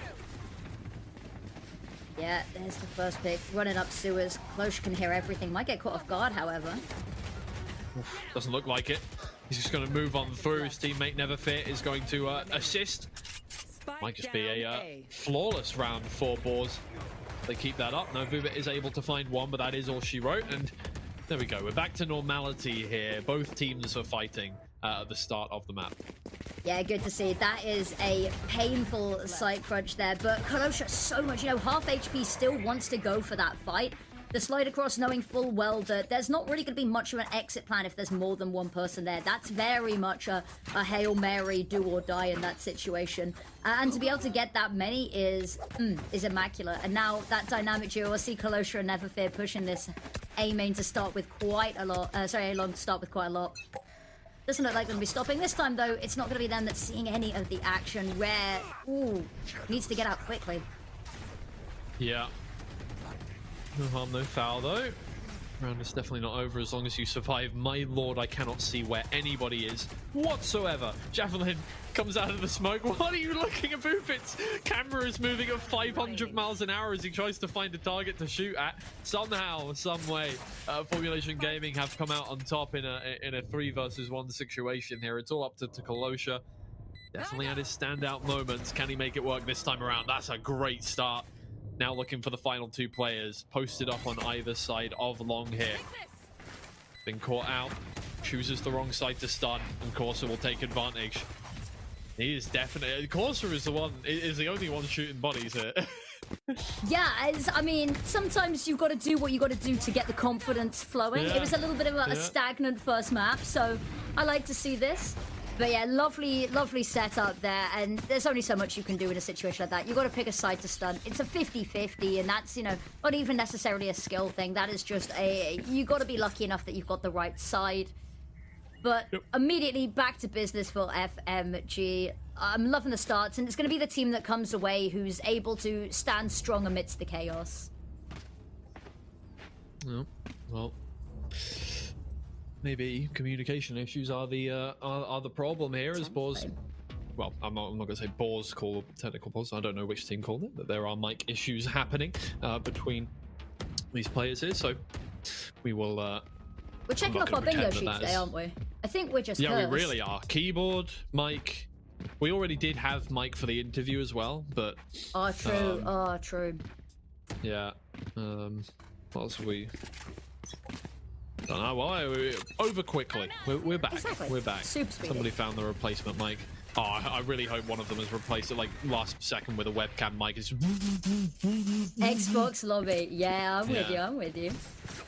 Would be a chaotic way to play the series. Communication being such a necessary part. Ooh, yeah, Rare. well, man, yeah, Rare trying to hold down Garage now and just getting skirted by bullets as he gets out of dodge. First point of contact for this team. Oof. A shoulder was seen, but he manages to stay alive here. And Formulation Gaming, no casualties. They're going to get the spike down. And look, Bulls have been absolutely no stranger to 5v5 retakes, so I'm sure they're not feeling too much pressure here, but there's a start from Neverfear. Yeah, and Corsair had heard the sound cue of the player in Garage, so good kill to find there just to cut the information. Bolt line is going to be huge, but the issue is they've got to get round the corners in order to take the fights, and the fight's being taken to them. That's all good.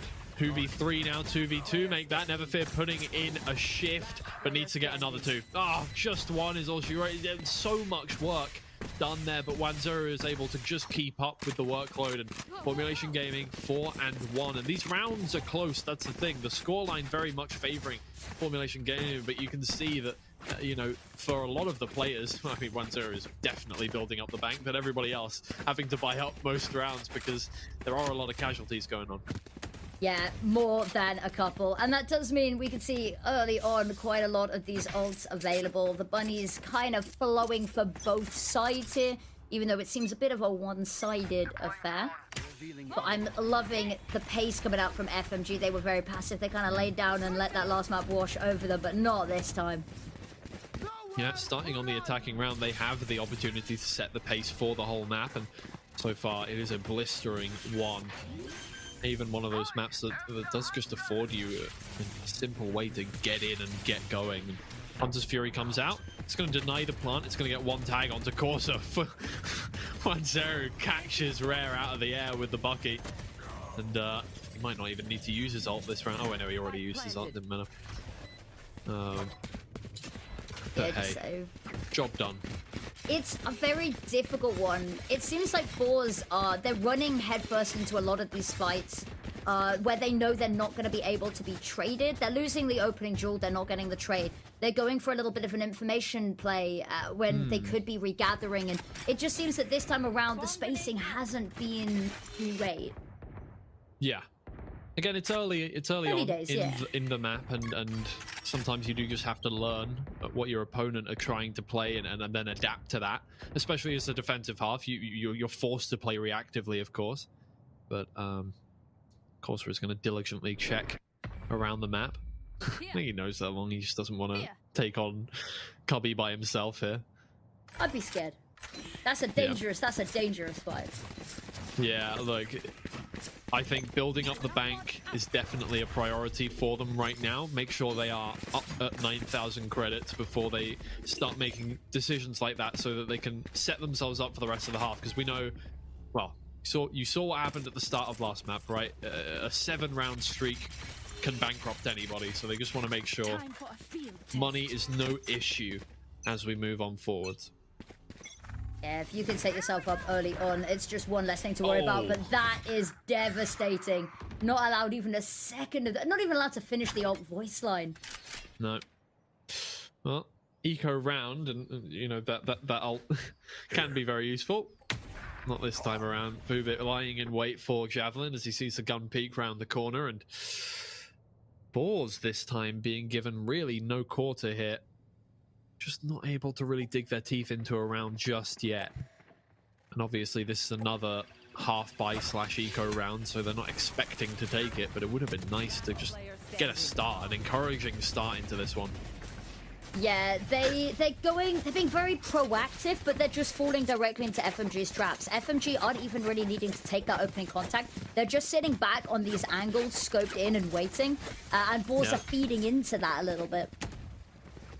We'll see if they play a bit more passively at the start of this one. Again, then the defensive half, they can let Formulation Gaming come to them, and what seems to have been happening so far is either they push themselves up or they leave and retake, and neither of those things have worked so far. So maybe what it is just contact yourself on site and try and stop them as they rush in towards you.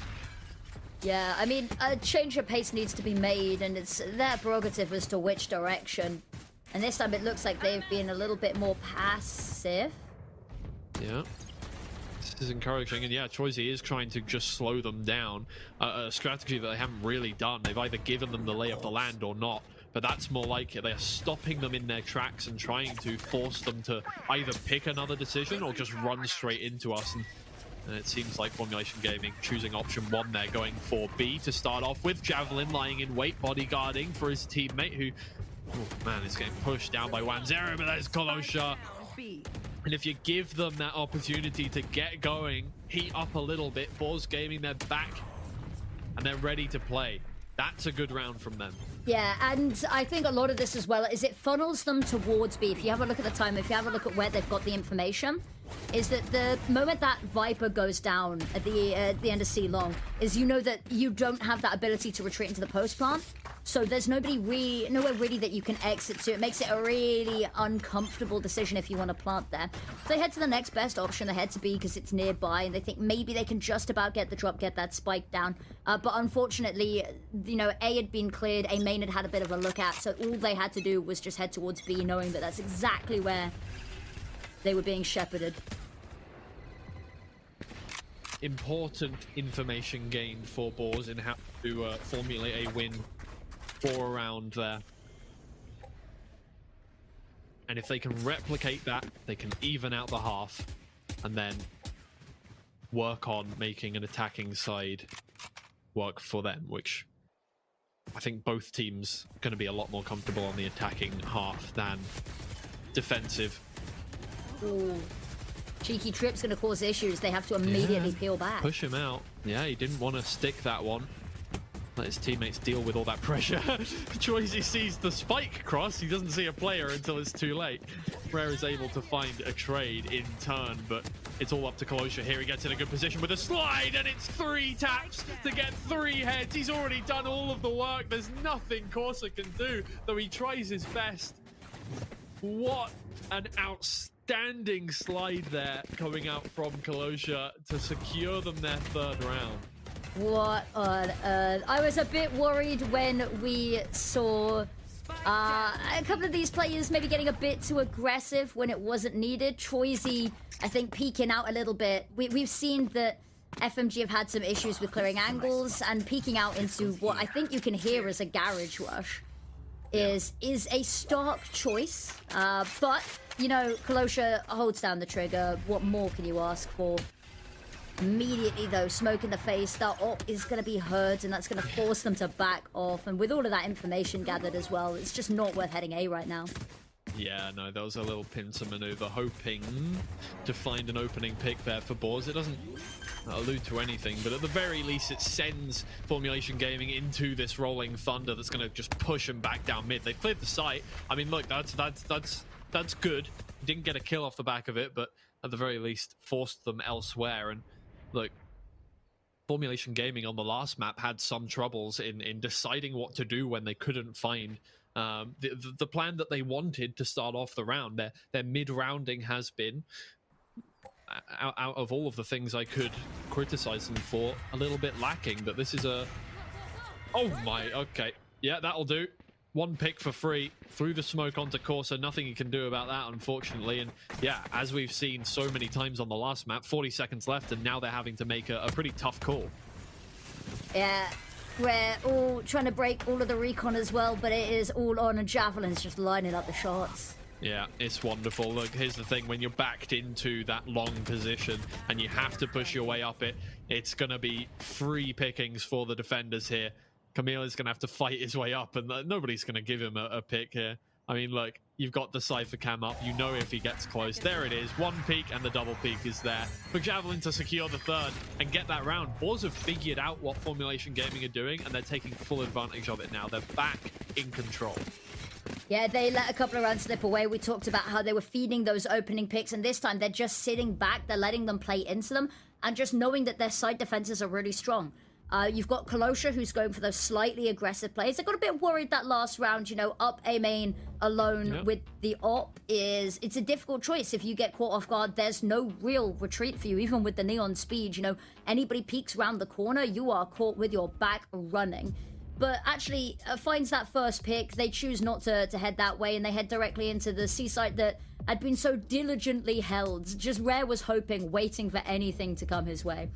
But yeah, it's looking really good now. Formulation have to figure out what's going on here, because now they feel like they have to put the pedal down themselves because they're not being fed into anymore. They've got to make the first move. And the issue with that is they're making the first move into the trap. It's just the tables have rotated. They've flipped 180. Yeah. And look, here's the thing. Formulation Gaming can't be too upset with that. They have a lot of ults. And, you know, all they need to do is get one more round, and it's a positive half.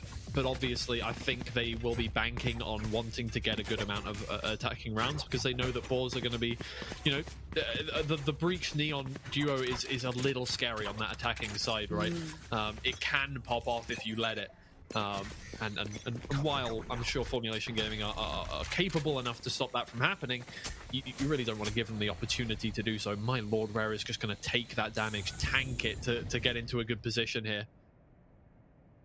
I don't think they're aware either that he has got there. Oh no, that I really can't tell if they know. Yeah, like of course there is looking at that corner, but it would be so odd for a player to be posted up there after a snake bite. Sixth Sense is just telling them, though, and Rare's got the angle. My worry is going to be putting the gun out in time if this swing is anything less than amazing. Yeah. Also lying in wait. I mean, it really is just a lurker versus the Cypher anchor here, waiting for the first one to make a move. I hope we have one observer just waiting for those icons to move around on the map. But for the meantime, Formulation Gaming as a team set their sights on Garage. They're going to be pushed out once again. Boar's doing a good job of just stopping them in their tracks. This is an adaptation they've made. We're still here. We're still waiting for either of these players to do anything. Corsa has been trying to give information to his team, but all he's heard is Troisy up on the box. And now he's going to walk through, and he's going to get taken out by Rare, who has just set that up a minute in advance in that round. And it finally comes to fruition, that awful position inside of the snake bite, and it works. It's won them the round.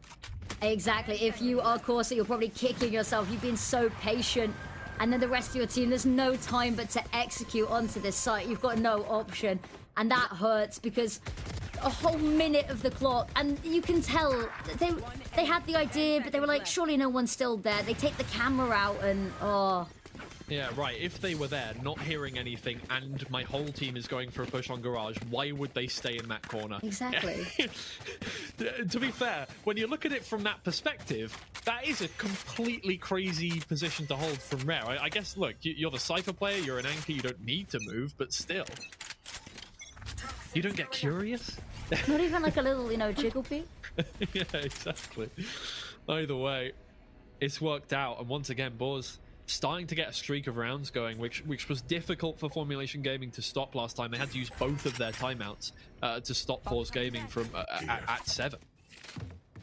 Yeah, final round of the half, and I mean, either way, both of these teams probably going to be very happy. If Formulation Gaming can take one more, that'll be a really nice spoon, but... Yeah, I mean, there's I think... I mean, it depends what half. I'm assuming both of them are slightly more comfortable on the attack. That's a complete assumption I'm out of here. that I'm basing my 3-side map, so it makes sense. Yeah, You know, if I it was would to make bet, I'd say the same. Yeah. But it's a double controller on the side of Formulation Gaming, so it's not like they don't have defensive capabilities going on there, some slowing down potential.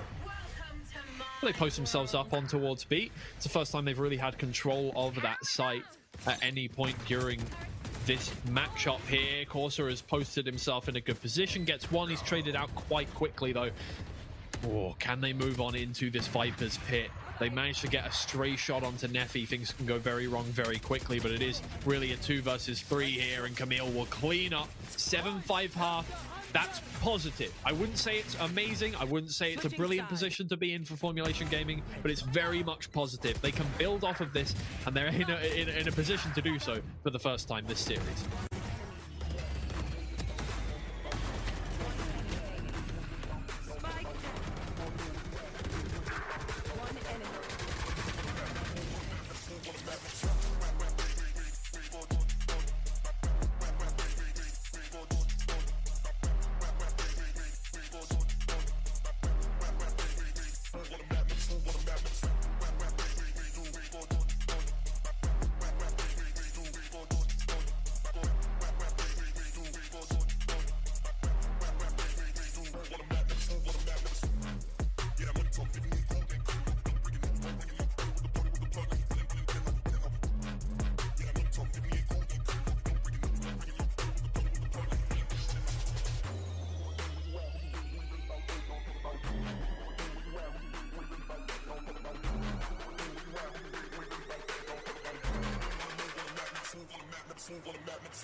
Welcome back, everybody.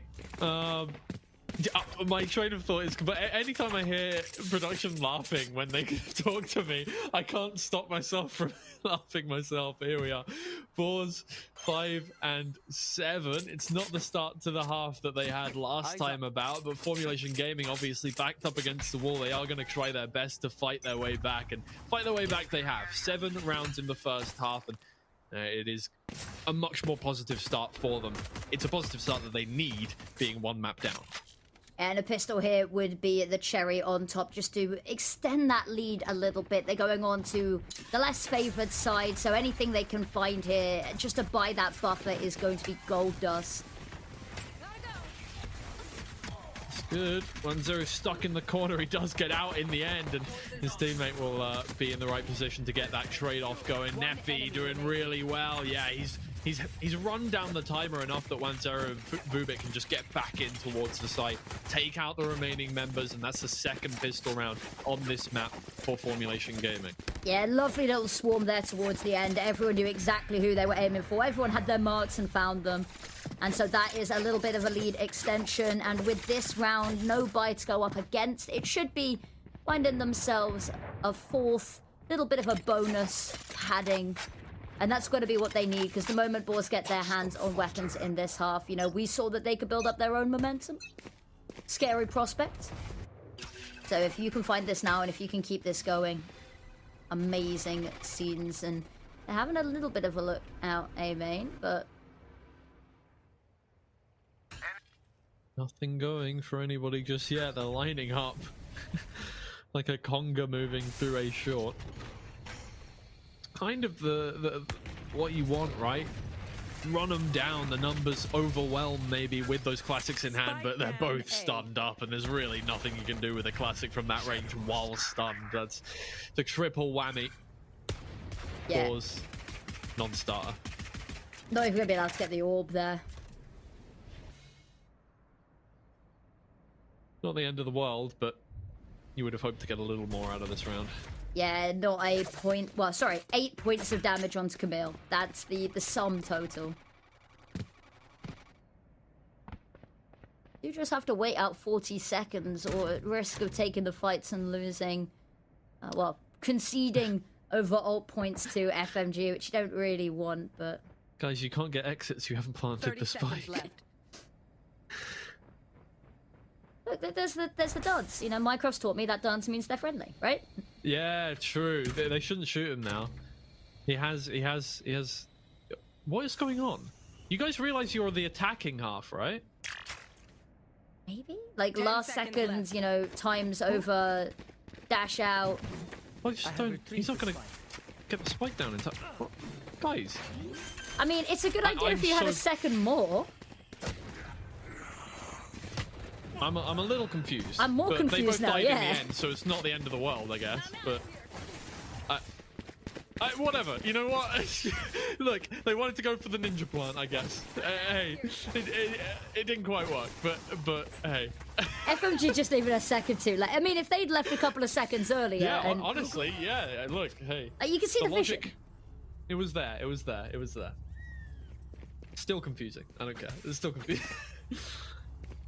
You cannot convince me that was a good idea. It was Not in a million one of the years. ideas of all time. Yeah, well. Boars now. They've got the rifles, but Colossus taking a lot of damage. Does manage to get one.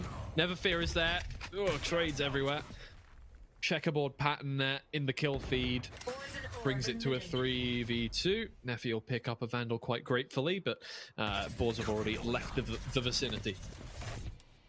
Yeah, this is... We've criticised both sides now at this point for the trade spacing. It's looking a lot better on this round. Going 1 for 1, but finding the opening and going 2 forward on the first just means that they can keep going here as they play as a team. They've also left Rare just to have a little bit of control in Garage, just in case. Provide that safety net. Should be about it. It's just Neffy left. He finds one. That's good for Formulation Gaming, and I'm sure Boars will be a little annoyed that they lost another rifle in that round, but in the end, rounds on the board is what they're looking for here. Exactly, they don't want to let that lead get too big. 3 rounds to bring it back isn't too bad. It's expensive, as you can see, not everyone's going to be able to get those full shields online, but if you look at Formulation, we have the hindsight of knowing. We know that it doesn't really matter, both sides pretty even footing here. I'm a bit worried Corsa's not got a whole lot of utility to work here, though. Time to compound on that success. Try and rack up the rounds to get that difference back in your favor, but Formulation Gaming are not letting them find opening picks for the time being. Javelin down is quite an annoying one. No more flashes left apart from the paranoia on your Omen. Means that getting on towards site is just that much more difficult here. The fast lane is going to have to be the only way, but it doesn't work out. The snake bite stops him from moving forward, and he's just going to back up. And Boars, you're going to need to take the site at some point, guys. There's a little bit of body blocking going in there that worried me for a second, too. Bit of coordination mishaps. Ooh, 1-0 in trouble. It's good. 4v4 now. Just so many shots fired through smoke to try and find something opening. They don't want to be facing their opponents in that 1v1 in this situation. Camille moves through. He's still moving as he's shooting, so he only gets one. They're stuck in a corner here, and just absolutely no decisions being made from Boars in that round. Edging closer and closer to the site, but really not finding anything. Yeah, and at the end there, they're so dependent on those smokes for the cover. They've got nowhere else really to hide the moment. And they both look like they start the reload animation just as it fades, which is a little bit of an error, not having that sort of worry in the back of your mind about the timing of the smokes that you're so reliant on. But yeah, you're right. Once Javelin went down, it gets a whole lot more difficult. You've got no flashes, so you've just got to try run in. And when you're all bottlenecked through that one angle, that's where they can just hold the line of fire. 1-0 gets the opener again. while up against an eco that's still very useful. Troisy finds on with the Sheriff. Exactly what they need here. Can't let this get away from them. Closure, that's what he's been doing best so far, but the spike is not in their hands. They have to fight back for that. It's such an awkward angle as well, because the moment this smoke fades, it's going to be wide open. They're going to have to try clear out Garage to get it. Ooh, arm's actually just slightly long enough to reach, but... Got it done. They don't know how soon they're going to get pushed here, yeah. Yeah, I mean, in the end, it might just be Troisy paying with his life, with Closure trying to pick up the kills that his teammate can't. That's good. Brings it to a 2v2, and while Troisy still doesn't have a weapon, he's going to use his ult to try and find a better position here. Maybe pick up... Oh, no, he's brought the spike over. I didn't even realize. I thought he planted it already. My lord. And there's the ult from Closure. It doesn't matter in the end. Wonderful play from the remaining two Boars players to just take control of a capsizing ship. Yeah, it's amazing. This decision to take the spike over to the other side of the map solo is always one that I hesitate on, because, you know, if you go down, everybody else is so far away from being able to help and defend it. You know, that one solo player goes down, your Omen goes down, suddenly they can defuse by the time that the rotates come on through. But when you've got Kalosha, who's just holding the attention when they don't know where you teleported, then that's where it can really thrive. And even if Kalosha only gets one, just holding their attention there was all that was needed. But get to the hold on, job done.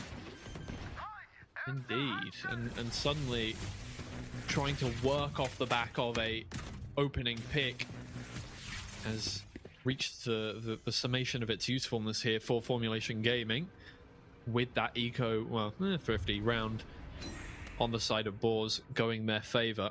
And they had to invest quite heavily into it ults-wise, but a round is a round. Keeping just Formulation Gaming within reaching distance, right? Gotta go. Here we go, there's the call to action. It's just taking the next step forward, slowly working step by step up, but actually decided, oh, at that time, they've got 50 seconds, they can head elsewhere if they want to, but it's got to be fairly soon. And look at that mid control just being diligently held by Rare.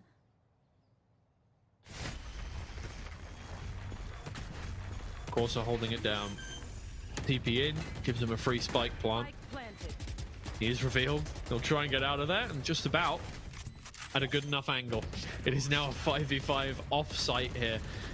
With no line of sight. I've seen this position go so in the favor of the defenders a lot of the time, just because of the lack of utility trying to be used, and this flank coming through from Neffy could be absolutely massive if his teammates keep distracting these Boars players, but that's fine. It's a 1v1. Rez running away, he gets around the corner in time. It's now a time game. Camille has to start this defuse and hope that Rare doesn't come round from the wrong angle. It's good, but Camille gets the shot. That's enough. What a wild scene there. Wasn't sure the decision, the second guess, but being able to half it and coming off immediately, just the decision, the micro moment here, huge work here, and you can see how much it means at the precipice here. Oh, fine margins, really. But I think I hate that B site when you plant and then everyone backs off the window, because if you still got players with smokes that are alive, like, it's so difficult. It's so difficult to make sure that you've got the right angle on where they're diffusing, unless you're pelting utility, and even that is a finite resource. Yeah, I do think if you're gonna do that, you have to try and, you know, get a player up as a trident in towards, you know, the either side, the A link or the C link on that one. Oh, Troisy has moved in towards backside. He's absolutely popping off for his team and just getting in awkward positions for Formulation Gaming to deal with. And Rare is doing the exact same thing, coming round from Link. Now he'll get the headshot onto Vubit, but not the second one. They're trying to make all of these eco rounds work as best as they can, invest as heavily into them as possible. But it is now all up to Kalosha. He'll find the first with the Stinger. That was the easy one. He's got two more to deal with. Quick reload. They're posted up waiting. And Formulation Gaming move to match point at the exact same scoreline in reverse that we saw on the first map. History repeating itself a little bit here. You gotta feel, though, you see the headshot come on through, but it's just not enough. Yeah, I mean, stress, you can tell there. Yeah, it's no, it really is. down to It's the gone worst. from yes at the pistol round to okay. Okay, guys, but if we can, you know, keep a couple more people alive, that'd be great. Yeah. Man, well, last ditch now. 5 rounds in a row, it has to be 4 boars, and they have the ults to do so. They just need to invest properly into every round. They can't over-invest into this one, because then they'll have nothing left to deal with for the next round. But that's a good start. That means that they don't have to use all of their ults just to get on a site. They have that advantage. The neural theft is going to come out. Viper's Pit used by Neffy. Early on, and at a site you've just deterred them from, and it's going to keep their attention. So it's all going to fall here onto Vubit. Oh dear. Oh dear. Formulation Gaming really could have made things difficult even if they'd lost this round 4 boars, but only 1 ult used, and it's not really one of the ults that's going to win you around in any situation. The neural theft you'll happily use as soon as you get it. Rare is still lurking around, but no casualties for boars, and casualties are what Formulation Gaming need to apply to this team so that they can't buy up into the next round. Exactly. You've got the match point, so you win the round, it's done, right? But you've got to make sure that the rounds you're losing here, you are minimizing the amount of damage you're sustaining and maximizing how much you're doing to ballers, because if they can start to build up an economy, because there's still 4 rounds to go after this, there's still time for that, right? Yeah. Means that they will not be given the reprise. They will not be given an easy round just to close this one out with. There's one. Oh, Netherfear wants to go for it. I mean, look, you're not going to stop them from buying that round. All of the risk was on Paul's side in going for those engagements there, and now they have to go for half armor on these, or kind of, oh, well, no, okay, reckon fully back. Just about. But again, look, it's all about sustain at this point, right? You don't want to overinvest into any of these rounds because you cannot make one mistake. No contingency rounds left to play with. You can't really limit test anymore. This is all on the line. Otherwise, map 3. Ooh. Indeed. Move it. A veritable smorgasbord of targets to aim for there. He manages to thread the needle through all 3 of them. Mercy miss, you know?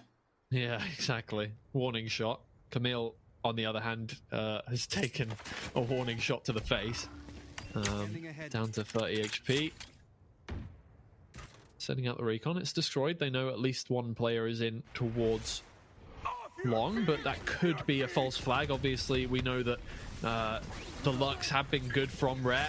In goes Kalosha. He's going to do a large amount of work, but he just cannot get his gun out in time after sending out the stun. Neffy takes down Rare. This is looking a little bit shaky now from Boars. They need to get something done here, but a lot of their linchpins have been taken down already just in Rare and Kalosha now, and this off angle could be massive, but Troisy comes in clutch from Graffiti. It's just 2v2. Corsa comes around from behind. He's going to take down the spike planter just before it gets on the ground. Troisy, a player on both sides. He cannot get it done. We're moving to map 3. That we are, and it is so close. Corsa's lurk there is like, we need to get a little bit of a move on. But no, players dispatch on site. They do come through at the last second, just dropping that spike planter as well, which means they no longer have that timer working against them. It all comes together so cohesively, but whew. Breathe a sigh of relief if you're FMG. Well, it's not over. True. It's not It's over. not over yet. 3rd map coming up, and yeah, I mean, look, today has just been one of those days where it has been really on the line for both these games, and why wouldn't it be, right? Both of these teams are fighting for all or nothing at this point, right? You're going home without getting into the Challengers EMEA playoffs, or you're going home, or group stage, sorry, or you're going home just another playoffs team for Northeast, which, while a very good kind of accomplishment to have, it's, you know, you won more than that. 4 teams from this region get through into Challengers EMEA. You want to be part of them.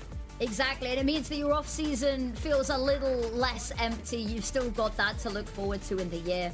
So it's a good one. It's a good one to see. They've really stepped up a little bit. Individually, that's what we criticized a bit, is a couple of these players on FMG had a slow first map. And so to see them work their way back into this, Corsa, you see, doing a lot better, had a rough old first game. So much stronger this time around. And 1-0, you got to sing the praise. You can see it there. The first kills absolutely huge to be able to be that difference maker, to put them into this 5v4 almost every single round. Yeah, and that's a massively important part of Haven as well. If you're going to play that Neon comp, if you're going to have that player just extending so far into, well, either the attacker side or the defender side, depending on what half you're on, you need to be getting first kills. If you're not getting first kills, you're going to lose rounds, even if you're getting frags later on in the round. So for Formulation Gaming, that's really positive. They're going to be moving onto our final map in Sunset. I mean, I'm starting to forget where we are in this one, with a little bit more fire underneath them. So each taking their opponent's map pick, and obviously it had to come down to the wire between these two teams. We're going to go to a quick break. We'll be right back with our third map of this series.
make a life for myself.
Out here on the street, I'm losing my way. You've gotten to me, and that's my mistake. Some might say I can't get too far without seeing your face. Oh, you gave me your heart and took it away. I'm going underground, going underground. Till your loving comes around, going underground, going underground. 'Cause your love is not around anymore. Going underground, underground, underground, underground, underground, yeah. Going underground, underground, underground, underground, yeah.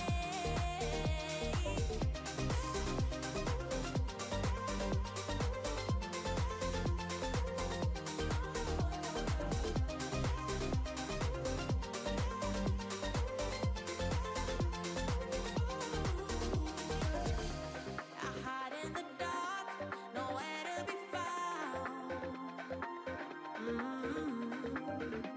Where there was a spark, there's now only doubt. No, no, I've said it before, I'll say it again. Oh,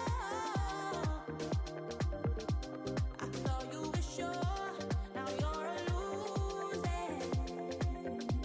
I'm going underground, going underground. Till your loving comes around, going underground, going underground. 'Cause your love is not around anymore. Going underground, underground, yeah. Going underground, underground, yeah.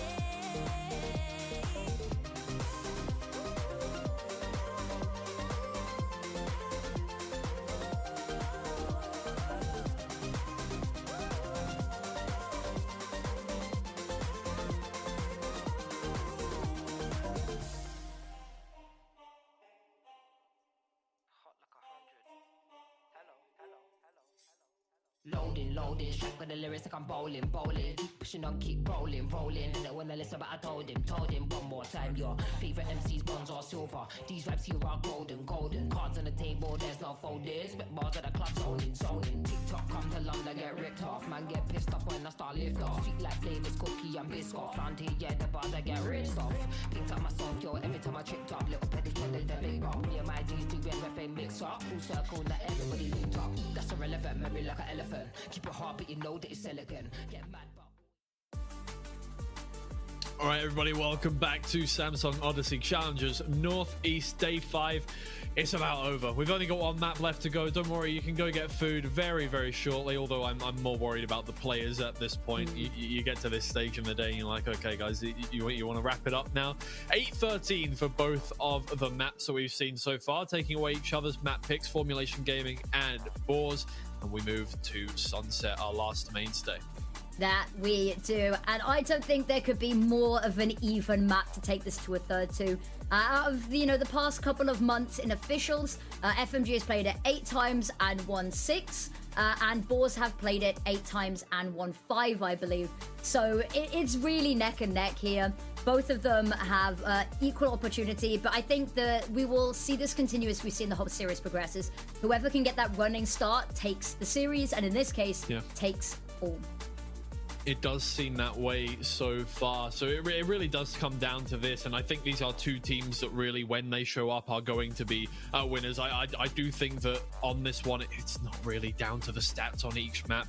We're playing the maps that everybody plays, right? We can dive into, who has the better attack side percentage, who has the better percentage on each of these things, but these are two teams that just on their day, if they play well, they're gonna win. And again, we've got two very slightly different comps, two very slightly different ideas, but it's the same thing as we saw on Haven, right? Boars are looking more at a double, the double initiator, obviously using the KO to help their Neon get in towards sight, and Formulation Gaming just opting for the double controller. Exactly, and I'm expecting Javelin to be able to shut down 1-0. That's going to be a huge win con here, as 1-0 is running away with himself with all of these opening picks.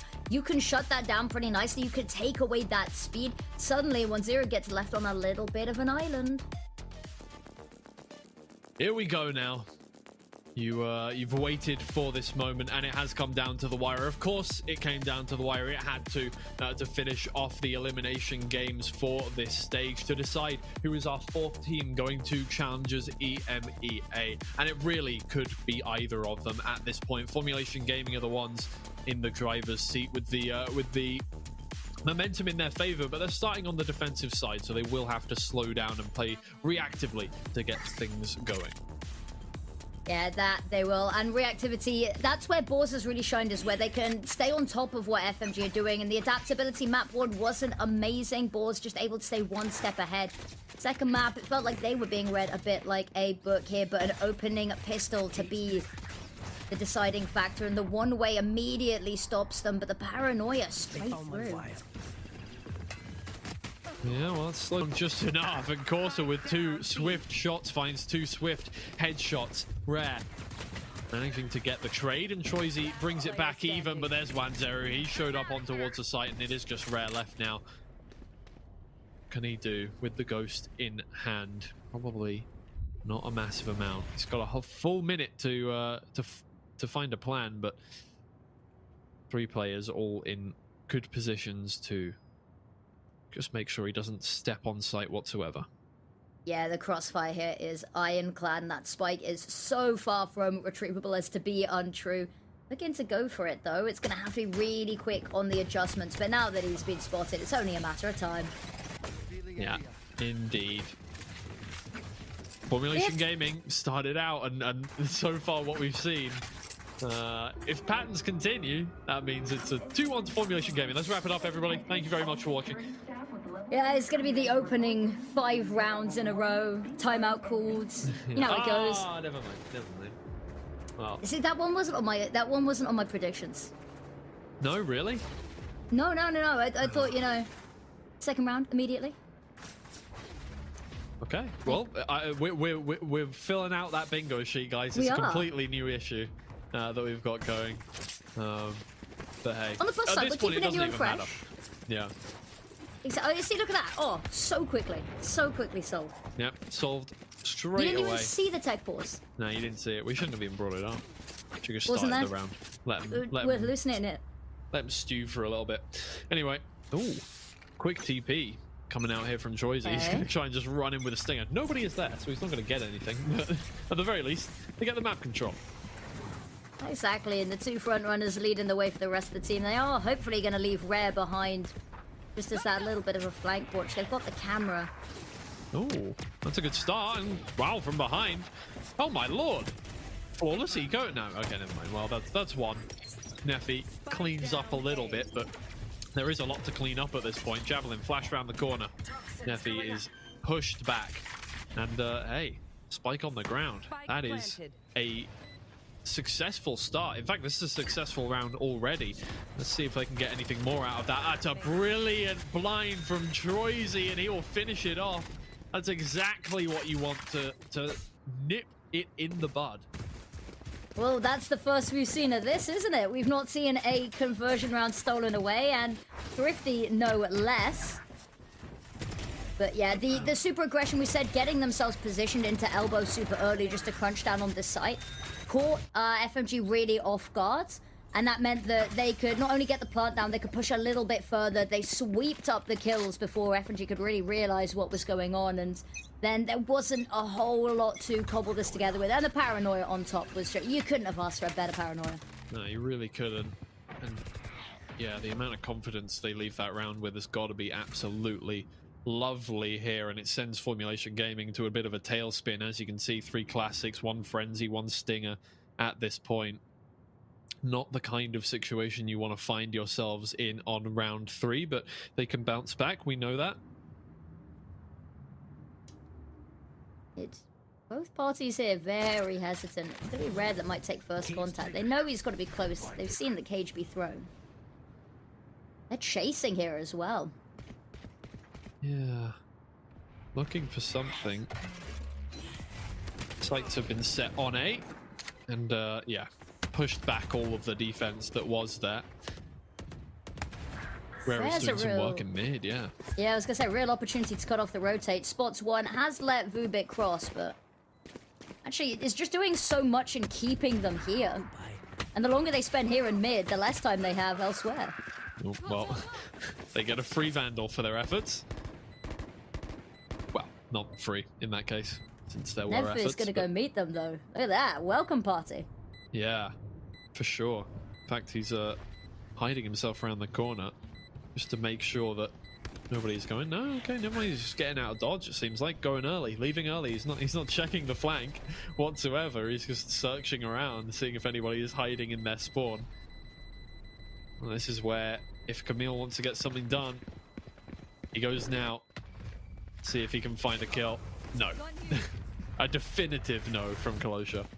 As I said, window of opportunity very severely gone there, and to die is just the cherry on top, but converting on that stolen away second round is looking pretty good. It's got the weapon disadvantage going into this round, but they've got the money in the background. You can see already sat on 5k some of these players. Much more positive look from Boars here. Obviously their last map was not bad whatsoever, but again, very similarly to the first map we saw, it's just not what you want to see out of your map pick, right? Even if that map pick is equally kind of average from both teams historically. Our map pick, you know? True. Up goes closer. Again, they're not really too worried about making big moves at the start of the round at this point. No, it's what we saw at the start of the last map as well, is they're very patient. They're waiting for Boars to walk into their trap. And this time, Boars not falling for it to quite the same extent, I say, as Rez going to concede that opening pick. But there's always the extraneous variable, that outer limb look. Yeah, got a little tendency there towards B main and for a quick peek. Got punished for it. Fubit getting out of dodge straight into his own spawn. That is when Boars will take the opportunity to move in towards a site. Closure is going to be first point of contact. Javelin, however, does find a kill in the meantime. They're in towards there. 1-0 finds that kill, and he's really holding down back site here. Camille takes one more, and 30 seconds left. Taking space has not worked out for Boars that time around. They needed to ferry that spike onto site before they could take back site. No, they were happy there just to sit and let them play that game, to sit on the sites and go, yeah, you can have mid, we don't really need it, we'll just sit and defend for when you do inevitably, because they've got to hit one of the sites eventually. And yeah, it's a bit of a rush in, it's a bit of a haphazard job. The dreaded words. Same issue as last time. Don't worry. There's the same kind of thing going on. It's fixed super quickly last time. Yeah, exactly. Fixed up real quick. Look, we just want to keep you around a little longer. And Exactly, me, yeah. you know. Because there's gonna be a little bit of a break, you know, after we're done today. Is you know, there's I think actually there's some games tomorrow, aren't there? Yeah. We've got our upper final and our lower, I guess round 3. Yes, round 3. Whatever. Yes. The one before the lower final. Lower semi-finals. Lower semi. Yeah, that. You know what? That would make sense. Obviously between Team Liquid Academy and the winner of this map here, and then obviously our upper bracket final is Detti Ulysse versus Enterprise Esports. That decides who goes into the grand final, and the loser will come up against the winner of Team Liquid Academy and whoever is going to be playing against them tomorrow. But that will be in a couple of weeks' time. We take a little break before getting to the lower bracket final on the grand final weekend. But lots to look forward to. If we finish too early today, then, you know, we got to make sure that everyone's got their dinner time entertainment. That's a good point. You can't have dinner without, you know, a little bit of a, you know, TV, a little bit of a YouTube, Twitch, doom scroll in the background. Yeah. No, I definitely do that. I'm a... Is that a, like, chronically Zoomer thing to do? Is have to watch something while you're eating? No, I guess no. Our parents all watched TV when they were eating. I think it's not our problem. We inherited it. Exactly, and now we are providing the entertainment to continue on the cycle. It's a good point. That's a very, very good point. It's gonna be a very slow start to the round, so, you know, entertainment is pending. Entertainment in quotation marks. We'll see if it ramps up a little bit in a sec. But no, to be fair, it's been a very, very exciting series. I feel like we needed to calm down towards the end. Very quiet. They've been given so much respect in mid here. Drone goes out, it's not gonna spot anybody though, yeah. Means they can keep on pushing, but I mean they've heard nothing out B main. Zero information over the course of the first minute of this round. Blind, you know? Add a little bit of edge to the round. Yeah, does mean that in the last 30 seconds it is going to be a bit of a scrap to find anything whatsoever. Boobit still diligently holding down A, which little does he know he's going to be facing 4 players very shortly here. They don't really have time to make another decision at this point. Out comes the flash, they're going to go. You can see Formulation Gaming quickly rotating round, but more prominently Boobit, it's his chance to try and stop them. And Balls, you really don't have the time to be hesitating like this. They move on through. Kalosha gets that kill that he always seems to while he's sliding 1-0 with 2, and Javelin can't quite scope in time. There's no time left. Nothing you can do, Troisy. Left it down to the wire. It didn't work out. Yeah, Troisy being left in mid there, and is only good to stop one of the rotations. Needed a little bit more, because that's where it all goes wrong, is when they make that cross, they join that A site, and that's where his whole team seemed to fall a little bit flat. So Troisy good for one, a little bit too far removed to be truly impactful, and FMG going to take the lead. Need a drop. No, it's going to be very messy buy here for Boars. They are on the ropes.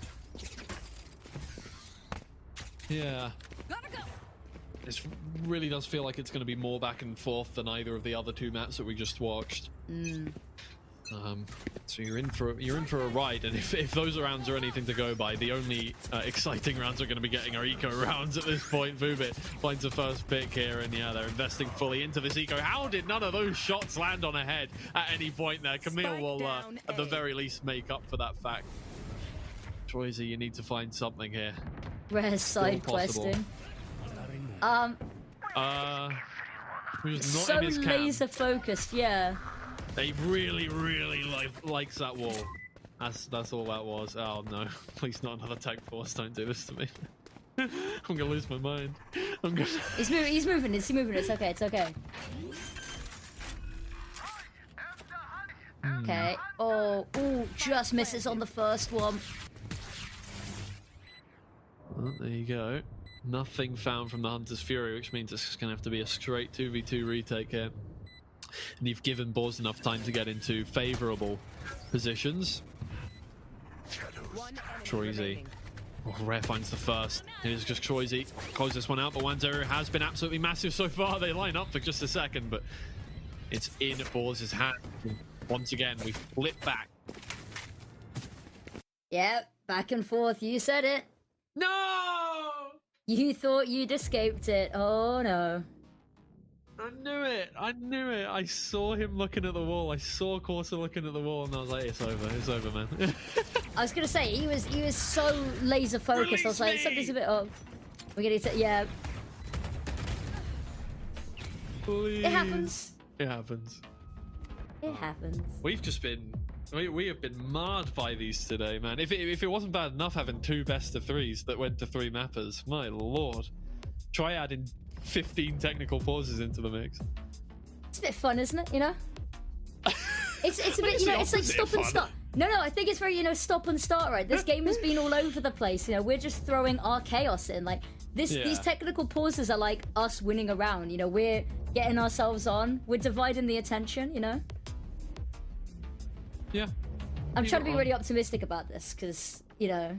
Hey, look, if we had another series left, I would also be very optimistic about this, because I need to keep the energy up, but we're reaching the end.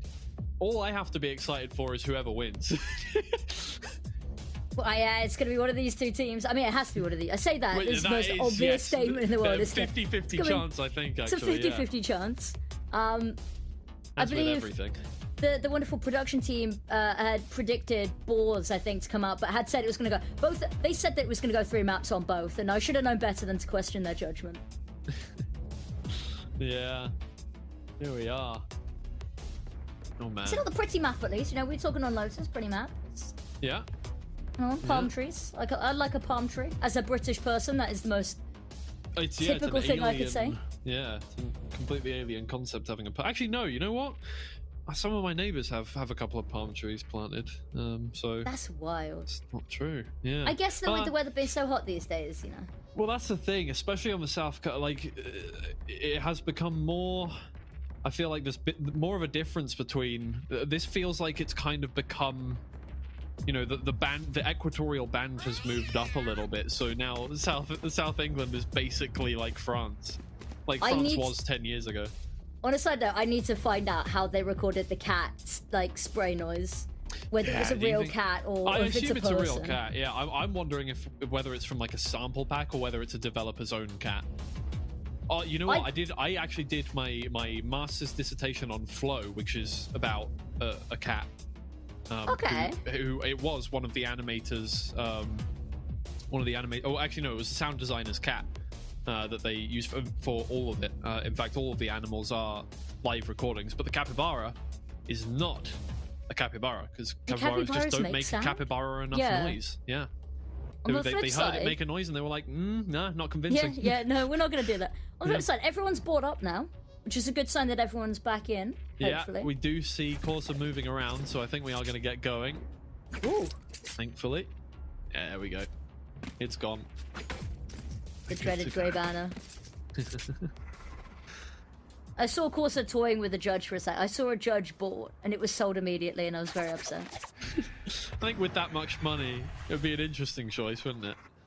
It would. It wouldn't be the weirdest choice we've seen made today, but it'd be up there. You're right. You know, the fake flash was quite amusing. It was. Actually, that was amazing. So it definitely had its...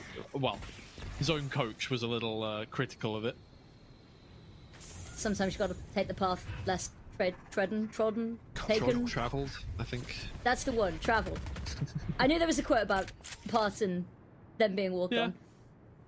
Well, that is generally what happens to paths. What happens with paths, true. Yeah. Not gonna walking on forward very slowly. They're not walking on forward, actually. They are. No, they're really not. Oh, there we go.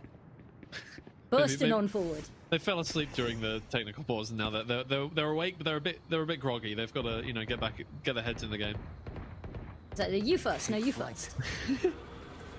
Guys, we got to finish the series at some point. I'm sorry. Hit by the drone. Take the orb. And then, are they going to back away? Oh, God, no, there's a fight in mid. Oh, and with Ray going down. There we go. At least we had a fight at some point during the round. Man. Oh, Neffy could just get 3 here. Oh, it was very close. It really was. Javelin finds the kill in time, but the damage... seconds left. Ah, Only 2 players remaining on the Boars side, and they've not got any time whatsoever. Spike down in market. It's just Choisy left. Yeah, I mean, really... the tripwire gets broken, then peeks the corner with knife out, which is an interesting decision, but yeah. Oh boy, it's silly hour. It's silly hour. It's back and forth we go though. You're right. You know, cat and mouse continues. We are back there, yeah. And Boars, well, they have enough money to buy into the round, so we could very much see it go back the other way. Kalosha could very much drop that weapon. He's not going to do it. He's greedy. He's going to have his ult and his cake too.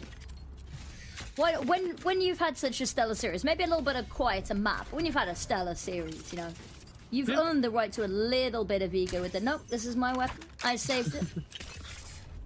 Ooh. Very true, very true. Neffy, yeah, he's just going to use that Viper's Pit straight away, but I think they're just going to ignore it. Boars to push on through. Ooh, okay. I do like putting a tripwire in the middle of it. If Neffy gets a little too overzealous, might catch it and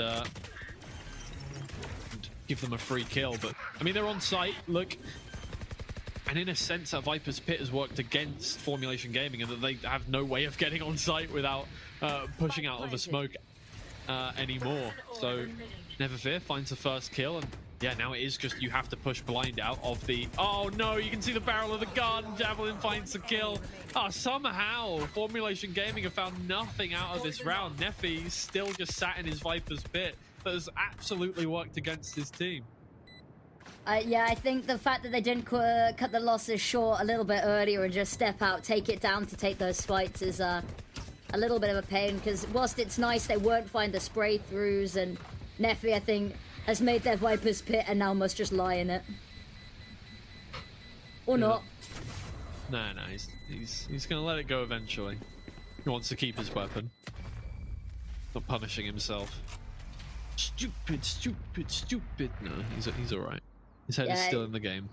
It's one of those weird ults though, isn't it? The Viper's Pit, that it's very beneficial, but it's also, it hinders your own team quite a bit with the visibility. Yeah, I mean, the best thing you can do is plan ahead and buy a shorty, right? And then at the very least, if worse comes to worse, you can jump around inside of it and try and do something. But it's more the fact that they gave away control of Elbow very quickly there, and you know, you just gave them a new main in Elbow while cutting off the other direction. So it just doesn't work out in the end. A little bit of miscommunication. Out comes the Hunter's Fury, hitting more of his own team than Formulation Gaming here, but Kalosha completely blind. He's looking for something. There we go. Vubit walks straight into him. He finds Neffy. Oh, a headshot onto Camille with that, but Boars have already taken control of this round. Can 1-0 do anything to stop them? No. No, he cannot. Yeah, difficult one here for Corsa as well. It's been spotted out, it's been tagged, just running away. Maybe they feed into you to get an exit kill, but when we're going back and forth like this, I mean, it's not the most impactful. It's not making the world of difference here, saving one singular weapon. It's nice. It means that maybe you can buy up, somebody else can buy up a little bit more armor, but... Yep, we go 5-4. Inevitably, we'll then go 5-5, if this game is anything to go by. Yeah, but they'll make us wait a little longer, because why not? Corso with the long save. Staying well away from the Boars players, right? I mean, you can hear Javelin make a whole lot of noise here. As much as he can, apparently. Should be okay. Bunny hopping his way through the map. Yeah, he's going to survive through that one. 5-4. It is really flip-flopping between these two teams now.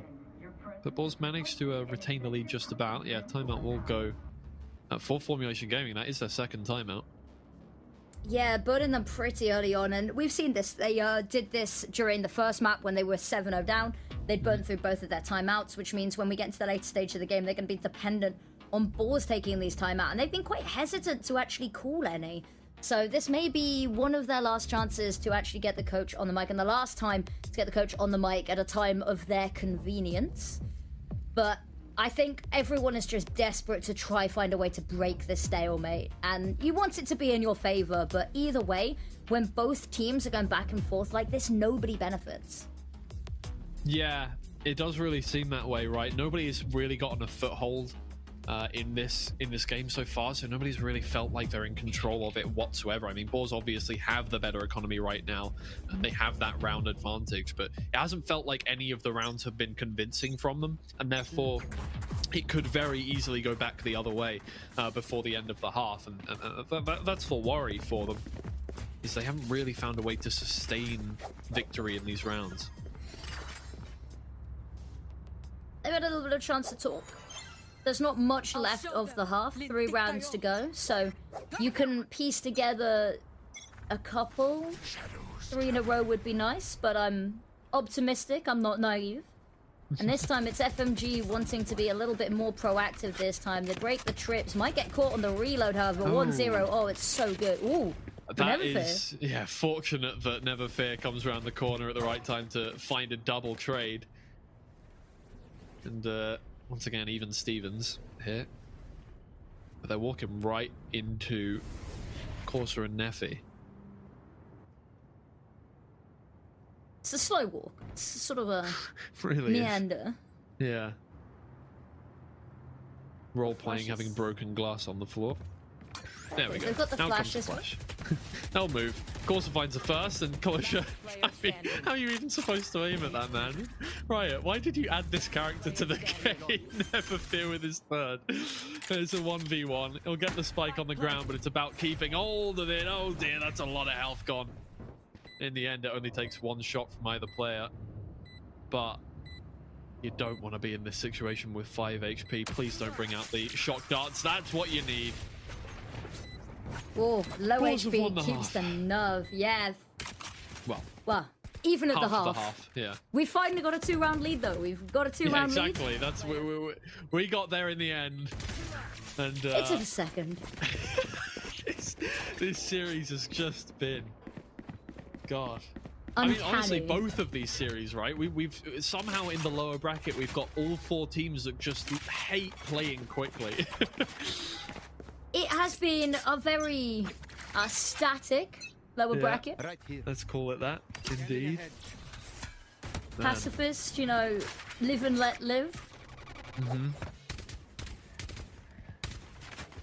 Violence does beget violence, and I'm not talking about the French.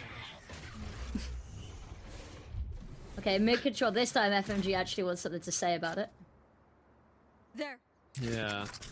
Look, even with an extended position here from 1-0, nothing is going to happen early round because Balls are just staying in their lane like so deep. We'll get back around the corner. Javelin does manage to find that kill in the end. Now they can set their sights towards an extremity here. Oh, no, or not. They can head back towards mid. My lord. Mid, there's something in the mid water. They just want a piece of Yeah. that mid, and actually they'll get it here. Yeah, they do. They're not taking it. Okay, we're going back over towards A. This is unconventional, is the professional caster term, I believe. Yeah, I think so. 30 seconds left, and they genuinely have not moved past about 20% into the map. Here we go. Now they finally make a move towards site. Can Camille stop anything from happening here? Can Neffy stop anything from happening? I think they're just going to let the spike go down on the ground. Kalosha moves in. Vubit is there with the kill, but spike is down, and it's a 2v4 here. No kill for Vubit. Just Corsa left. He's going to save the weapon, I think. I mean, they've got money, but it's going to be an awkward buy in the final round of the half. Does he go for it and just solidarity with his teammates? Yeah, Maybe? looks like it. Well, he finds the first. To get his ult up here. Yeah. I mean, look, he's got his ult no matter what, really. As long as he dies. Just... Oh, another good headshot, but look, it's insurmountable. He can't defuse a spike. Gets 3. I mean, look, hey, look, you cannot do economical damage, but at the very least, you can stat pad. Exactly. It's, you know, a participation trophy. It's still a trophy. Yeah.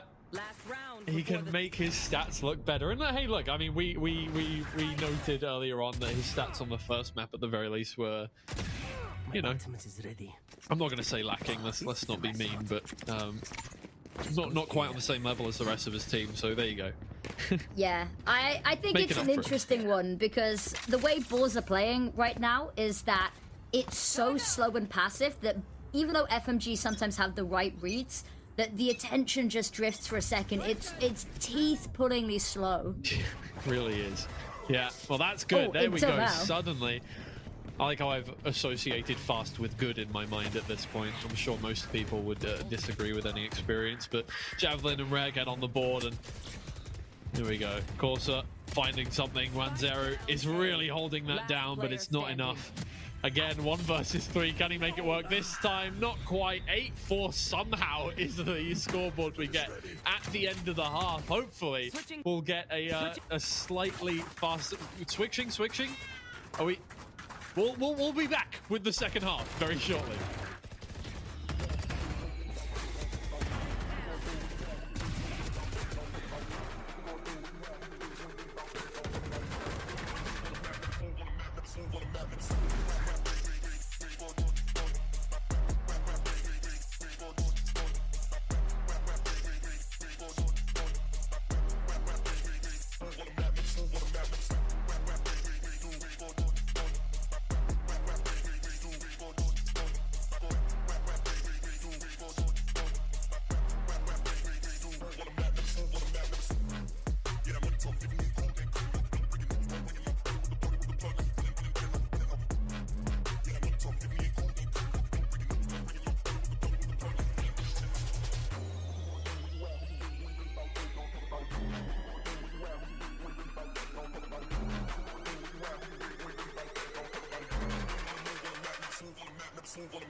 Welcome back, everybody. The final half of the day. I'm sure you're all very thankful to be done with it at this point. But if you're Formulation Gaming, I think you want to bring this to overtime. So, or maybe not. Yeah, maybe you just want to get it done. 8 rounds in your favor and then close it out, right?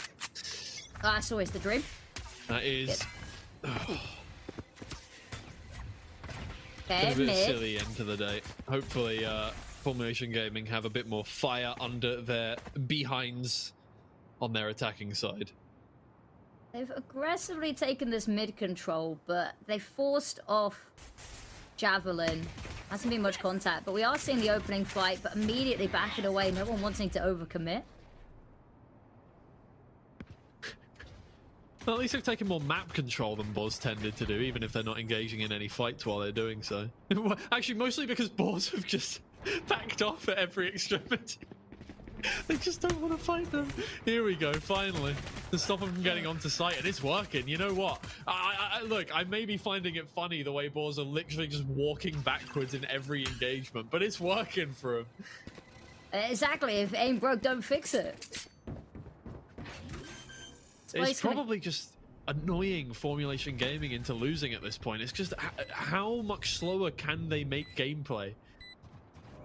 And you can see they're trying to ramp up the pace to try and meet this, Yeah. and it's having mixed results. It's really not like they had to push all the way into their spawn just to get in towards sight, and they still got taken down in the end. That's a kill. 2v3. Camille looking at the wall, taking notes from Corsa apparently, but Boars will close it out in the end. And again, yeah, they're just so passive, and it's working. That's all they need to do. They've had quite snappy retakes here, but if what's working is just not allowing them to fight, because you're denying that opening pick, right? They're chipping away at you a little bit. You don't want to lose that pressure that you can apply by just existing as a player still in the round. and then they are just going to have to run into you at some point. There's no point trying to fight for that opening space. They've got to get to a spike site either way. Well, and that is 6 rounds in a row for Boars. Last time we saw it get this one-sided in a short stretch of the game was at the start of map 1 on Lotus. Bit of a fell omen for Formulation Gaming, but there's still time. Heading straight in towards B. Gonna have to be careful of dodging all of this utility, and Neverfear's got quite advanced position. Not worked out for him though. Boars, learn from your mistakes and run away. That's what's been working for you. Rare can't quite find the shots he needs to stop them from getting on towards site. That should be a good nade though, and yeah, Boars will get there in the end. Boobit stuck in a corner, low health. Oh, Camille somehow finds the kill onto Kalosha. It's ships in the night there. Javelin Spike planted. gets it done. Spike is on the ground though, so silver lining for Formulation Gaming. So much info, and the suppression here is absolutely perfect timing. Player standing. That will about do it. Neffy blind. Can't finish that one out, and like they saved most of the valuable weapons that they took into that round there for Boars, and more importantly, double digits now for them. Puts them in a really nice position. I mean, somehow it's felt like a drag. I think that is just because such a passive playstyle does feel like you're working for everything, but 7 rounds in a row is nothing to turn your nose up at. Yeah, especially when we were staring down the barrel of 4-4 a while ago. It has just been a clean streak here. They have a slight issue with the fact that the weaponry this round isn't going to be amazing, even with the wins. The bonus rounds can be pretty damning, but it's been working quite well for them at the moment. FMG, maybe they try switch it up. I don't want them to switch it up back to being passive, but they've been playing into Boars and they're being red at every corner here. Yeah, so far that is the case. It must be frustrating for them, honestly. Just kind of coming up against an opponent that just doesn't want to engage with you and still losing the engagements when they do happen. And maybe at this point, this is where tilt starts to set in for them, right? The players look calm enough, but we saw how emotional or invested their coach can get behind the scenes, and that does play a part. It's slowly over towards A. They've shown a lot of presence, and they've left Corsa just to cover this mid in case. But the rotates have already managed to make their way over towards A, so they're not going to be awarded an easy fight here. The stuns go on in, and Kalosha, oh, first up. Cosmetic stuns. Yeah, it will go. I mean, like if you're sending out 10 bullets, I feel like the stun is the least of your worries there. And Formulation Gaming actually come out quite favorably from that engagement. They managed to clear the corner eventually. It does cost them 3 lives, but they took 3 in the process. And Choicey can't figure out where he wants to be looking right now, but that's fine. Because Formulation Gaming have taken a note out of the Boars playbook, and they're taking their time. 18 seconds left. They need to make a decision now. Get on towards site, plant that spike. Both of these players lying in wait. That's a good TP from Choicey to get round from behind into his own smoke. Rare finds the first, and Boobit has nothing to do but plant. It's good from Boars. It's really good. And that really should put the game to bed in the end. Formulation Gaming are going to have to come up with something pretty special now. Yeah, that they are. I love the TP over and Rare using that as the opportunity to swing, using it almost like a flashbang. It is absolutely amazing in that situation when you've got limited utility to actually work with to push past it. But they burst on forward, loads of time for the defuse. They are putting themselves in a pretty nice position. A couple of these ults getting online or close to. They've got to worry about the fact that FMG's got the Hunter's Fury available to them already, but other than that, nothing too in the immediate vicinity, which means they can bait that out, they can dodge that, they can close this out in a couple. It means they will never have to see the rest of the team's ults.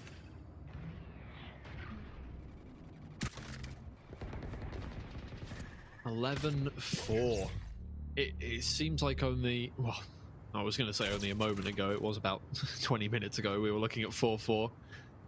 But still, absolutely gone one way here, and it really has been. Kalosha compounds the issues. Formulation Gaming just aren't given an entry in towards site. Javelin finds one again. Rare The kill, it's just getting worse and worse here for Formulation Gaming. They're falling at that final hurdle, and not just falling, they've tripped over, they face planted straight into the dirt. They're not making it to the finish line. Fell down a few stairs in the midst of all of it as well, and suddenly they are staring tournament point in the eyes. And I think that final timeout being called more than necessary. And boards, they've not even needed one. I don't even know, have they taken one this year? I think maybe they took some in the second map, but they've been very conservative with these timeouts. Yeah, they have indeed. I was going to say, yeah, it was very early when we saw the last one. It was flashing the second dot, as far as I'm aware. That might have just been a barracks issue, but look, Formulation Gaming really don't have much of a choice here. All you can do is just hold on for dear life now and hope that you can scrape your way through each round, because even this round is going to be a tough buy. And then you look at next round, if they take more than 2 casualties, even a win is still really rough. Yeah, damage control is no longer enough. It is all or nothing, all on the line here. They've got to piece together 8 in a row, which is a crazy number to think of. Weirder things have happened. You never want to count them down and out, but when they've not got the best buy, when they're on Stingers and Guardians, and that's not where you really want to be seeing, that's not the full force available to you to go and take these aggressive fights like we've been seeing them do. This isn't a buy that is super versatile. No. It's an odd situation to be in for Formulation Gaming as well. I mean, Boars just appeared out of thin air as a team, 5 months ago. And suddenly, they're taking down seasoned veterans in the scene of Formulation Gaming. It's a new formation of well-known players in the tier 2 scene here. But still, Boars really haven't. These names haven't been in the conversation, particularly in tier 2 at all. And suddenly this completely fresh team is on the verge of EMEA challenges, and not just on the verge. I mean, they have so many rounds in hand. Yeah, 8 and then overtime in a worst case scenario to secure themselves new kids on the block, and they want to make a name for themselves, and my god, they've done it.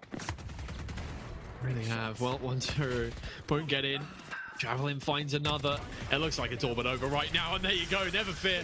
We'll close it out. 13-4. I don't know how that felt so one-sided. There was just nothing from Formulation Gaming to answer back from them after the first few rounds of the first half there. But Boars, an absolutely incredible performance to make it to Challengers EMEA. As I said earlier, basically appearing out of thin air as a team. Obviously, these players have been around the block themselves in the eastern region, but really nothing much in the tier 2 scene, and then all brought together for what seems like the perfect storm.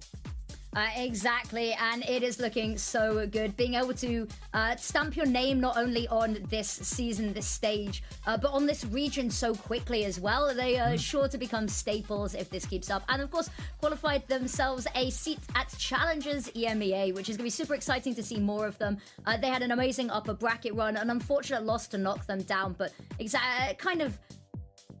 was coming. We saw it. The writing was on the wall, but they continued on. They only needed to win one in this lower bracket, and in such style as well, taking it the distance. It was a long series, so to see the resilience coming out as well is amazing. Yeah, I think so. Look, here's the thing. A lot of their games have been intensely one-sided on each map, right? And I think today is really no different. I mean, they love a streak of rounds. Like that is what we've seen from them every single time, whether that is in their favor or not. Absolutely ridiculous stuff. This is a very exciting team, I think, with ridiculous potential here. Look, do I think that they're going to go deep into Challengers EMEA? They're going to make a hero run all the way through? No. But I think that, moving in towards 2026, obviously we've got the off-season coming up. This is going to be an exciting team. Some really names to look out for as we get on forward. And I think Boars can be incredibly happy with the players that they have picked up, brought together for this stage. Because I mean, out of absolutely nowhere, they have performed well above expectations. Exactly. And you saw there that last map, the highest ACS on the side of FMG was no match even for the lowest on the side of Boars. And that's a really good sign that not only is the team coming together really cohesively, but the individuals are looking pretty sharp too. Yeah, we will have an interview very shortly. Hopefully not the same issues as we had last time around. We do get to talk to one of the winners from today, but I'm interested to get their thoughts, right? Obviously, this is... we do have an interview ready, and in fact, it is with Never Fear, I think the newest addition, technically, to this team. So, I mean... Look, talk me through. You guys have just appeared. You have completely made your way through into this. It's been a long run, right? All the way through East qualifiers, into here, and now you're into EMEA challenges. How does it feel? For me, it feels like we don't have before the a league any chance to show our performance on Prax. You know, we are playing half of year with the team to be we are playing so good, but we don't have a place where we can show our performance. And right now we finally have that.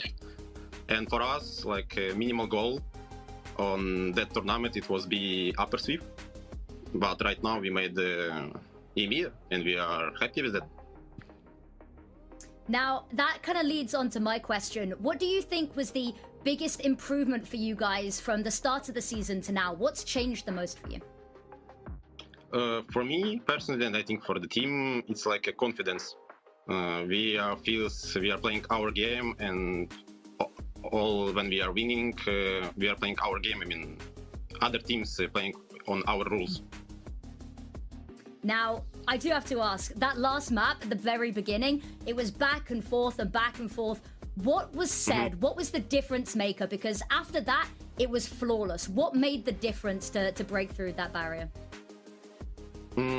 For me, when we lost on upper bracket, feels the same feel. We win the first map, and after that we lost the second map, and third map we are comes, and we work on our mistakes. What happened on the third map in upper sweep, not upper sweep, upper stage. I mean upper bracket. Sorry.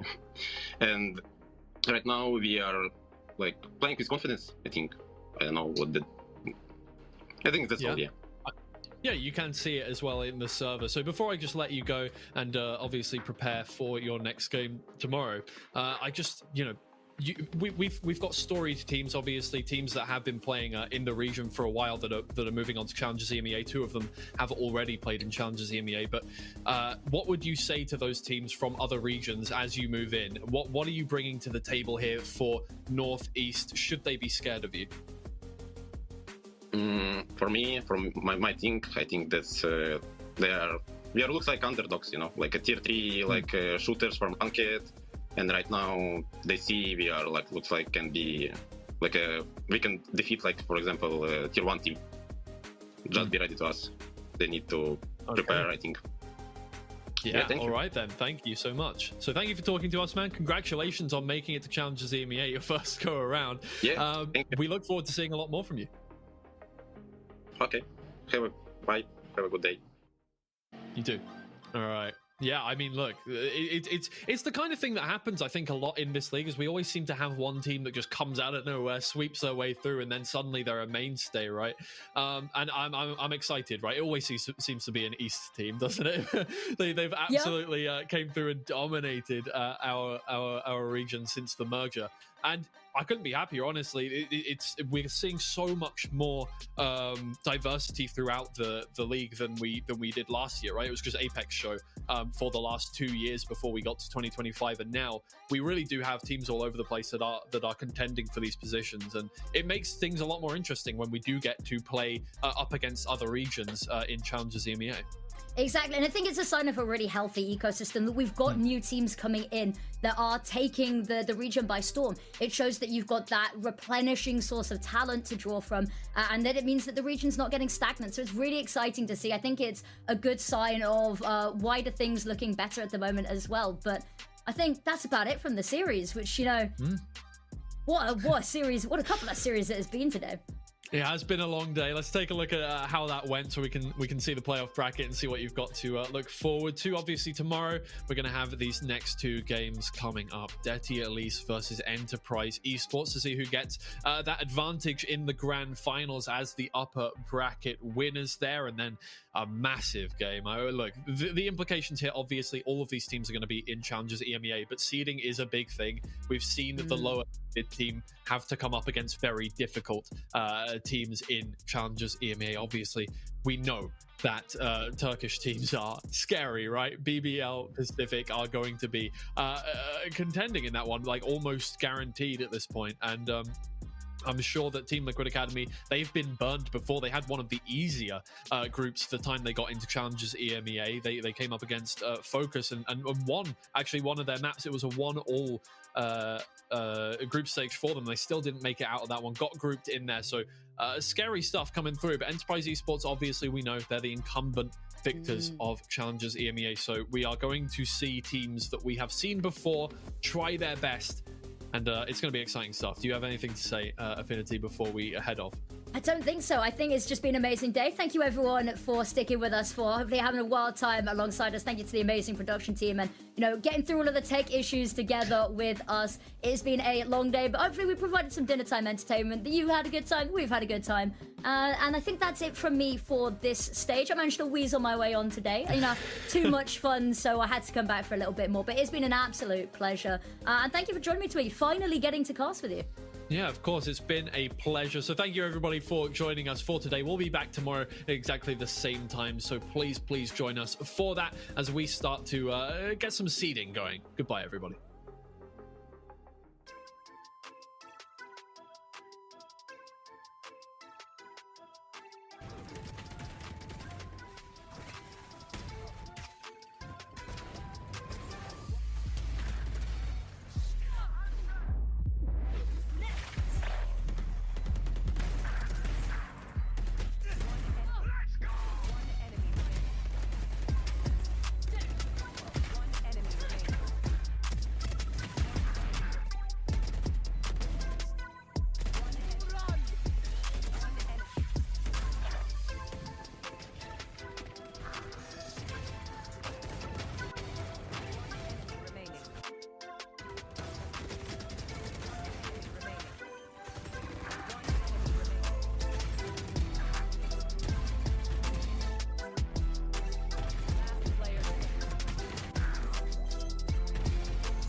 She a thirsty bitch, I'm visit your dreams. We can see you here, you know that she's near when you sleep. I be under your bed.